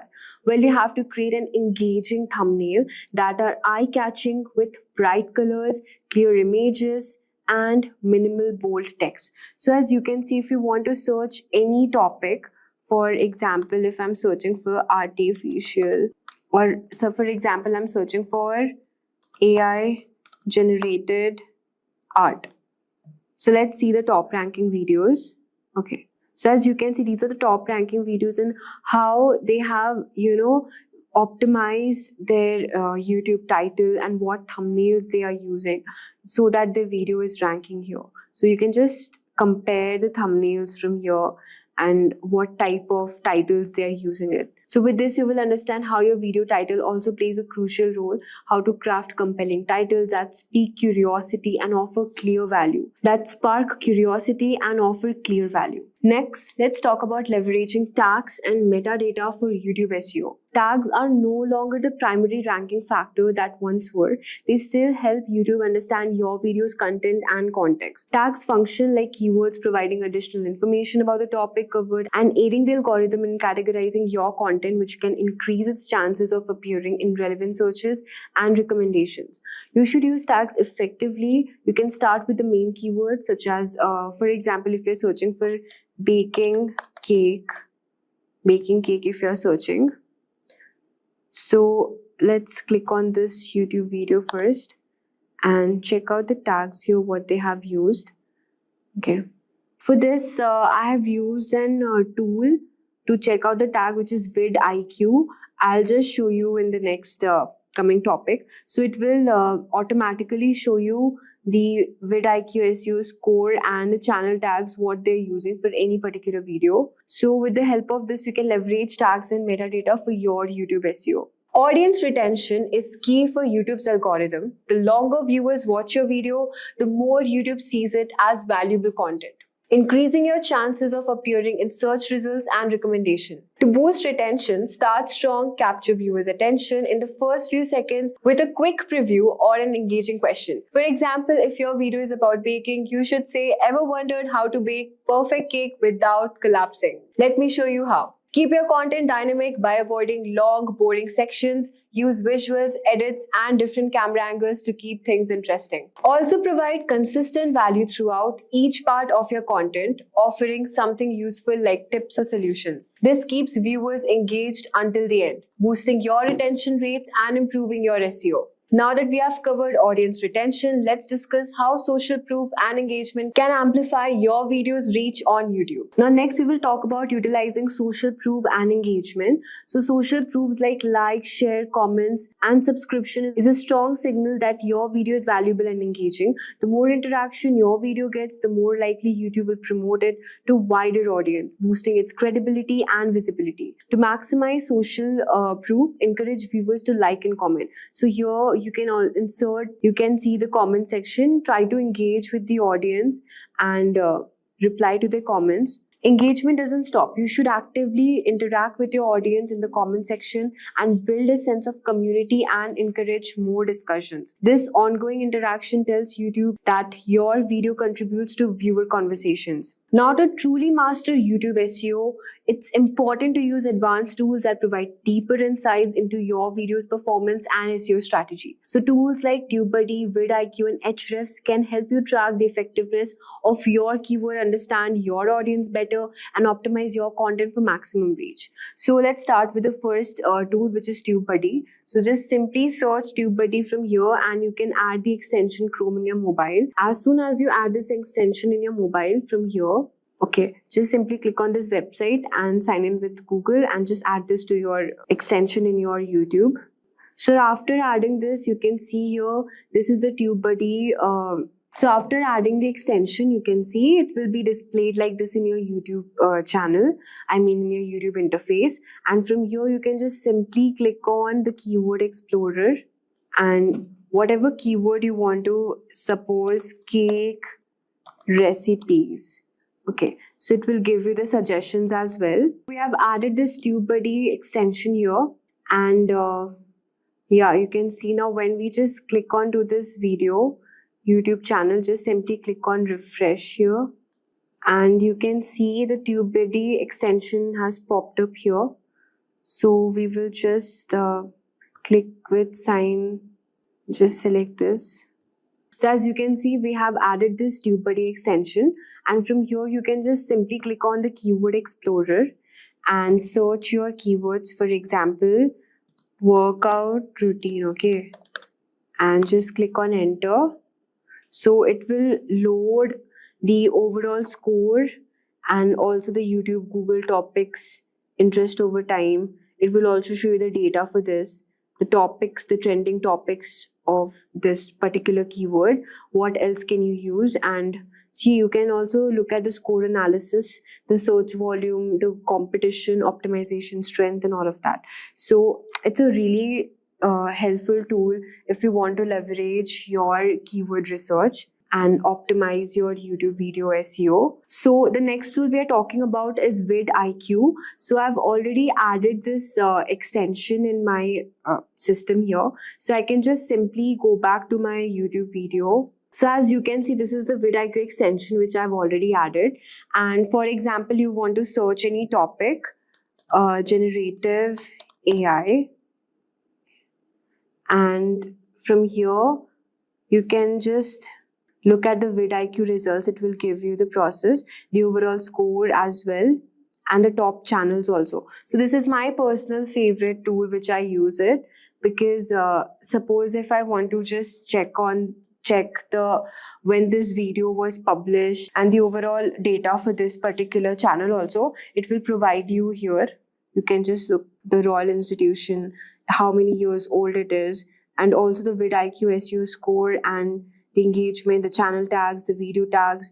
It will provide you all the particular analytics you need in order to leverage your SEO score. So this is how you can use tools like vidIQ and TubeBuddy. Next on the list is Ahrefs Keyword Planner. So I'll just show you how you can use this, but this particular is Ahrefs Keyword Explorer. Okay. So Ahrefs has got some same features for keywords and tags as other tools we have covered, but it is considered to have the strongest data mining out of all of them because it's not a free service. It comes with robust set of features to analyze competitors' website and optimize your own website as well. So your goal is only YouTube SEO. The other tools may be valued. So if you want a paid version for this particular keyword, you can just simply click on sign up for Ahrefs and you can go for the paid version as well. So this was all for the tools, the advanced tools we are using for SEO optimization. So next on the list is creating a strong thumbnails. As we know that thumbnails are the key to driving click-through rates. Think of them as the mini billboards of your video because they need to grab attention, be visually appealing and hint at the value of your content offers. So if you search for any topic and you can just look at the thumbnails they have created, which are the top ranking videos. Just look at the quality of the thumbnails they have created. So they have made it really engaging for the YouTube audience, and that is the one of the reason why their video is ranking. You should also focus on the contrasting colors to make your thumbnail stand out. For instance, a brightly colored cake against a clean background can draw more eyes to your video. It's all about creativity, how you show your thumbnail. So you must also ensure accurately that your thumbnail reflects your video's content. Misleading thumbnails may increase clicks, but first can harm also audience retention if viewers feel tricked and exit the video early. Speaking of retention, this leads us to the next crucial factor of YouTube SEO. At last, let's explore strategies to keep viewers engaged and boost your ranking by extending viewer watch time. Watch time is crucial for YouTube's algorithm. The longer viewers stay, the higher your video ranks, leading them to more recommendation. Start with a strong hook to grab attention and highlight the value viewers will gain. Structure your video to maintain interest using quick edits and engaging visuals. Break content into clear sections, guiding viewers step by step and varying angles to keep it dynamic. By implementing these YouTube SEO strategies, you will enhance your video rankings and grow your channel. Focus on creating compelling content, optimizing titles, descriptions, and tags, and keeping your audience watching until the end. So at last, there's one question for you. You can comment below with your answer. The question is, what is the one SEO technique you plan to use to improve your YouTube videos? Here are a few options you can choose from. Option A, using keyword-rich titles to attract more viewers. B, crafting eye-catching thumbnails to boost click-through rates. C, engaging with comments to build a community around your content. D, optimizing video descriptions with relevant keywords. Feel free to pick one or share your own ideas. You can answer them in the comment section below. Imagine giving your website a boost with the power of AI, helping it climb higher in search results and attract more visitors. Exciting, right? That's exactly what an SEO audit does. It's like a health check for your site where AI tools can quickly find the little things that might be showing you down, from page speed to broken links, and suggest smart ways to fix them.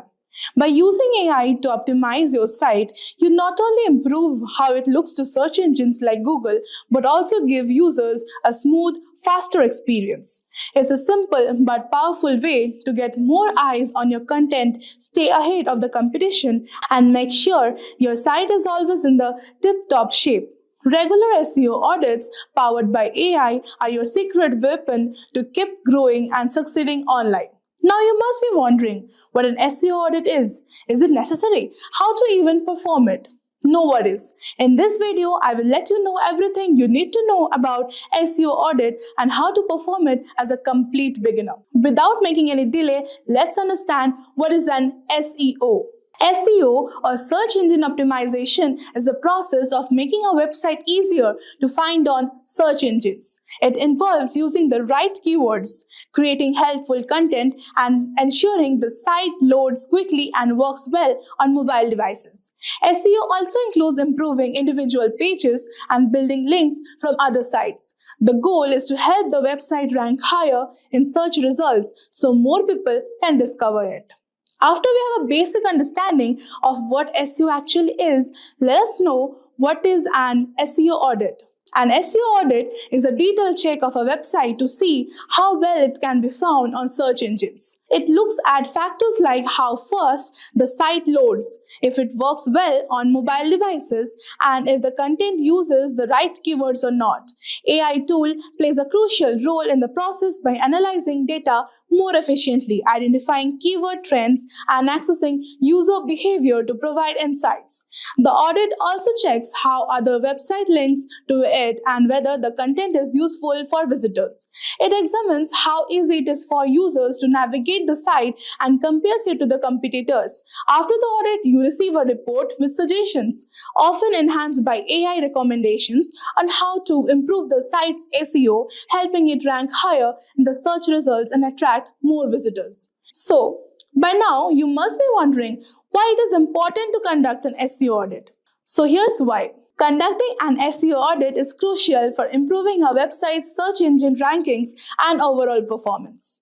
It helps identify technical issues such as broken links or poor site structure that can hinder search engine crawling and indexing. Additionally, an audit enhances user experience by ensuring the site is mobile friendly, fast, easy to navigate, which reduces bounce rates and increases conversions. It also ensures content remains relevant and optimized for target keywords, driving organic traffic without the need for paid ads. Regular SEO audits help websites stay updated with algorithm changes and provide insights into how to outperform competitors. Now, the most important part, I will let you know the 2 AI tools to conduct a basic SEO audit for complete beginners. So let's get into the video. So the first SEO audit website I would be talking about today is AIO SEO, that is all-in-one SEO.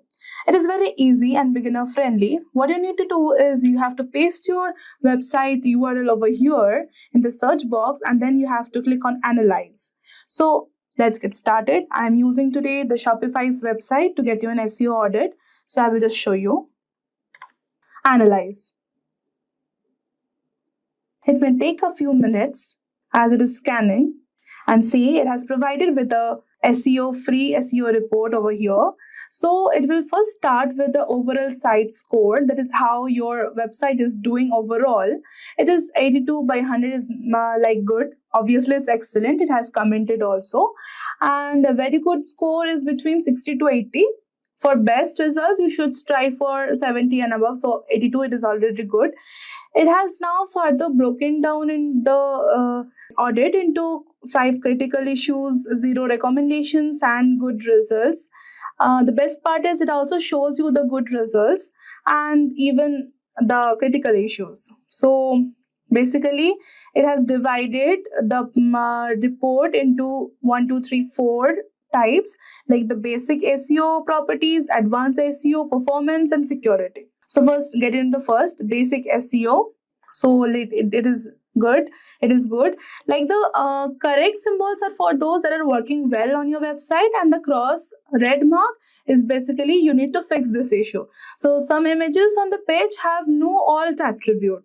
So like there are 51 links. You can even see the URLs over here, and this is working good. Moving on to the next, advanced SEO. The page is using the canonical link tag. All this is fine. You don't have to fix over the advanced SEO part. Performance. The server is not using expires headers for the images, and you can click over here and see basically what is the problem. The page makes 43 requests. More than 20 requests can result in slow page loading. The performance would be less because it makes 43 requests. More than 20 requests can actually hamper the page loading. So it is necessary. You need to focus on this. And the size of the HTML document is 73 KB. You need to also focus over here. So this is over our recommendation of 50 KB. So they will provide you the recommendations too. And basically, this is nice, I would say. Moving on to the security part, everything looks nice. Directly listing seems to be disabled on the server. That is nice. And see, it is very beginner friendly. And the best part is you can even download the report from here. Like you can click on download and get the whole report into your own device, and you can see and make the free changes. So it is very beginner friendly, and I would suggest that use it and have a for all the beginners, I would say use it, and it would help you to get a free SEO report. The next website I would be talking about is rankmath.com. It is also an SEO analyzer, and this is nothing different. You will just need to paste your website URL over here and then click on analyze. And after that, you will get the free report. Your free SEO audit report is ready. So it is giving you the overall website score. It is 82. It is nice. We have seen it. And there are 0 warnings and 3 failed tests. So let's see, move on. Common keywords, SEO description. So it has given a right symbol that the meta description was found, and it is 145 characters long. So it has no problem. You don't have to fix anything. And yeah, coming to the image alt attributes, as we have seen in the previous website, SEO audit, that some images on your homepage have no alt attributes. So yeah, you will need to say this. And the best part over here is, you will be getting some recommendations on how to fix it. So if you click on it, basically it will give you some suggestions that check your images for missing alt tags and add useful descriptions to each image. Add your keywords or synonyms, but do it in a natural way. So you basically need to check your images, that you are giving it the alt tags and using the descriptions for each image, that what that image is about, and you have to give the keywords or synonyms of that to make it a better one. So this all looks good. Links, ratio, SEO title. Coming to the next, advanced SEO. Search preview is good. Nothing. No problem is there. And scrolling down, you will see that it all works good. Performance is also good, but yeah, we can see one cross symbol. Your homepage makes 42 requests. More than 20 requests can result in a slow page loading. We have found this in the previous audit also. So like, it will give you how to fix. Try to replace embedded objects with HTML5 alternatives. This HTML new version has some alternatives, and you need to replace the embedded objects of that. Page size, the size of the HTML document is 71 KB over the average of 33 KB, and our recommendation is of 50 KB. You need to their recommendation is, they're recommending you need to do it on 50 KB and you are having 71 KB. Then let's see how to fix it.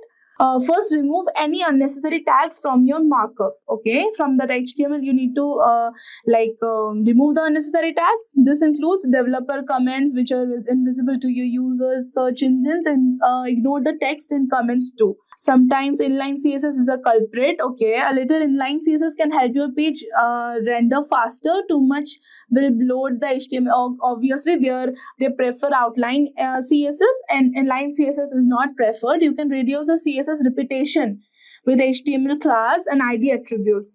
That is fine. Everything you need to change on the HTML CSS, that is coding part, and everything else looks fine. You can even share an email and print this SEO audit. And I will say this is 3 million plus happy users. So it is basically a very good website for a free SEO audit, and is very beginner friendly. And I will recommend to use this. So both the free AI tool will help you get a free SEO audit and make sure you fix your website issues and make your website rank higher. Did you know that 93% of online experiences begin with a search engine? That's a massive audience you are missing out on if your website isn't ranking high on search result pages, that is SERPs. But SEO can feel challenging, filled with complex algorithms and ever-changing practices. Enter ChatGPT, the AI assistant that's like having a secret SEO weapon in your arsenal. By using its language processing power, you can put it into work and watch your SEO results explode. With the help of it, you can generate keyword ideas that drive targeted traffic.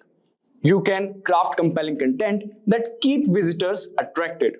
And you can also optimize your meta descriptions and titles for maximum clicks. So in this video, we will understand how using ChatGPT, you can boost your SEO strategy backed by actionable insights and metrics that matter.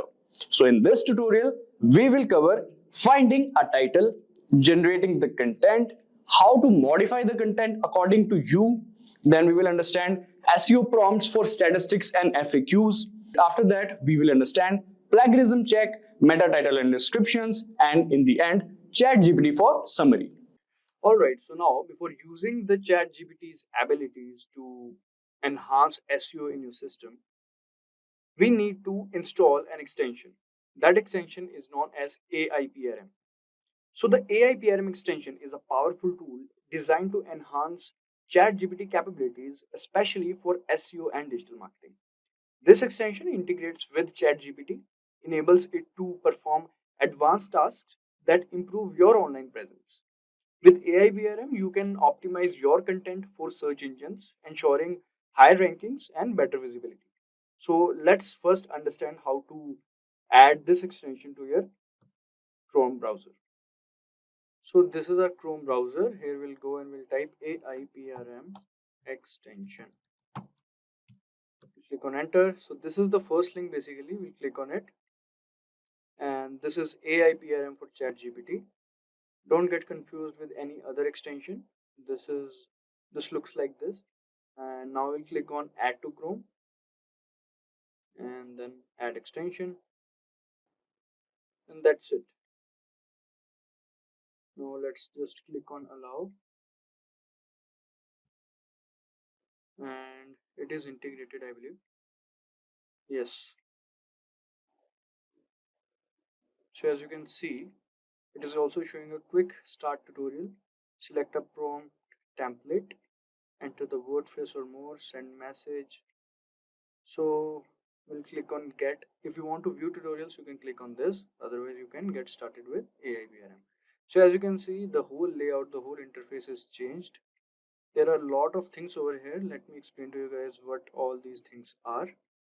Alright, so there are various options under public and on, from which you can filter prompts by topic, as you can see, or activity. And then prompts can be sorted by top videos trending, as you can see. And there are actually 4892 prompts available, and you can see the first 12 on this page, as you can see. And some examples of prompts here is like, you can say Yoast SEO optimized content writer, human written 100% unique SEO optimized article. So these are the examples of prompt. Now first of all, we'll ask ChatGPT to write a blog post for us on, let's say, fitness. All right, so we'll ask ChatGPT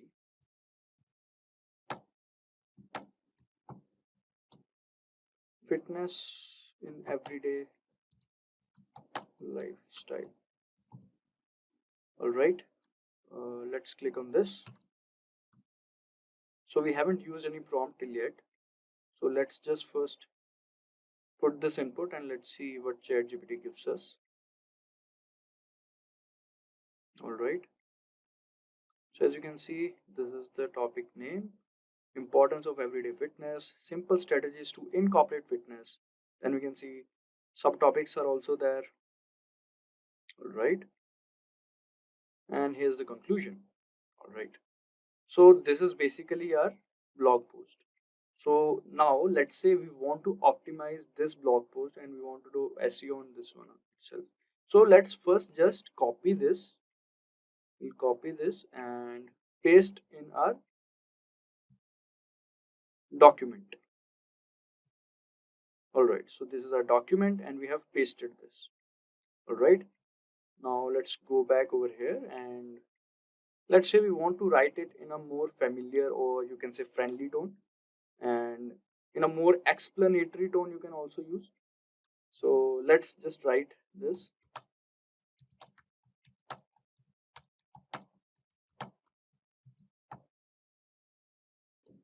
Don't worry about the spelling, guys. ChatGPT take care of this. All right, so let's see what are the changes in both of these blog posts. Let's just wait to finish it. And here's the conclusion. So this is the second blog post.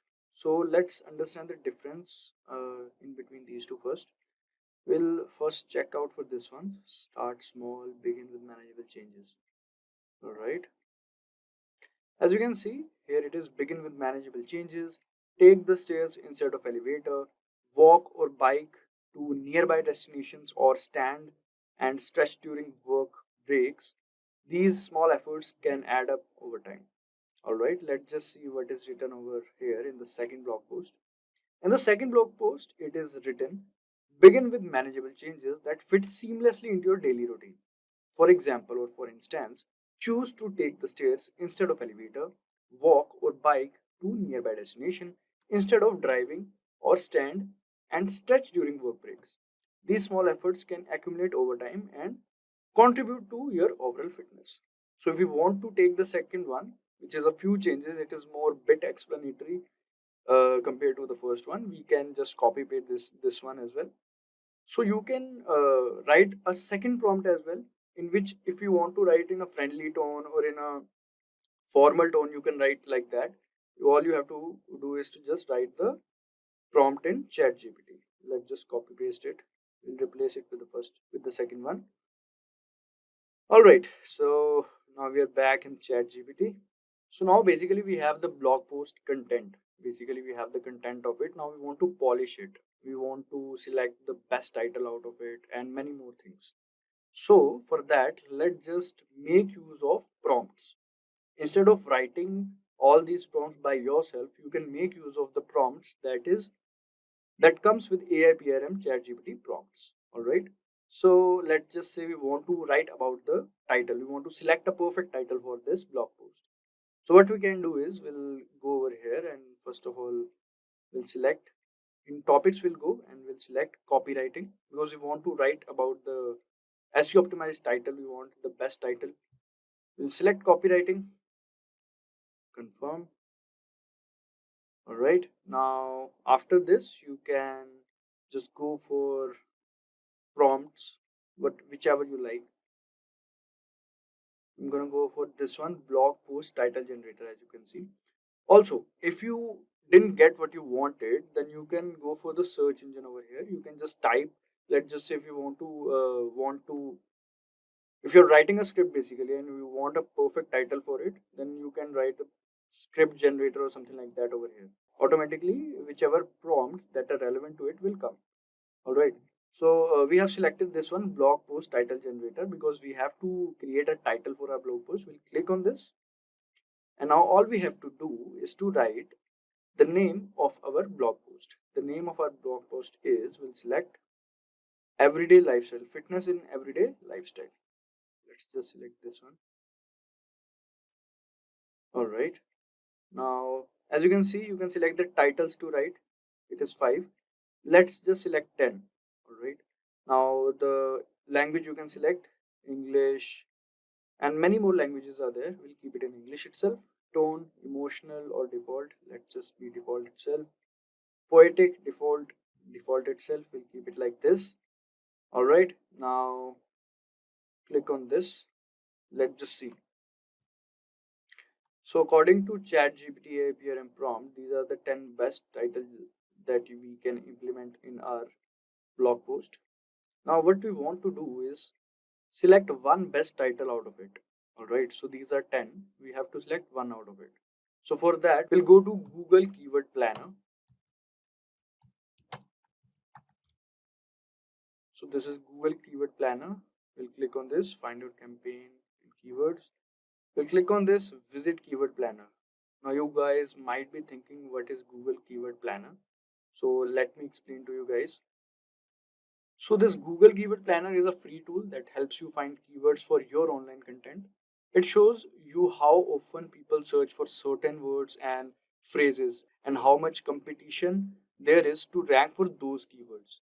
This way you can choose the best keywords to target in your ads or blog post or website to attract more visitors and potential customers. So it will give you the numbers basically which are mostly ranking and having the competition.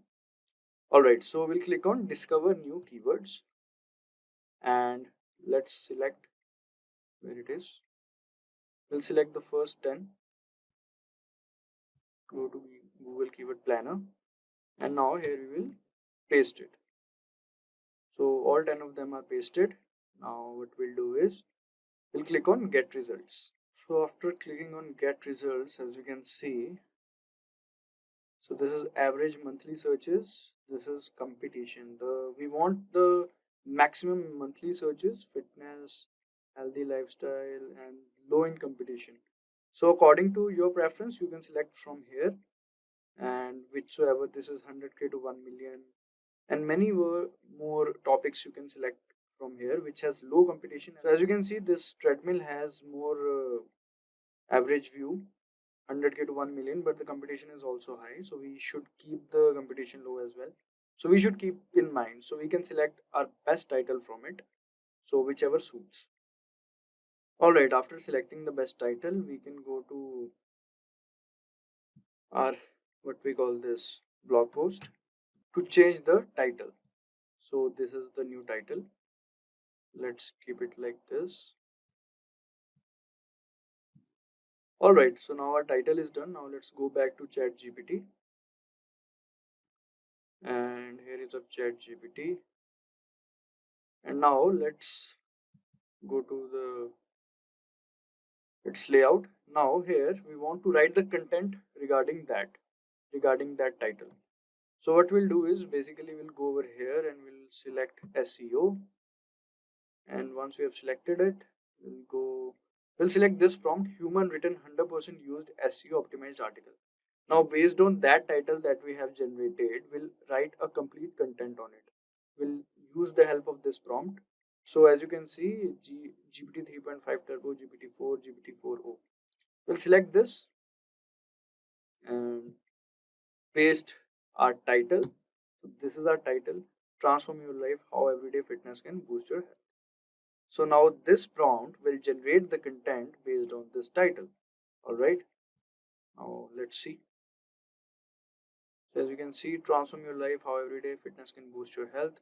This is the content outline, the article outline you can say.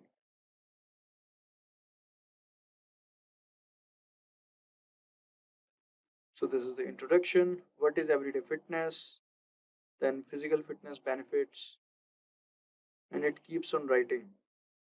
I believe it'll be a long article or blog.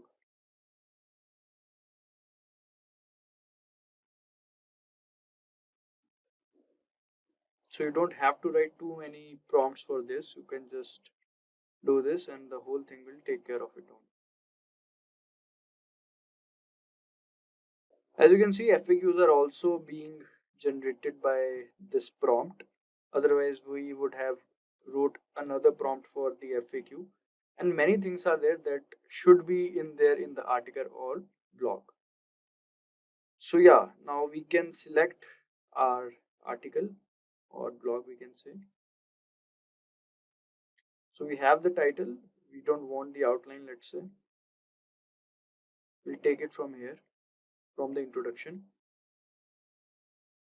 It's a long article, I believe.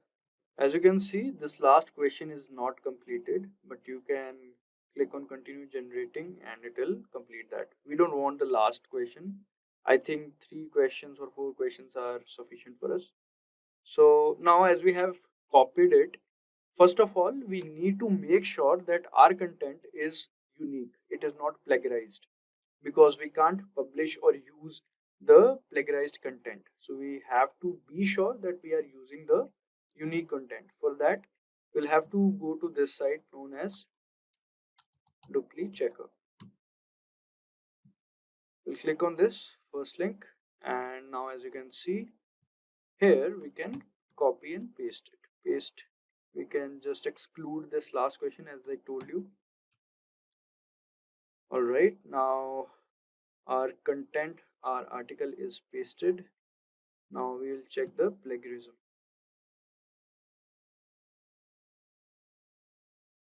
Alright, first of all, we'll have to tell them that we are not a robot, and then we have to click on check plagiarism.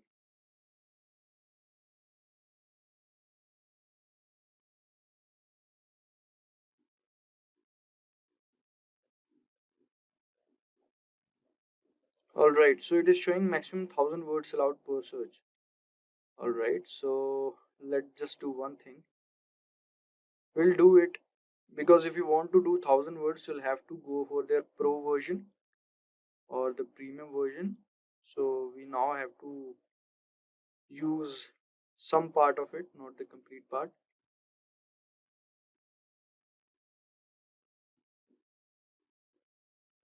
It's actually a long article. So from the role we'll take.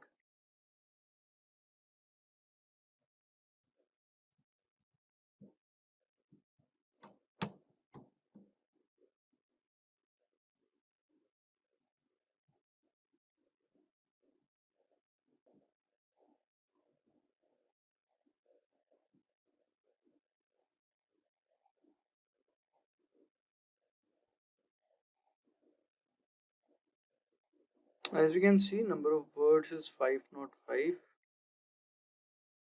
and result found 0%, 0% plagiarism, 12% unique.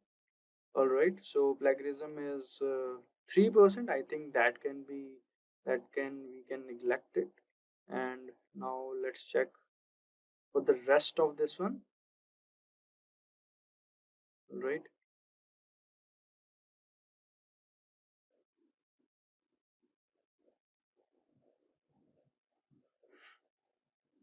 All right, here we'll copy and paste it.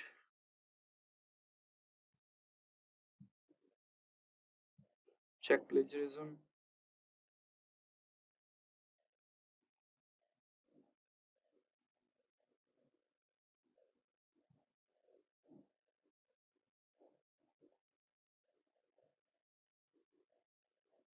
As you can see, number of words 671, 0% plagiarism, 12% unique. So I don't think it will be a problem. So it is good to go, I believe. And now we just copy and paste it. So let's take it from here till here.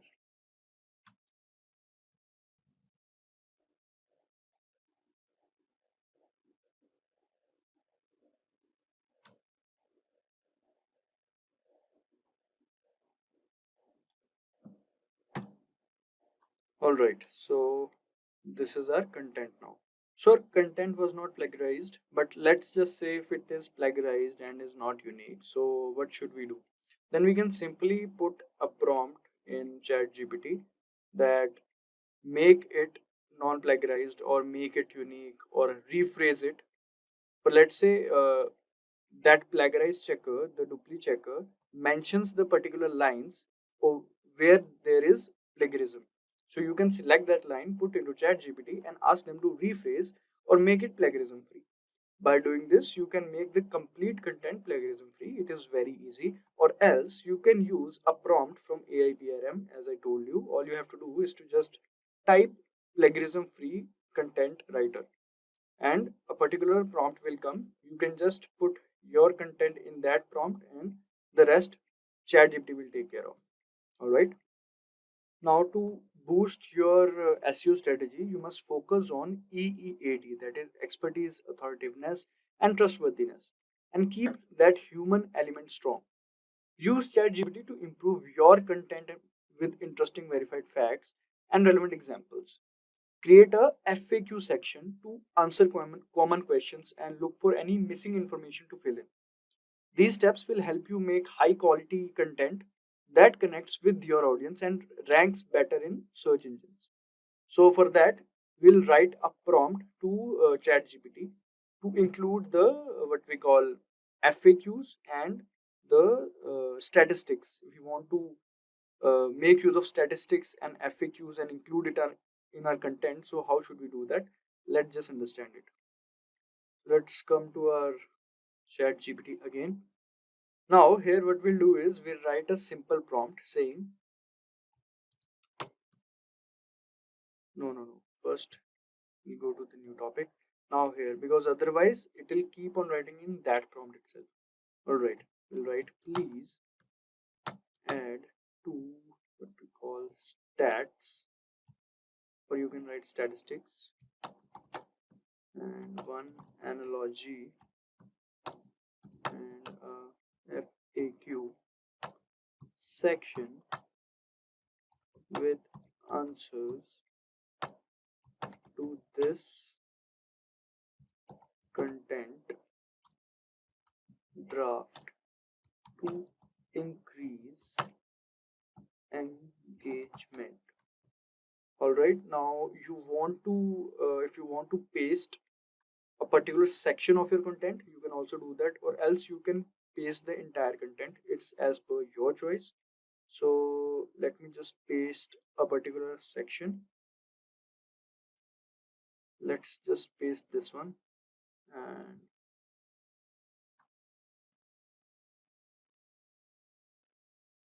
all right, let's see.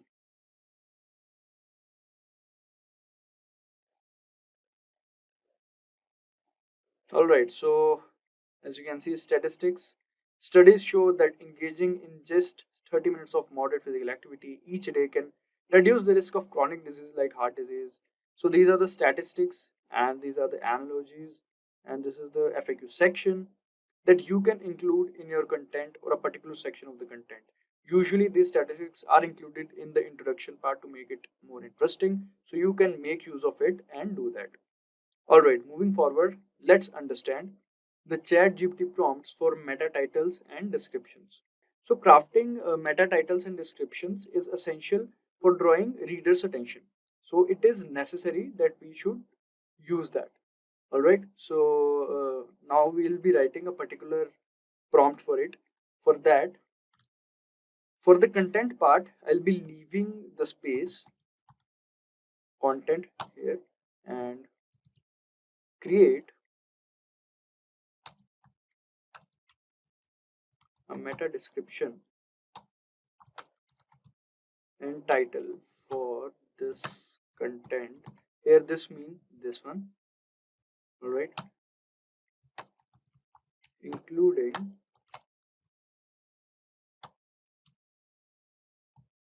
the keyword.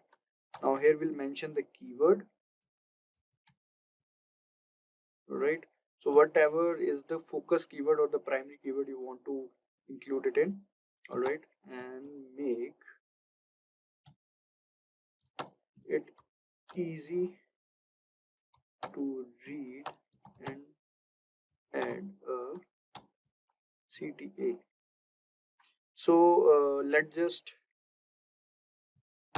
paste our content over here. So where is our content? This is our content, and let's just use this one again. You have to use the entire content, but I'm just showing you, so you can use this one itself. It will be more than enough. You don't have to worry about it.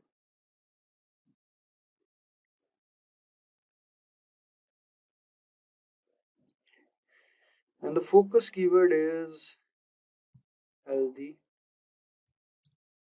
lifestyle. Alright, so this is it. Now all we have to do is to wait, we've done something wrong. Here we'll paste the healthy lifestyle.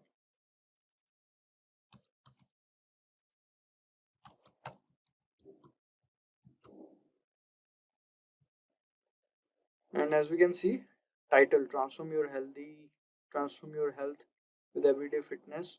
This is meta description. Discover how incorporating everyday fitness into your routine can transform your health. This is meta description. This is CTA. Ready to transform your life? Start incorporating everyday fitness into your routine today. So you can make use of it using this prompt. And yes. Now let's understand the ChatGPT prompt for writing summaries. So now, like, writing blog summaries and posting them on LinkedIn and Twitter helps you reach a wider audience. By sharing engaging snippets, you can attract more visitors to your blog, increasing traffic to your website. This practice also establishes you as an expert in your field, building your brand and reputation. So social media platforms facilitate interaction through likes, shares, and comments, boosting engagement with your content. So posting a blog summary in your social media like Twitter, LinkedIn, etc. will be helpful for you. So now let's just write a particular prompt in ChatGPT for creating that blog summary for us. All right. So let's make use of it. We'll write, please create 100-word summary of this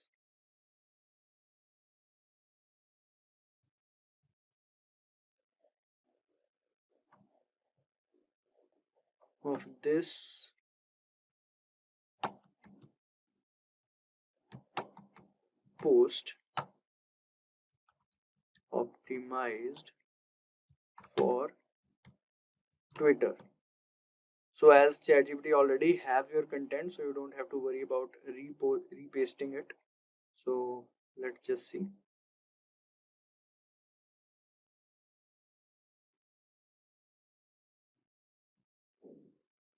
Alright, as we can see, looking to improve your health without spending hours at gym, everyday fitness is the key.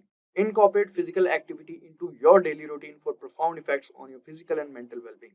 Just 30 minutes of daily activity can reduce chronic disease risk by 30% and boost mental health. So yeah, it has included all the things that we wanted from our content or blog to this. And it also has mentioned the hashtags, hashtag lifestyle, hashtag everyday fitness, hashtag wellness. You can easily post this on Twitter and drive traffic from there. And you can also post this on other social media handles as well. Alright guys. On-page optimization, as the name suggests, is the practice of optimizing web pages to rank higher and get relevant traffic from the search engine. On-page optimization includes both content and HTML source code optimization. Search engine optimization can be very complex, so when you're trying to understand it for the first time, I find it very easy just to break it up into general concepts that you might already have an understanding of. When you look at the hundreds of signals that go into SEO, they can be broken up into either relevancy or, because sometimes it's both, popularity. So relevancy and popularity. Out of all these signals, they fit into one of these two things.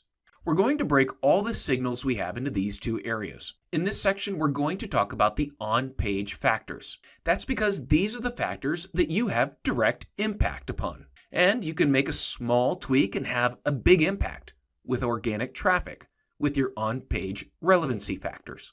The primary on-page relevancy factors that I'll cover in this lesson are title tags and meta descriptions, header tags, which are used for headlines and subheadings, website URLs and URL structure, image alt text, internal links, keyword usage, and sitemaps. Let's start with one of my favorites, and that is the title tag. This is also called a page title. The page title is not shown on the page. Now rather, it is displayed on the browser tab. And this is what makes it highly important, is that in addition to being displayed on the browser tab, it is also the title tag or the page title that is shown on the text in the Google search results as the link to the page. The page title influences both the click-through rates and people's first impressions of our website. Next up, we have the meta description. Now, the meta description can be a bit confusing. The meta description is in the code, and it does not influence rankings, but it does influence clicks. People will see your snippet or your page information in the search engine results. That gray text is the meta description. If you don't have a meta description, then it may pull information from the page. You can affect this and improve the chances of your meta description appearing if you write a short descriptive phrase of the content or the purpose of the page. And just because we edit these elements does not guarantee that they will show up. I often say that we affect the change, but we cannot control it. This is because the search engine may override your changes and show different content in these areas. Sometimes it may help and it might be a better description, but many times it's not. Now let's go to the next element, the header tags. These are also referred to as the heading and subheading. And this is how HTML was built when the web was first created. It enables a logical hierarchy of content. So starting with the headline, then displaying a subheading, and then subheadings after that. The idea here is that you're establishing a hierarchy of information. So you start with the H1.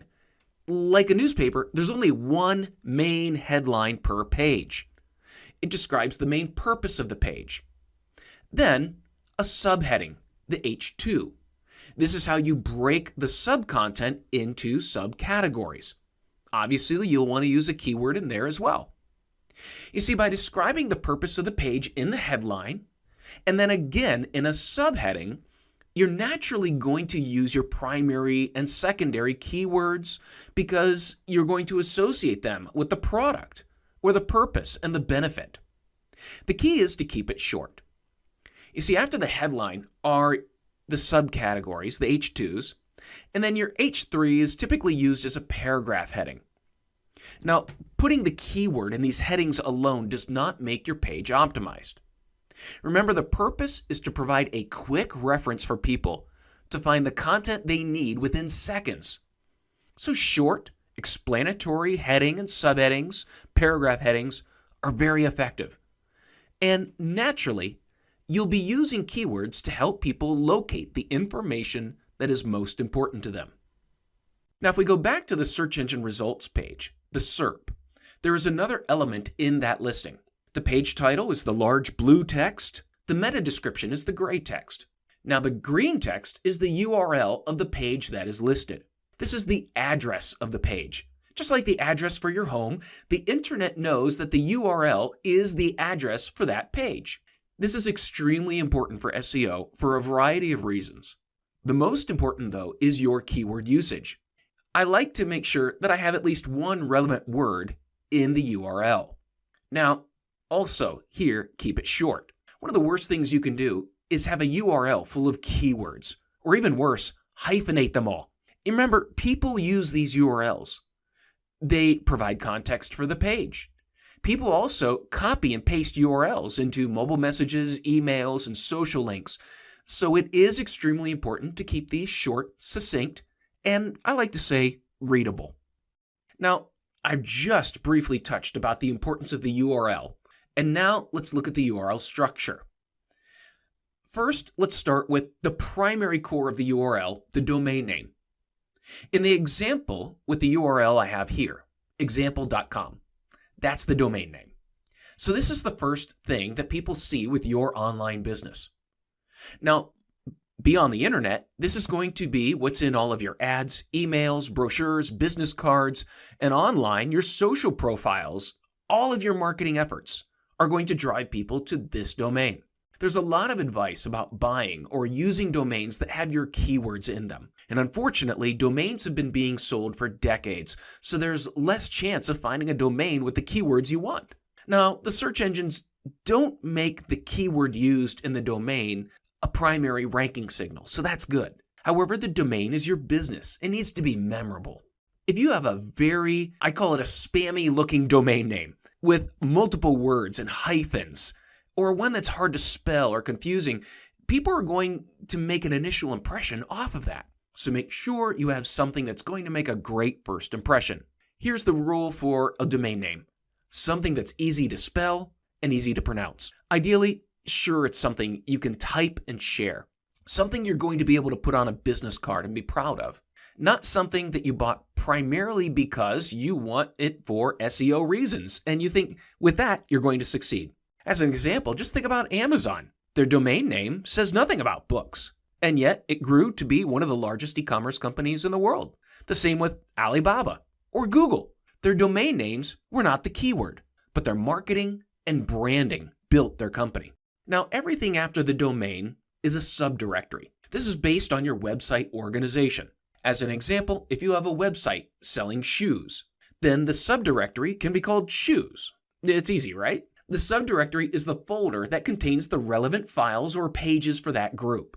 Think of a file folder with documents inside. The file folder is usually based on a major category of content or products. Now, inside the folder are individual documents or pages. These files or pages usually come after the subdirectory. In this example, you see the file.html. The next step in optimizing the URL is to name the page in a way that explains the content of the page. To use our e-commerce shoe website, a page name would usually be a specific product name. This way you would end up with domain name /shoes as the category /brand name running shoe.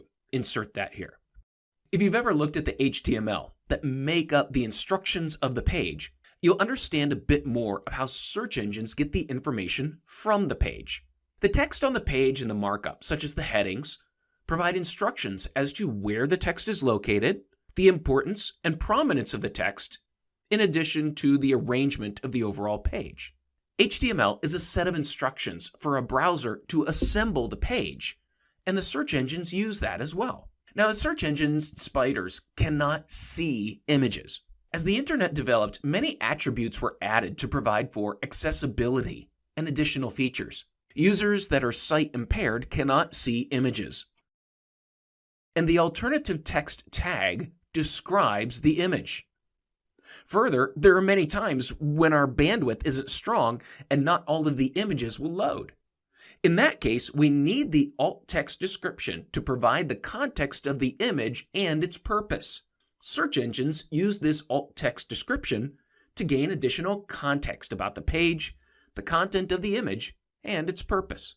Now, we have an entire section on links, but at this point, I just want to cover internal links. An internal link is a link from one page on your website to another page of your own website. Now, this is important from a relevancy perspective. You'll see internal links in your main navigation. You'll likely have a link that says Home, one that says Contact Us, or About Our Company. What you're showing to search engines and to humans is that this section, if you click on this link, is about our company. Or this is where you find our contact information. You see, these links are not votes like external links.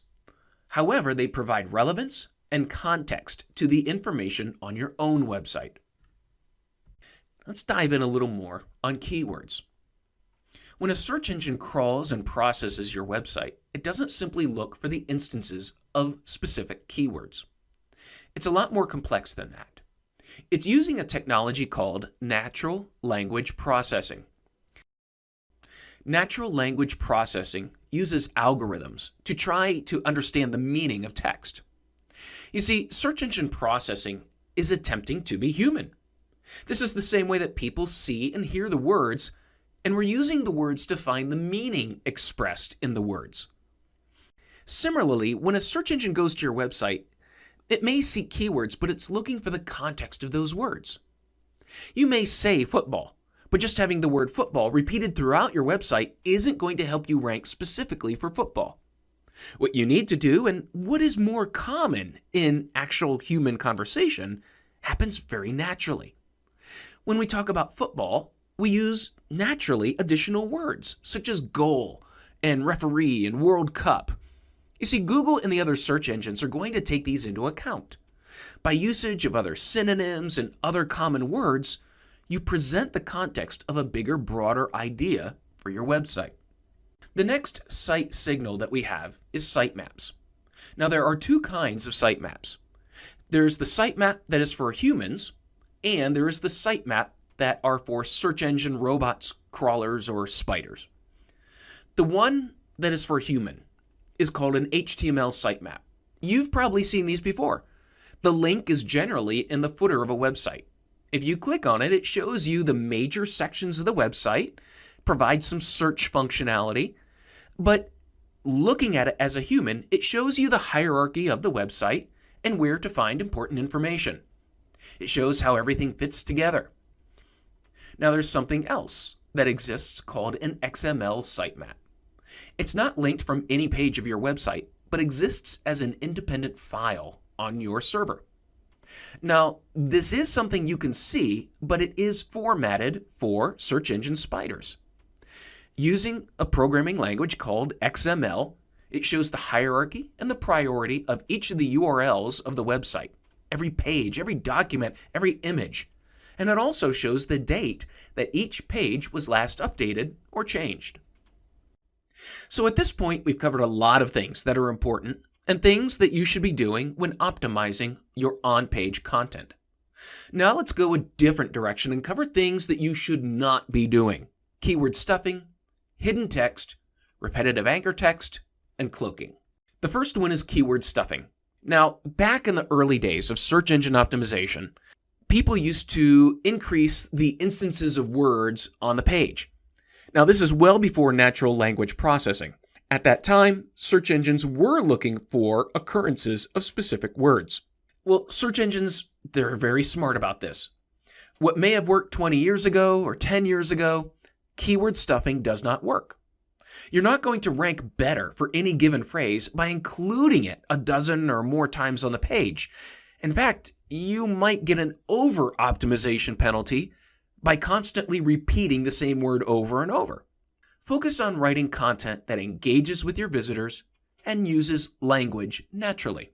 Now, the next one is hidden text. Unfortunately, I still see this. This is when you write content that is solely for search engines and not for people. Now, typically is attempted by writing a lot of repetitive keywords as text, coloring it white, and placing it against a white background. You see, this was developed as another way to add more keyword-stuffed text without the user seeing the overuse of keywords. Now, it didn't work too well in the past, and it definitely does not work today. This tactic backfires in two ways. First, search engines can tell when it's white text on a white background. It's easy to tell from a computer science point of view. Search engines read the HTML, and in the HTML are the instructions for colors. When you hide text, modern search engines are smart enough to figure it out, probably better than a human. Now, secondly, it's done to hide repetitive keyword-stuffed text, which is the second thing against you. These outdated, unprofessional tactics will most likely get a website penalized by the search engines. The next one is repetitive anchor text. You may have followed a link to a page when looking for a business or information, and instead of the information you want, you get a page that doesn't feel like it was written for people. Every sentence is redundant, repetitive, and almost every keyword is linked even when there doesn't need to be a link. It confuses the flow of the information on the page. Now, again, this used to be a tactic that sometimes would work, but it's no longer helpful. Search engines and their natural language processing algorithms have advanced significantly. They can tell when something's not readable. When something is probably intended for machines and rankings but not for people, search engines will figure it out. Please don't waste time on redundant links trying to inflate the relevance of your links and pages. The last thing to cover here is cloaking. Cloaking is the idea of showing one thing to the search engines and something entirely different to humans. Now, this is related to the rest of the tactics I just covered. It's something that used to work, but it was expressly against the search engine guidelines. While it may have worked if the search engines discovered it on your website, you could have been penalized or dropped from the search engine results entirely. Now we've covered all of the most important on-page optimization factors. Let's take a look at what the theoretically perfectly optimized page would look like. In this example, we can see many of these elements being used together. You can also see that the base key phrase, digital camera, is being repeated, but always included with a specific context. First, at the top of the page is the URL, which has digital cameras in the address. The page title follows using the context of the information and adding the word reviews. You can also see at the top of the page that the main navigation and secondary navigation, also called the breadcrumb navigation, provides context of the page's location within the entire website and natural keyword usage. The H1 headline is the key phrase, but also happens to simply be the best title for the content of the page. The subsequent subheadings provide additional information, such as ratings, recommendations, and features. The links provide relevant ways to access additional content. The image utilizes alt text. There are also clear calls to action, which provide relevant offers to visitors. As you can see, the context of all of the content is very strong and sends a clear relevancy signal to both search engines and readers. To conclude this section, I'd like to cover the top influencing factors. Now, sometimes you may find these as lists, but I found it a bit more practical to separate them into categories. Typically, every year, you'll find these collections of lists from surveys, experts, or speculation. Some are from testing, but honestly, you can't ever truly test a search engine, as they change a little bit with every algorithm. So the best thing is to take from these lists these factors that are the tried and true factors over the years that have worked consistently. Also, those tactics that not only make your website more effective with users, they tend to do well with search engines. So if a tactic serves that dual purpose, it's a good tactic. So these are not exclusive and have-to lists for every situation, but guides and indicators for you to use. The top on-page factors from surveys, opinions, and data are these: a relevant page title, page headings, anchor text links, a keyword-based URL, a keyword or contextual file name such as page name, image name, or PDF file name. alt text and images, and finally, what you do with the content on a page to make it more readable, lists, bullet points, and bolded text. The top factors for off-page linking tend to contain these items: the total number of domains linking to you, the number of highly influential domains linking to you, the number of unique domain IP addresses, the total backlinks without nofollow limits, the total relevant anchor text in links to you, and finally, the types and context of keywords in anchor text links. The domain also contributes factors to your overall rankings, such as the age of the domain, which would include ownership information, such as the length of time owned and operated by a company, the real business information tied to that domain, such as the business address being the same as the business registration address for the domain. In addition, the signals from social accounts driving visits to the domain. Functionally, the search engines also utilize some attribution based on the quality of programming of the website. For instance, taking care of the basic search engine protocols of the robots.txt file, XML sitemap, and HTTPS protocol. Websites that implement these features have shown that they are familiar with search engine guidelines and protocol. Now, one of the changes over the past few years has been the implementation of page speed as an increasing ranking factor. Slow loading pages with a lot of extraneous code that slow the delivery of the page will be penalized as they take away from the user experience. Optimizing the page code, speeding up the load time of the page can directly impact your rankings, and this is closely related to the mobile friendliness of your website.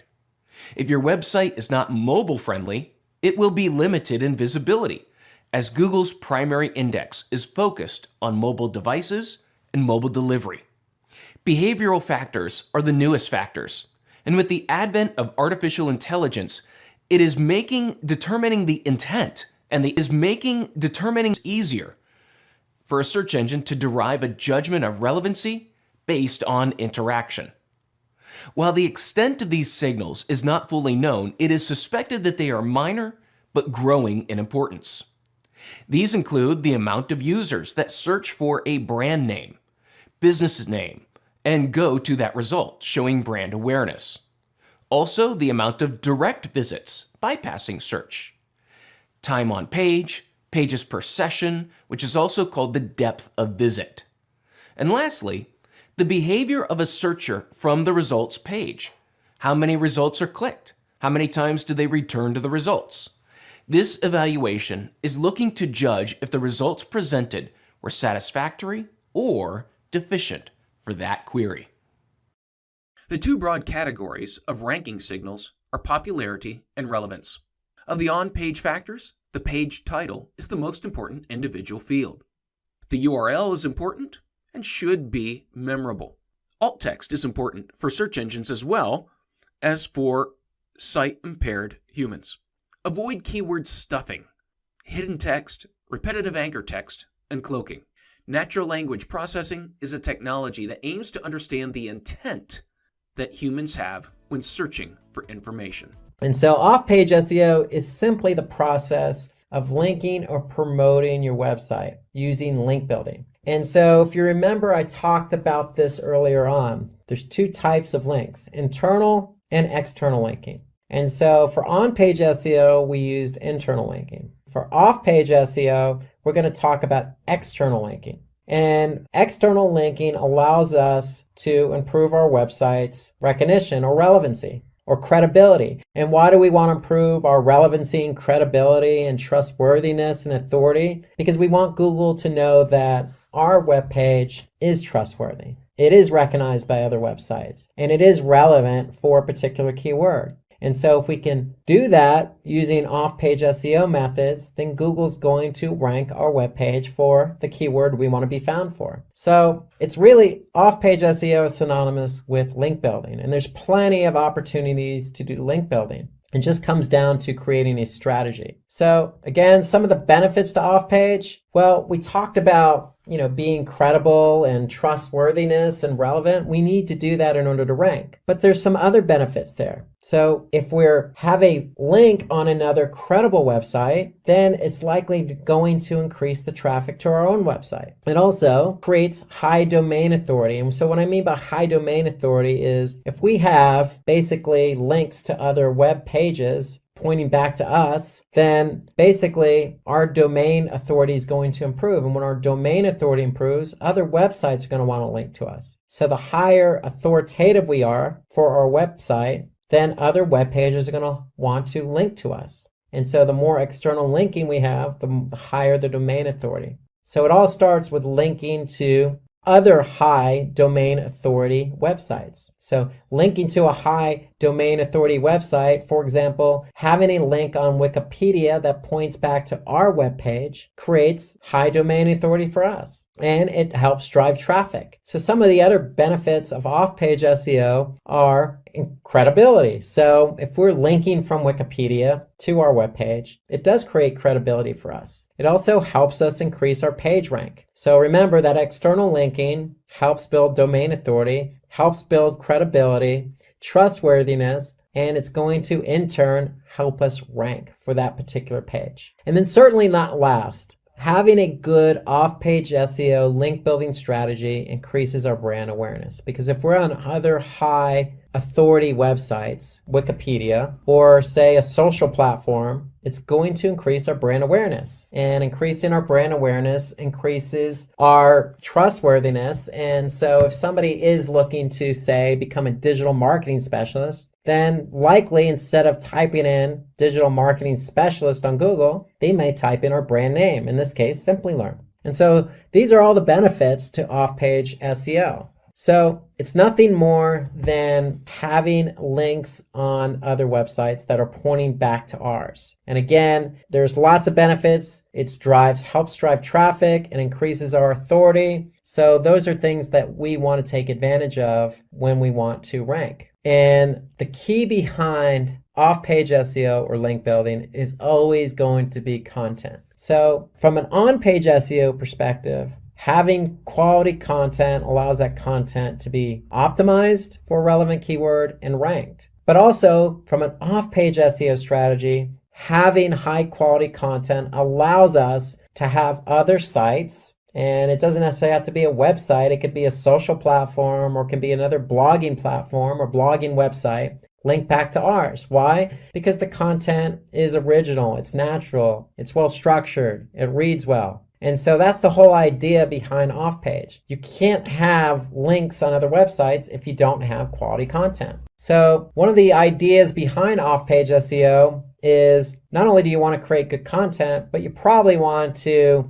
spend a lot of time or a bit of time on others' websites. So remember the example I used earlier in this presentation about having an ice cream blog and ice cream recipes? Well, it probably wouldn't be a bad idea to say spend some time on other blogs related to desserts, related to cakes, related to food in general, related to vegetables or other items that people could link from. So the whole idea is understanding who else is out there, who has relevant content that you could share. So you could share your content with them, they can share their content with you. And generally that's how it works naturally anyway. In the web sphere, if somebody likes your content, they're going to link to it. They don't necessarily have to wait for you to ask them. But it might not be a bad idea to understand who else is out there that has content similar to yours so that you can, get a link on that particular website or blog post. And so some other ideas behind having external links pointing back to your website is social media. So social media is not just Facebook or Twitter, but it expands beyond that. There's Quora, there's Medium, there's all sorts of content generated websites like Reddit. So the list goes on and on. You just need to find what's relevant for your content. If it's relevant for your content, then it's worth putting or trying to get the external link on that social media platform. And then again, going back to my ice cream blog recipes blog post, if you find a particular blog that you want to have an external link on, there's nothing wrong with reaching out to that particular blogger in some cases, very flattering. But in other cases, if the content is relevant, then why not? It's only going to help your end user experience. If you add somebody who has, say, a blog about cakes, having their link on your blog post. So there's nothing wrong with it because it also adds to the user experience. And if you're going to ask somebody to put an external link on theirs, you might want to be open-minded and make sure that you are able and willing to put an external link on your blog post or website pointing to their content. That's how the web works, especially if the content's of quality, relevant, and of good nature. Did you know that 75% of product launches fail due to poor market planning? A great product is only the beginning. Without a solid go-to-market strategy, even the most innovative ideas can get lost in the crowd. The good news, with the right GTM strategy, you can ensure your product reaches the right audience, stands out from competitors, and drives your business forward. Today, AI and generative AI are transforming how businesses craft and execute GTM strategies. From automating customer insights to creating targeted marketing content, AI is helping businesses launch faster and smarter. These technologies enable you to gather market insights, predict trends, and automate large parts of marketing funnel, leaving your team free to focus on more strategic moves. Take Dropbox, for example, competing with giants like Google Drive and OneDrive. They used a product-led growth strategy and a referral program to grow their user base without massive ad spend. Now imagine how faster they could have scaled with AI-powered analytics and generative AI for personalized messaging. AI is reshaping digital marketing and making GTM strategies more effective than ever. By the end of this video, you will understand key GTM strategies, how to define your market, and execute your plan like a pro. So let us first start by understanding what is a go-to-market strategy framework. In simple terms, it's a step-by-step process for bringing a product or service to market. It answers key questions like who we are selling to, how do we reach them, and how do we stand out from competitors. For example, let's say you're launching a new project management tool. Your GTM framework would help you identify your target market, maybe small business or startups. Figure out how to communicate the benefits of your tool and decide whether you'll focus on inbound marketing or outbound sales to get the word out. We will understand inbound marketing and outbound sales in the upcoming topic. The GTM framework aligns everyone on your team and gives you a clear plan to follow from start to finish. Now first, we have to understand how to define your market. This is all about figuring out who you are selling to. A common mistake businesses make is trying to sell to everyone. But in reality, you need to narrow down your target market. Let's say you have developed a new fitness app. Instead of targeting all fitness enthusiasts, you could define your market as busy professionals who want quick, effective workouts. This helps you focus your marketing efforts and craft more tailored message. The more specific you get, the better you can target your audience and connect with their needs. So now, the next step is to define your why. Your value proposition is essentially why people should choose you. It's the unique benefit your product offers that your competitors can't match. Let's go back to the fitness app example. Your value proposition might be we help busy professionals squeeze in a 15-minute workout that's just as effective as a full hour in the gym. You're not just offering fitness, but also offering convenience and time saving, which speaks directly to your audience. A well-defined value proposition makes it clear why your product matters and why your audience should care. Let's go back to the fitness app example. Your value proposition might be we help busy professionals squeeze in a 15-minute workout that's just as effective as a full hour in the gym. You're not just offering fitness, but also convenience and time saving, which speaks directly to your audience. A well-defined value proposition makes it clear why your product matters and why your audience should care. The next step is positioning. Positioning is all about figuring out where your product fits in the market and how you will differentiate from the competition. Let's say you're launching a premium skincare line. Your positioning might focus on the high-end natural ingredients you use, which differentiate you from the mass market products. Your positioning helps set the stage for your pricing, branding, and overall market strategy. So what are the 5 go-to-market strategies? When it comes to launching a product or entering a new market, there are 5 primary go-to-market strategies which businesses typically use. The strategy allows you to choose which depends on your product, target market, and overall business goals. Let's break down each strategy with examples so that you can see how they play out in real life. The first is inbound marketing. So this marketing attracts customers by creating valuable content that addresses their needs and pain points. Over time, potential customers find your content organically through search engines or social media. For example, HubSpot mastered inbound marketing by providing free resources like blogs and webinars. Their content is optimized for search engines, leading small businesses to their site, where they eventually convert to customers. This marketing is best for companies which is investing in long-term content creation and SEO to attract organic leads. The second is outbound sales. Outbound sales involve directly reaching out to prospects through cold calls, emails, and demos.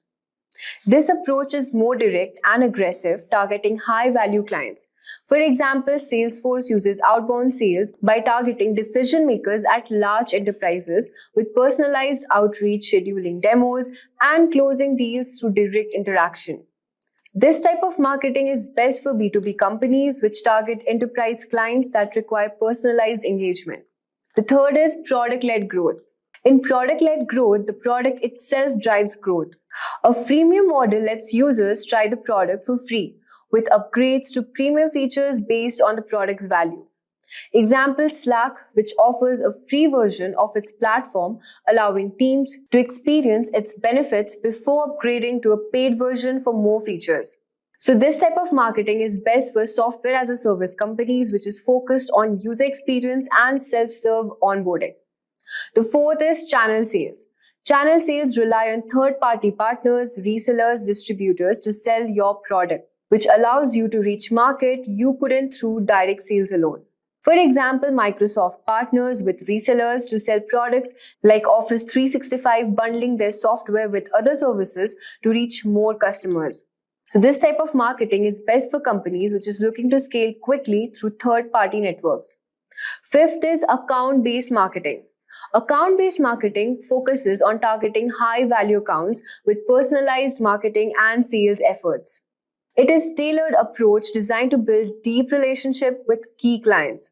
Example, Snowflake targets large enterprises like finance and healthcare companies, crafting personalized content and outreach to address their specific needs. This type of marketing is best for B2B companies, which targets large enterprises where personalization is key to closing deals. Now that we have discussed the top 5 marketing strategies, let's now talk about important step, which is understanding the competition. Knowing your competition is crucial to understand the successful go-to-market strategy. You need to ask who else is solving the same problem and how they're doing it. Once you understand your competition, you can figure out how to differentiate yourself. For example, if you are selling a new project management tool, you might find that the competitors offer more features, but they are too complicated for small businesses. So your strategy could be offering more simpler, user-friendly tool specifically designed for startups and small businesses. The next step is messaging. Your messaging is how you communicate your value to your audience. It's important to keep your message clear and consistent across all the channels. Think of messaging as the story you tell about your product. What makes your product special? How will it improve your customer's life? This messaging needs to come across in your website, email, ads, and even in sale conversations. For example, if your value proposition is about saving time, your messaging might say, get fit in just 15 minutes a day. No gym required. This directly speaks to your audience pain point of not having enough time for long workouts. Next step is execution. Now it's time to put everything into action. You have defined your market, crafted your messaging, and figured out how to stand out from the competition. Your execution could involve inbound marketing like content, social media, and SEO. Outbound sales through cold outreach or email campaigns. Partnerships with other businesses that reach your target audience. For example, if you're using inbound marketing, you might create helpful blog posts or videos that address your audience's pain points and lead them to your product.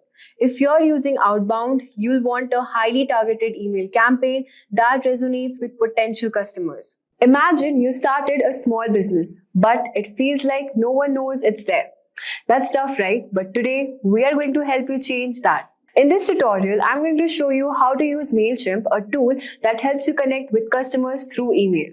So, what is MailChimp? It's a popular platform that helps you send emails to your customers, make simple web pages, and even set up automatic replies, all without needing any tech skills.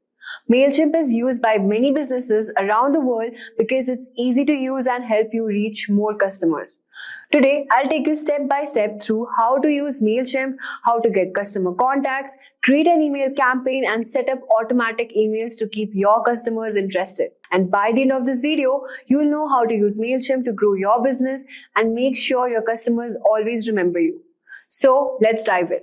You'll find the link to get started with MailChimp in the description below.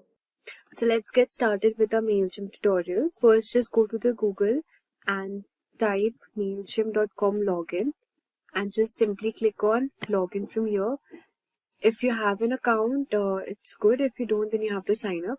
Since I already have an account, I just need to log in here. Enter your username and password as well. And just click on login from here. So as you can see, we are directed to our MailChimp's dashboard here. So this is our dashboard and we have opted for the free plan.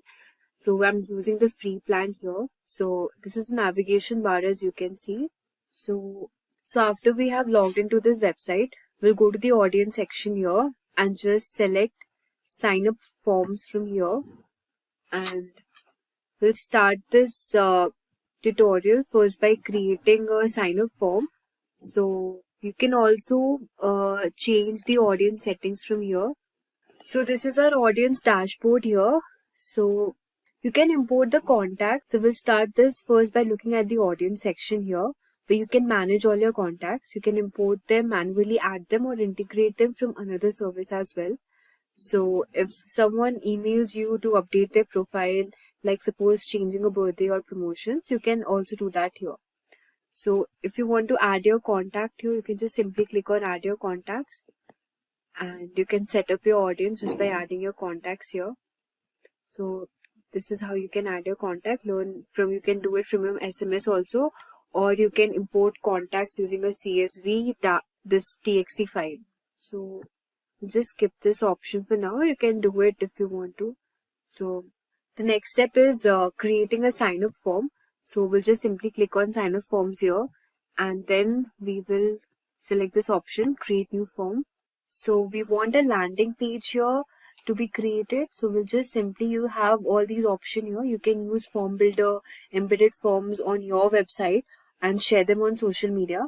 So I'll walk you through setting up a simple sign up form, collecting essential information like email, name, birthday, business, etc. So we'll just simply go to this create sign up landing page name, and here you can just, page name is like Tasty Bakes is my landing page name. Okay, and I'll just select begin here. From here you can select a template also. So I'll just simply click on the lead generation template. So this is my template here, and from here you can alter the style and the blocks also. So as you can see, if you want buttons, product, promo code, you can also add them. So if you want to add logo, just simply click on edit block. You can replace it with some file if you have. Just select upload here. And since I want a bakery store, I'll just insert this logo. So this is my logo here. And if you want an image to be added at the back of your form, just select image from here. And then you can just simply go on to this upload option. So as you can see, I have uploaded this image here at the back of my page. And I just want to make it small, so I'll just select again image display size, just make it a bit small. Yeah, I want to just keep it like this. Alright, And now if you want to just edit this content here, stay connected with our customers, you can just add whatever you want to be displayed here. Subscribe button is also there, and this is the about us option. So here you can just simply click on this thing.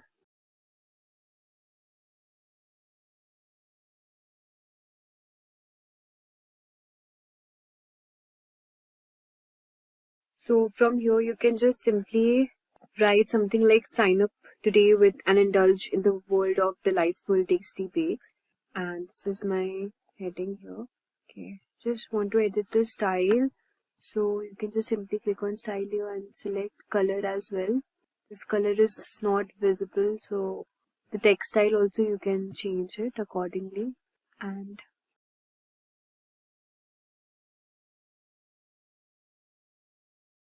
so I've just edited the text here. As you can see, sign up today for tasty delightful cakes, and this is my content here, and this is the form page. So if you click this here, you have the sign up form, and from here whatever fields you want the audience to enter, like suppose I want the email address, the first name and the last name as well, you can just simply select from here. If you want birthday, company, phone number, address, you can select that also, but I just want to keep it minimal, so I'll just select all these options, and then I'll add the button text is here, subscribe. You can also write something like sign up now, hurry up or something. Send it to confirmation message, and this is the font size, and this will be displayed here. Success, you have been added to the audience. If you want to modify it, you can modify also, but I want to keep it like this, and just select save and close here. So as you can see, the page is being created. Now I'll just select save and close. So as you can see that our landing page is now ready. So if you want to publish it, you can also publish, and this is the page title and the site icon. And if you want to edit the social share preview, you can edit here also. And this is the URL for our page, and the audience and the tag also. If you want to edit the audience, you can keep it the audience bakery store, or if you want whatever audience. These are the tags. Contacts who sign up will be tagged automatically, and this is the content of our website and the settings and tracking. So I think it's good to go, so I'll just click on publish here. So as you can see that our landing page is now ready. So we'll just simply, we can share a page also. We can just simply click here to our page, and we will be redirected to our page. So as you can see, this is the page we have created. You have to enter your email address, first name and the last name, and just click on subscribe. So this is the page we have created here. Like let's suppose you are entering your email address name, and just you click on subscribe. So this thing will be shown here, success, you have been added to the audience. And now we'll just go back to our page again here. So as you can see, this is the recent form which we created, the bakery store. So now that we have a landing page ready to capture customer details, let's send them some deals. Go back to the main MailChimp page and then click create. So we'll just go back to the main MailChimp page, which is this, and we'll just select on create. And now we will create a regular email here, and we'll just select on this email, create regular email. You can enter your internal email name. Suppose I want it to be Tasty Bakes, and we'll just select on begin here. So now you can edit the name also. This is the internal mail we have. So as you can see, to whom are you sending this mail? You can add recipient. So this is, as you can see, to whom are you sending this mail? You can add recipients here also. From, suppose I subscribed to my form using this email ID which is shown here, and subject is also there. Since now we do not have much audience here, so it's like this. You can also send the time and the subject and write the content as well. So you can add recipients, whomever you want to, suppose a group of people or contacts, you can just import it from here. And you can add subject also, the subject name if you want to be good. Suppose the subject name I want it to be good cake deals for today. And the preview text should be something like hungry exclamation grab a donut. and just select save here. So this is how our subject would look like. You can also send time. You can edit the time here. You can schedule it actually whenever you want your email to be with your audience. So you can select the time here. So actually to schedule it, you need to upgrade your plan. But for now, I'm just showing you if you already have an upgraded plan, you can do it. You can just select on upgrade now, and the plans are not that expensive. For standard, it's just around 500 contacts for 575 rupees annually. I mean, you just have to pay 1150 per month. So if you want it, you can just upgrade the plans, and premium you need to pay 11,500, which is for 12 months, and standard plan is 575, and these are the benefits offered here. So let's close this. And yeah, if you want to send them now, I'll just select on send now and click save here. Next, you have this content option. You can design your email. So we'll just select on design email here, and then you can select a template, your email purpose, style, and the industry. The industry type is food and travel, and style, whatever style you want, basic, minimalistic, designed, colorful. I want it colorful, so I'll just select this. Email purpose, newsletter, whatever you sell, products, thank you, welcome, you can do it accordingly. Suppose you want a welcome template, you can click on this welcome also. So we'll just go with the newsletter one, and here you can see that this is a free template here, and we'll just select apply, wait for a few seconds, and this is our newsletter template. You can actually customize this, set a logo. We'll just set the same logo here.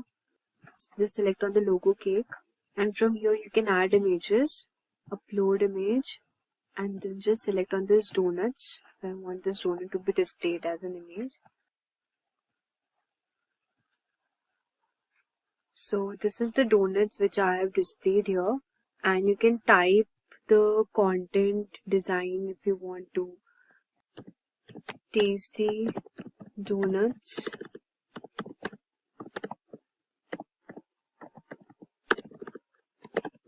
subscribe, and check out the check out for more discounts.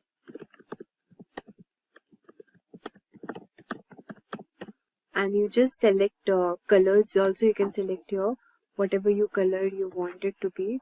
Suppose I want to keep it minimalistic, so I'll just go with this. And then I think our newsletter email is ready now. So from here you can just click on save and exit. So this is how we have designed our first email here. And if you want to send this mail, a regular mail newsletter, you can do it. This is our email link here. You can also click and edit your custom URL. And if you want to add a social post, you can also add connect to Facebook or your Twitter and Instagram as well. And you can just send this email to the audiences you want to. And this is our newsletter email here. And we'll just click on send. So this is how we do it. So as you can see, we have learned about how do we set up our audience, and then creating a land page, and also setting up a regular mail, how to create mail.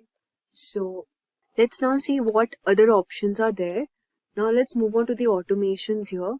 So you can also choose automations, just simply you can email tagged customer. These are the pre-built journeys, as you can see.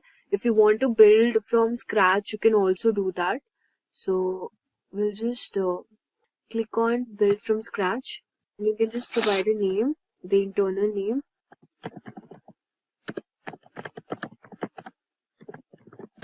Good donuts, and just click on start building. So we are creating a map of our contacts journey. So this is how we will automate it.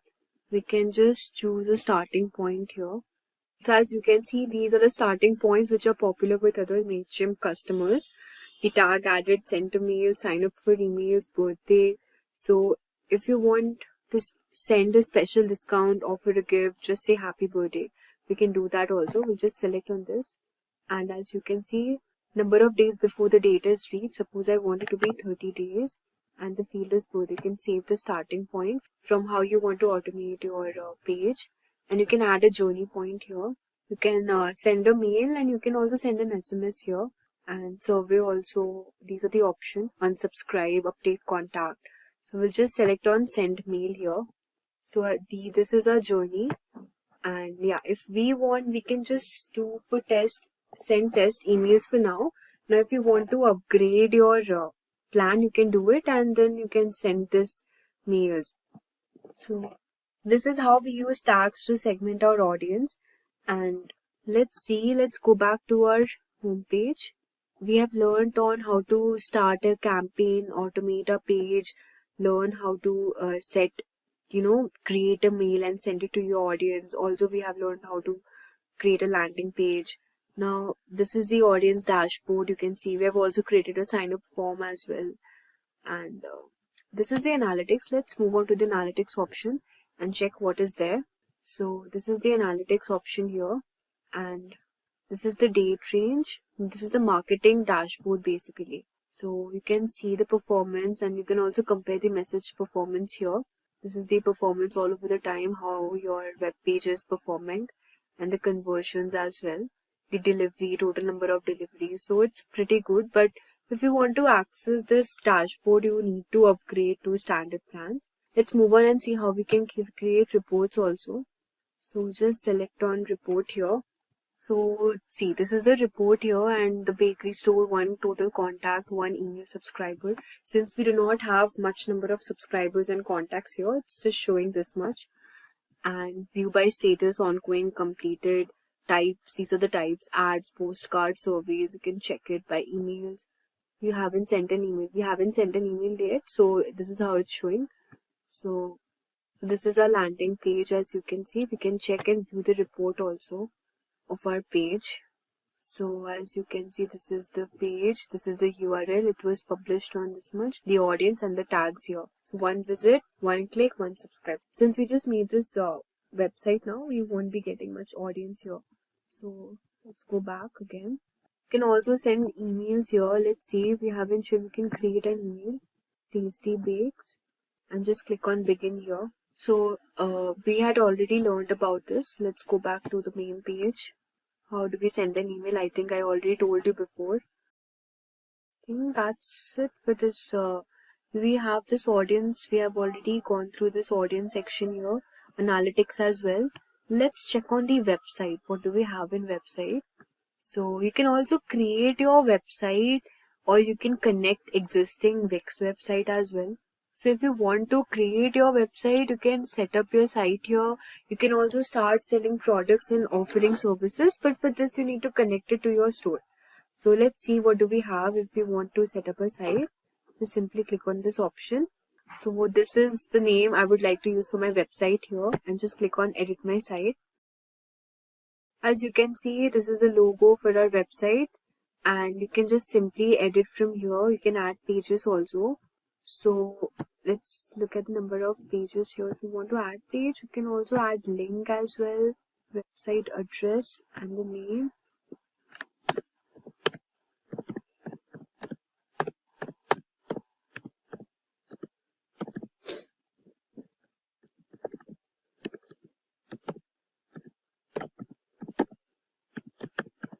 So as you can see, we have added a link over here. This is a website page. You can manage your site, and you can also talk up to your brand. You can edit this accordingly. If you want to edit, you can also edit this. We have the styles also. So paragraph, text, the button and everything. If you want to change the button like this, or you want to make your website heading something like this, you can also do it accordingly. And I want to keep it like this only. So I'll just select this font from here, and the colors as well. The colors I'll just like this one more, but you can keep it like this. I think white looks better, so let's keep it white as only. Then we'll just click on preview here, and now you can edit your page. This is the Tasty Bakes, and this is the logo. If you want to keep your discount option for your food, then you can just simply write here something like 70% discount for first time users.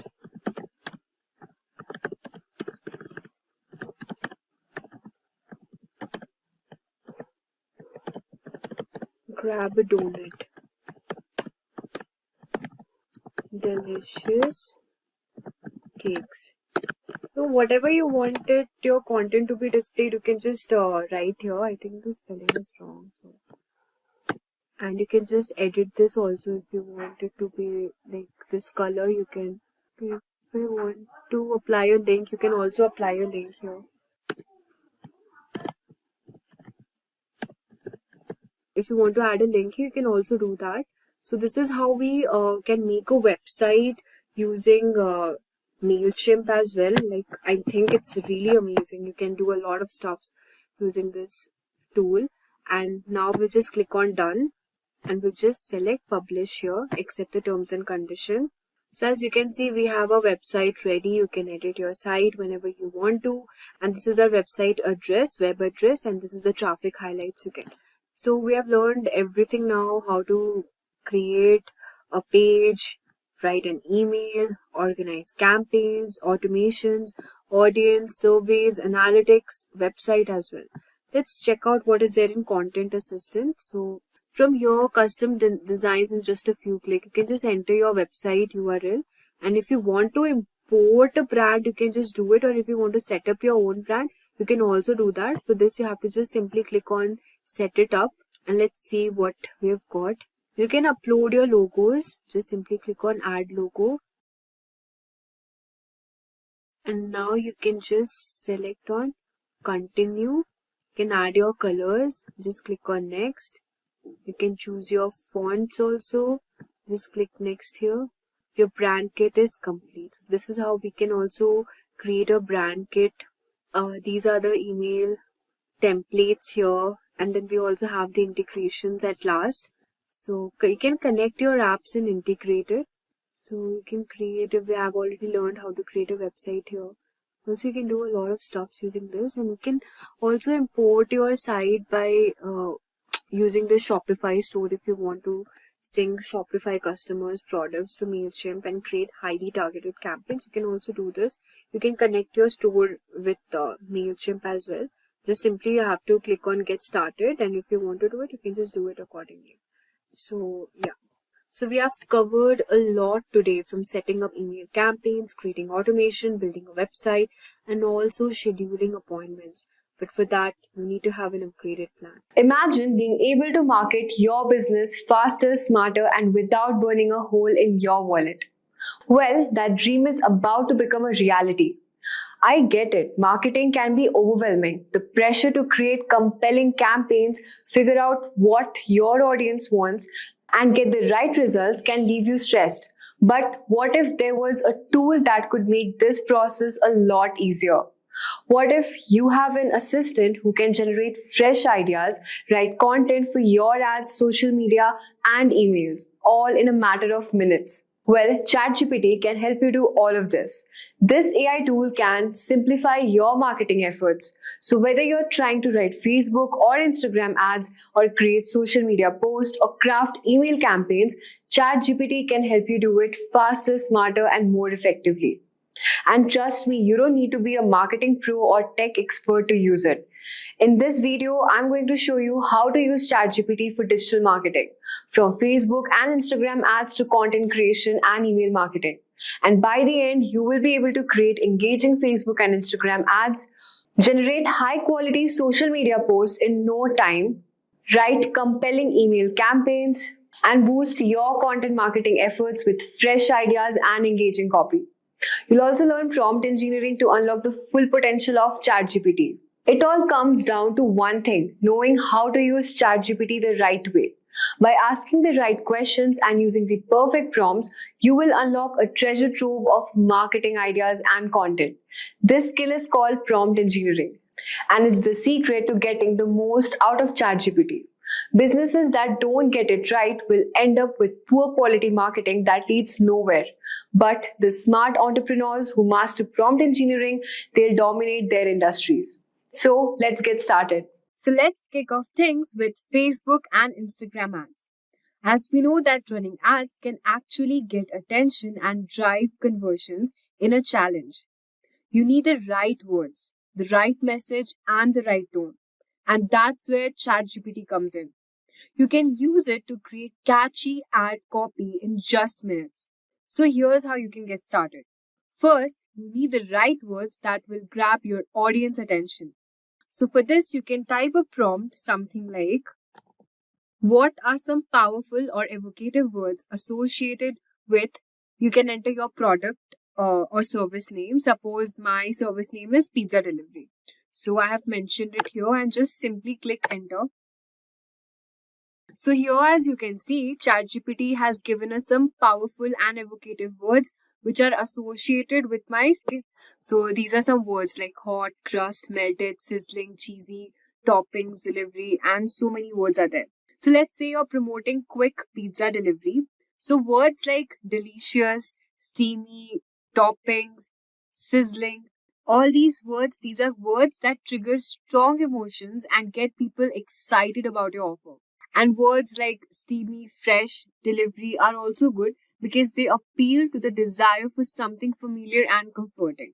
So why have we started with words? It is because the words are the foundation of any ad. Some words resonate emotionally with your audience and inspire action. Using the right words can significantly increase your chances of getting more clicks and conversions. So once you have your list of impactful words, you need to decide what angle your ad will take. So whether you're solving a problem or are you satisfying a particular desire. For example, a quick pizza delivery solves the problem of hunger and the desire for convenience. So in order to decide what angle your ad will take, you can give prompt something like, what problems which might quick pizza delivery solve for its customers who are busy professionals. So let's see what pain points it is giving for us. So as you can see here, ChatGPT has given us all the several problems for busy professionals: time constraints, convenience, stress relief, cost effectiveness, energy boost, reliability, family friendly, all of these things. So why are we mentioning this and looking for these keywords and problems? Because this is how we will curate our content in that way, so that it will attract and target directly to our audience. So from here, you can identify the pain points like lack of time, hunger after a long work day, and this is where ChatGPT can help you get more specific. It will analyze your product and customer type and suggest specific pain points you might have missed. So now that we have created our ad, we will give prompt something like, focus on the problems or desires you want to highlight, and then write 5 compelling Facebook ad headlines for quick pizza delivery. Our ideal customers are busy single professionals, and the offer is a 2-for-1 pizza special for the first time customers. So we'll just simply click enter here. Let's see what headlines ChatGPT will generate for us. Okay. So it is giving us headlines something like, busy day, grab a 2 or 1 pizza, deal delivered fast to your door. Don't have time to your cravings, work hard, eat well, double the pizza, double the convenience. So that once ChatGPT generates these headlines, you'll be able to pick up the best ones. According to me, I think I like this one, work hard, eat well, because if you're working in a corporate or if you're a working professional, you'll be quite, so suppose if you're a working professional or working in a corporate, so, such kinds of headlines will grab your attention and look at what kind of ads is it generating for you. And you can also ask ChatGPT on the ad copy using different frameworks that are proven to drive conversions. So you can see just with few prompts, you can have a whole set of ads ready to go. So now that we have got the basics of Facebook and Instagram ads down, let's take things a step further, which is video ads. Because video is one of the most engaging type of content, and if done right, it can really boost your sales. Let's see how ChatGPT can help you write video scripts that can convert. So Video ads are awesome for showing off your product in action, but writing a video script can be tricky, especially if you don't know where to start. And in this case, ChatGPT can help you quickly turn your ad headlines into full video scripts.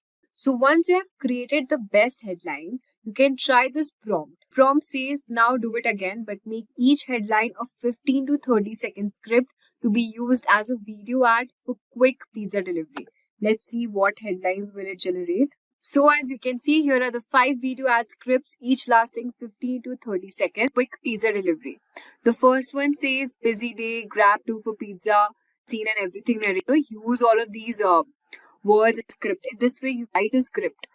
Second one is, don't have time to cook, get 2 pizzas for the price of 1. And you can see the cooking. So these are the content that ChatGPT has generated. And I think it's working really well.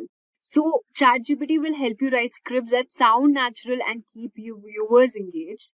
For example, one of your headlines might be satisfy your late night cravings, or double the pizza, double the convenience, or something like don't have time to cook, get 2 pizza for the price of 1 delivered in minutes. You can ask ChatGPT to write a video script around that.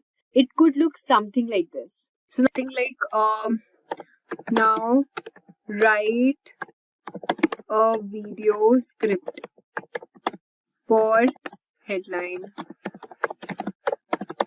So now it is giving us a complete script, like long day, we get it, you've been working hard, but when was the last time you treated yourself? Don't let hunger slow you down. So you can just remove all of these cutting scenes and you can just mention these lines because delicious, your well-earned break is just a click away. So as you can see, this is very simple to use. ChatGPT makes it easy to generate ideas, write script that keep your audience hooked. Once the scripts are done, all you need to do is record it. Alright, now that we have tackled the paid ad side of things, now let's switch gears and talk about content marketing. This is all about creating valuable content that builds trust with your audience. ChatGPT can help you come up with ideas, outlines, and even entire articles. Content marketing is the long game. It's all about providing value and engaging your audience over time. But brainstorming topics for blogs, videos, or social media posts can be tough. That's where ChatGPT comes in. So you can start by brainstorming topic ideas if you run a small business accounting service. And here's an example. Suppose you can give a prompt, something like give me a 20 unique blog ideas related to small businesses accounting in a clickbait style. Let's see what answer is it generating for us.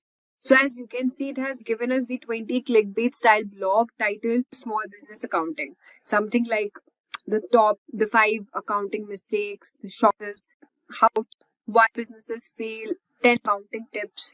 So why are we using this clickbait? Well, clickbait doesn't mean misleading. It just means that you're creating curiosity that gets people interested. ChatGPT knows what kind of titles are trending and how to make them irresistible. So once you have your titles ready, it's time to outline your article.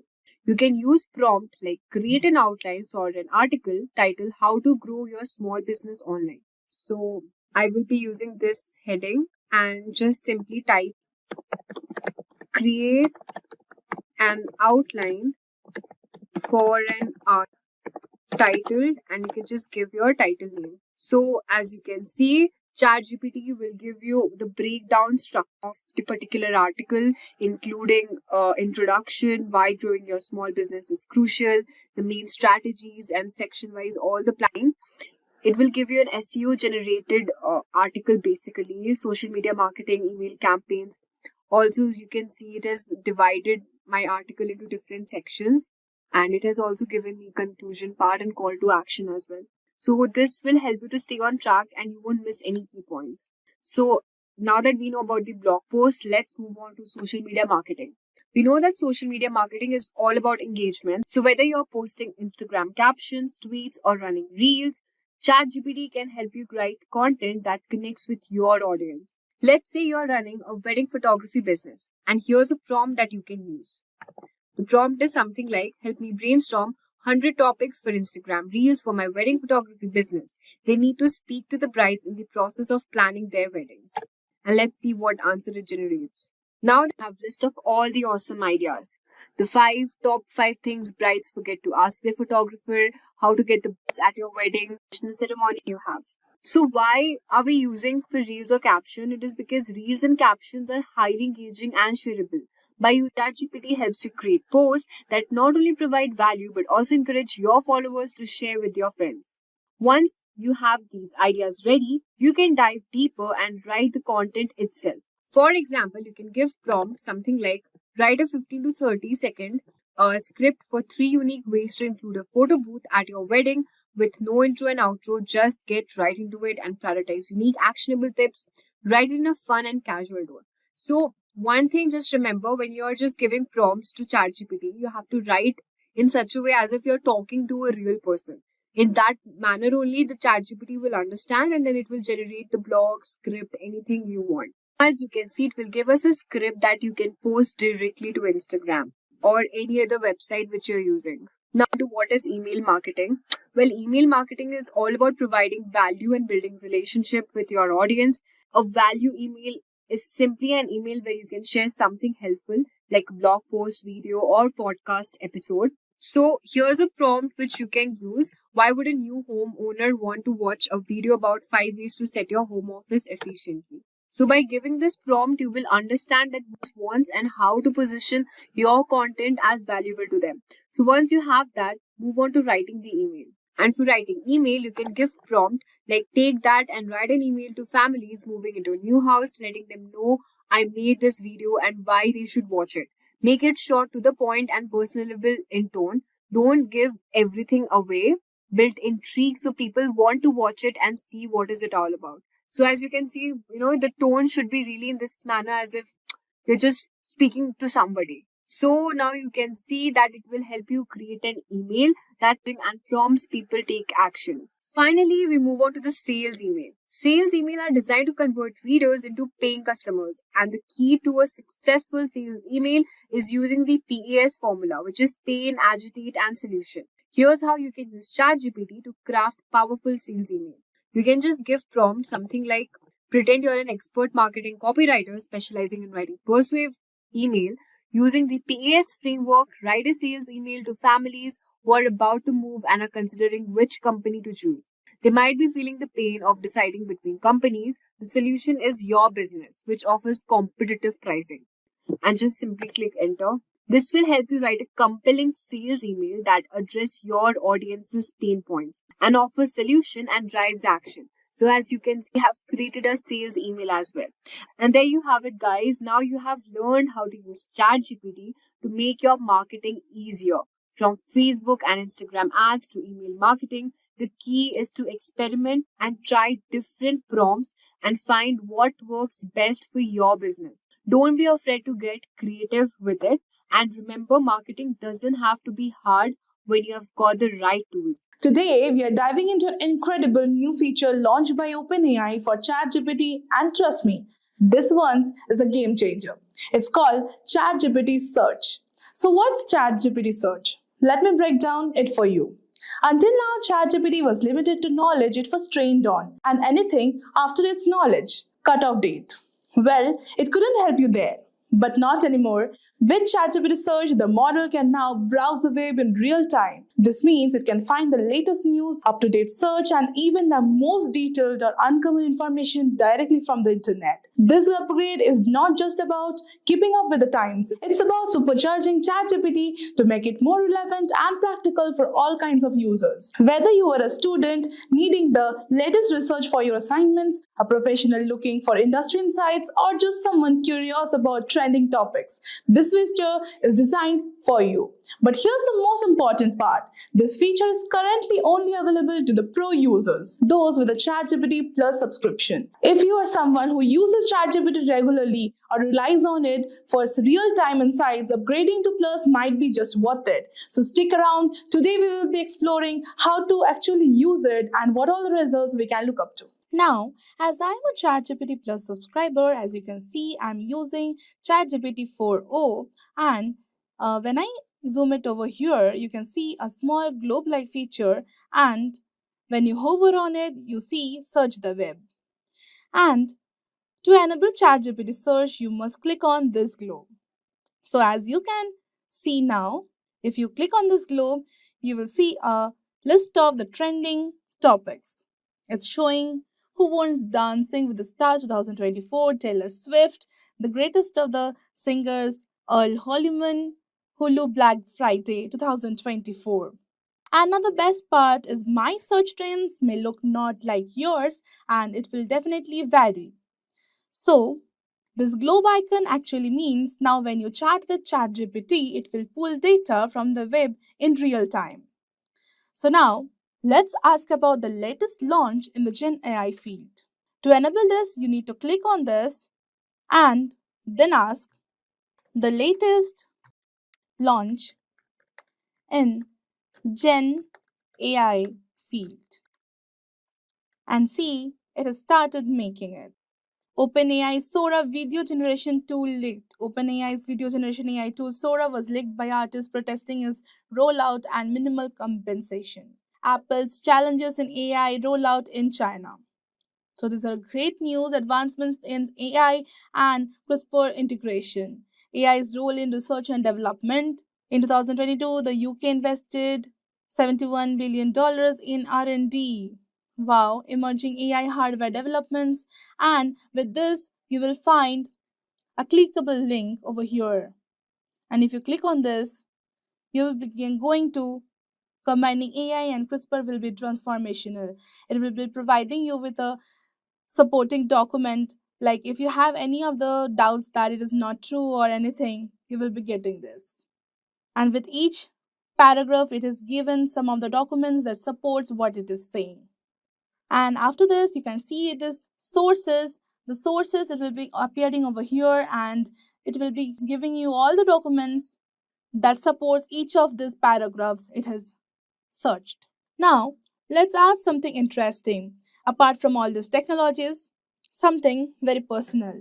I want to plan an outing with my family in Kerala.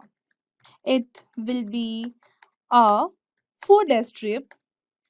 Suggest how we can plan our trip and make it fun. This much prompt is fine, I guess. Let's see what it answers. So, it has basically divided each day into morning, afternoon, and evening. Wow, it's nice. And let's see. Planning a 4-day family trip to Kerala offers a delightful mix of natural beauty, cultural experience, and relaxation. So, arrival in Kochi, it is suggesting to arrive in Kochi morning. You check into your hotel. Afternoon, the Fort Kochi, known for its colonial architecture. Wow, street art. St. Francis Church. This is nice. This is very famous, I guess. Kochi to Munnar, then Munnar to Thekedi, Alipi, and departure. Some additional trips, the accommodations, transportation. So it has even suggested that hire a private car for flexibility and comfort. Obviously, like you will be doing everything in time on your particular choice, and local cuisine, cultural etiquette. So it has even give the sources. So these are basically travel planners. If you click on it, you will be getting the best place. So this is task travel. This is a basically a planner where you can plan your trip. You have to give your date of arrival, number of days, hotel category. Okay, these are also having options. Basically, it's nice. It's even you don't even have to do the hard work of finding all these things. You will be getting directly from ChatGPT. Let's go back. Now let's ask something very important. Is there any deal on flights from Bangalore to Delhi? As the flight tickets prices are going so high, so let's see if they have any of the things over here. As of now, several airlines and travel platforms are offering deals on flights. So they are giving Make My Trip, Go Ibibo, Air India, Sky Scanner, and some additional tips. So let's see. Okay, it has giving direct access to the particular website, and it's nice. And even it is giving to write this code and you will getting flat 10% discount. So basically it's nice. You can even go and have a research on this and then book your flights and get a discount in your next flight ticket maybe.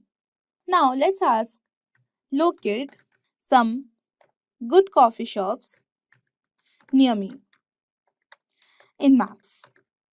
I want the exact location. So see, it's just a competition to the Google search, honestly. Getting a map to locate where the place actually is. So basically, here are some options. You can even map, you can list. You will get a list of this. Third wave coffee, this is very popular, I guess. Blue Tokai coffee roasters and everything. And even it has directions, website, and even the call number over here, just like you get in this Google search. It's basically a competition, a tough competition, honestly. Now, making it a bit interesting, I want to ask, what is NVIDIA price? Now let's see. Hey, wow. It has even given a chart that we can even point out ups and the downs, the highs and the lows. I can even view it on various days, 1 day, 5th day, 1 month, 6 months, yesterday, 1 year, or 5 years, anything. And even you will getting here the $0.83 plus 0.61% November 26. This is actually nice. Even you will getting a summary of this. This is truly nice. You can even find out at particular date and time, 6 months, 1 month, and everything in just your fingertips. And that's ChatGPT search. So with this, we have completed our SEO full course. If you have any doubts, you can ask them in the comment section below. Thank you for watching. Staying ahead in your career requires continuous learning and upskilling. Whether you're a student aiming to learn today's top skills or a working professional looking to advance your career, we've got you covered. Explore our impressive catalog of certification programs in cutting-edge domains, including data science, cloud computing, cybersecurity, AI, machine learning, or digital marketing. Designed in collaboration with leading universities and top corporations, and delivered by industry experts, choose any of our programs and set yourself on the path to career success. Click the link in the description to know more.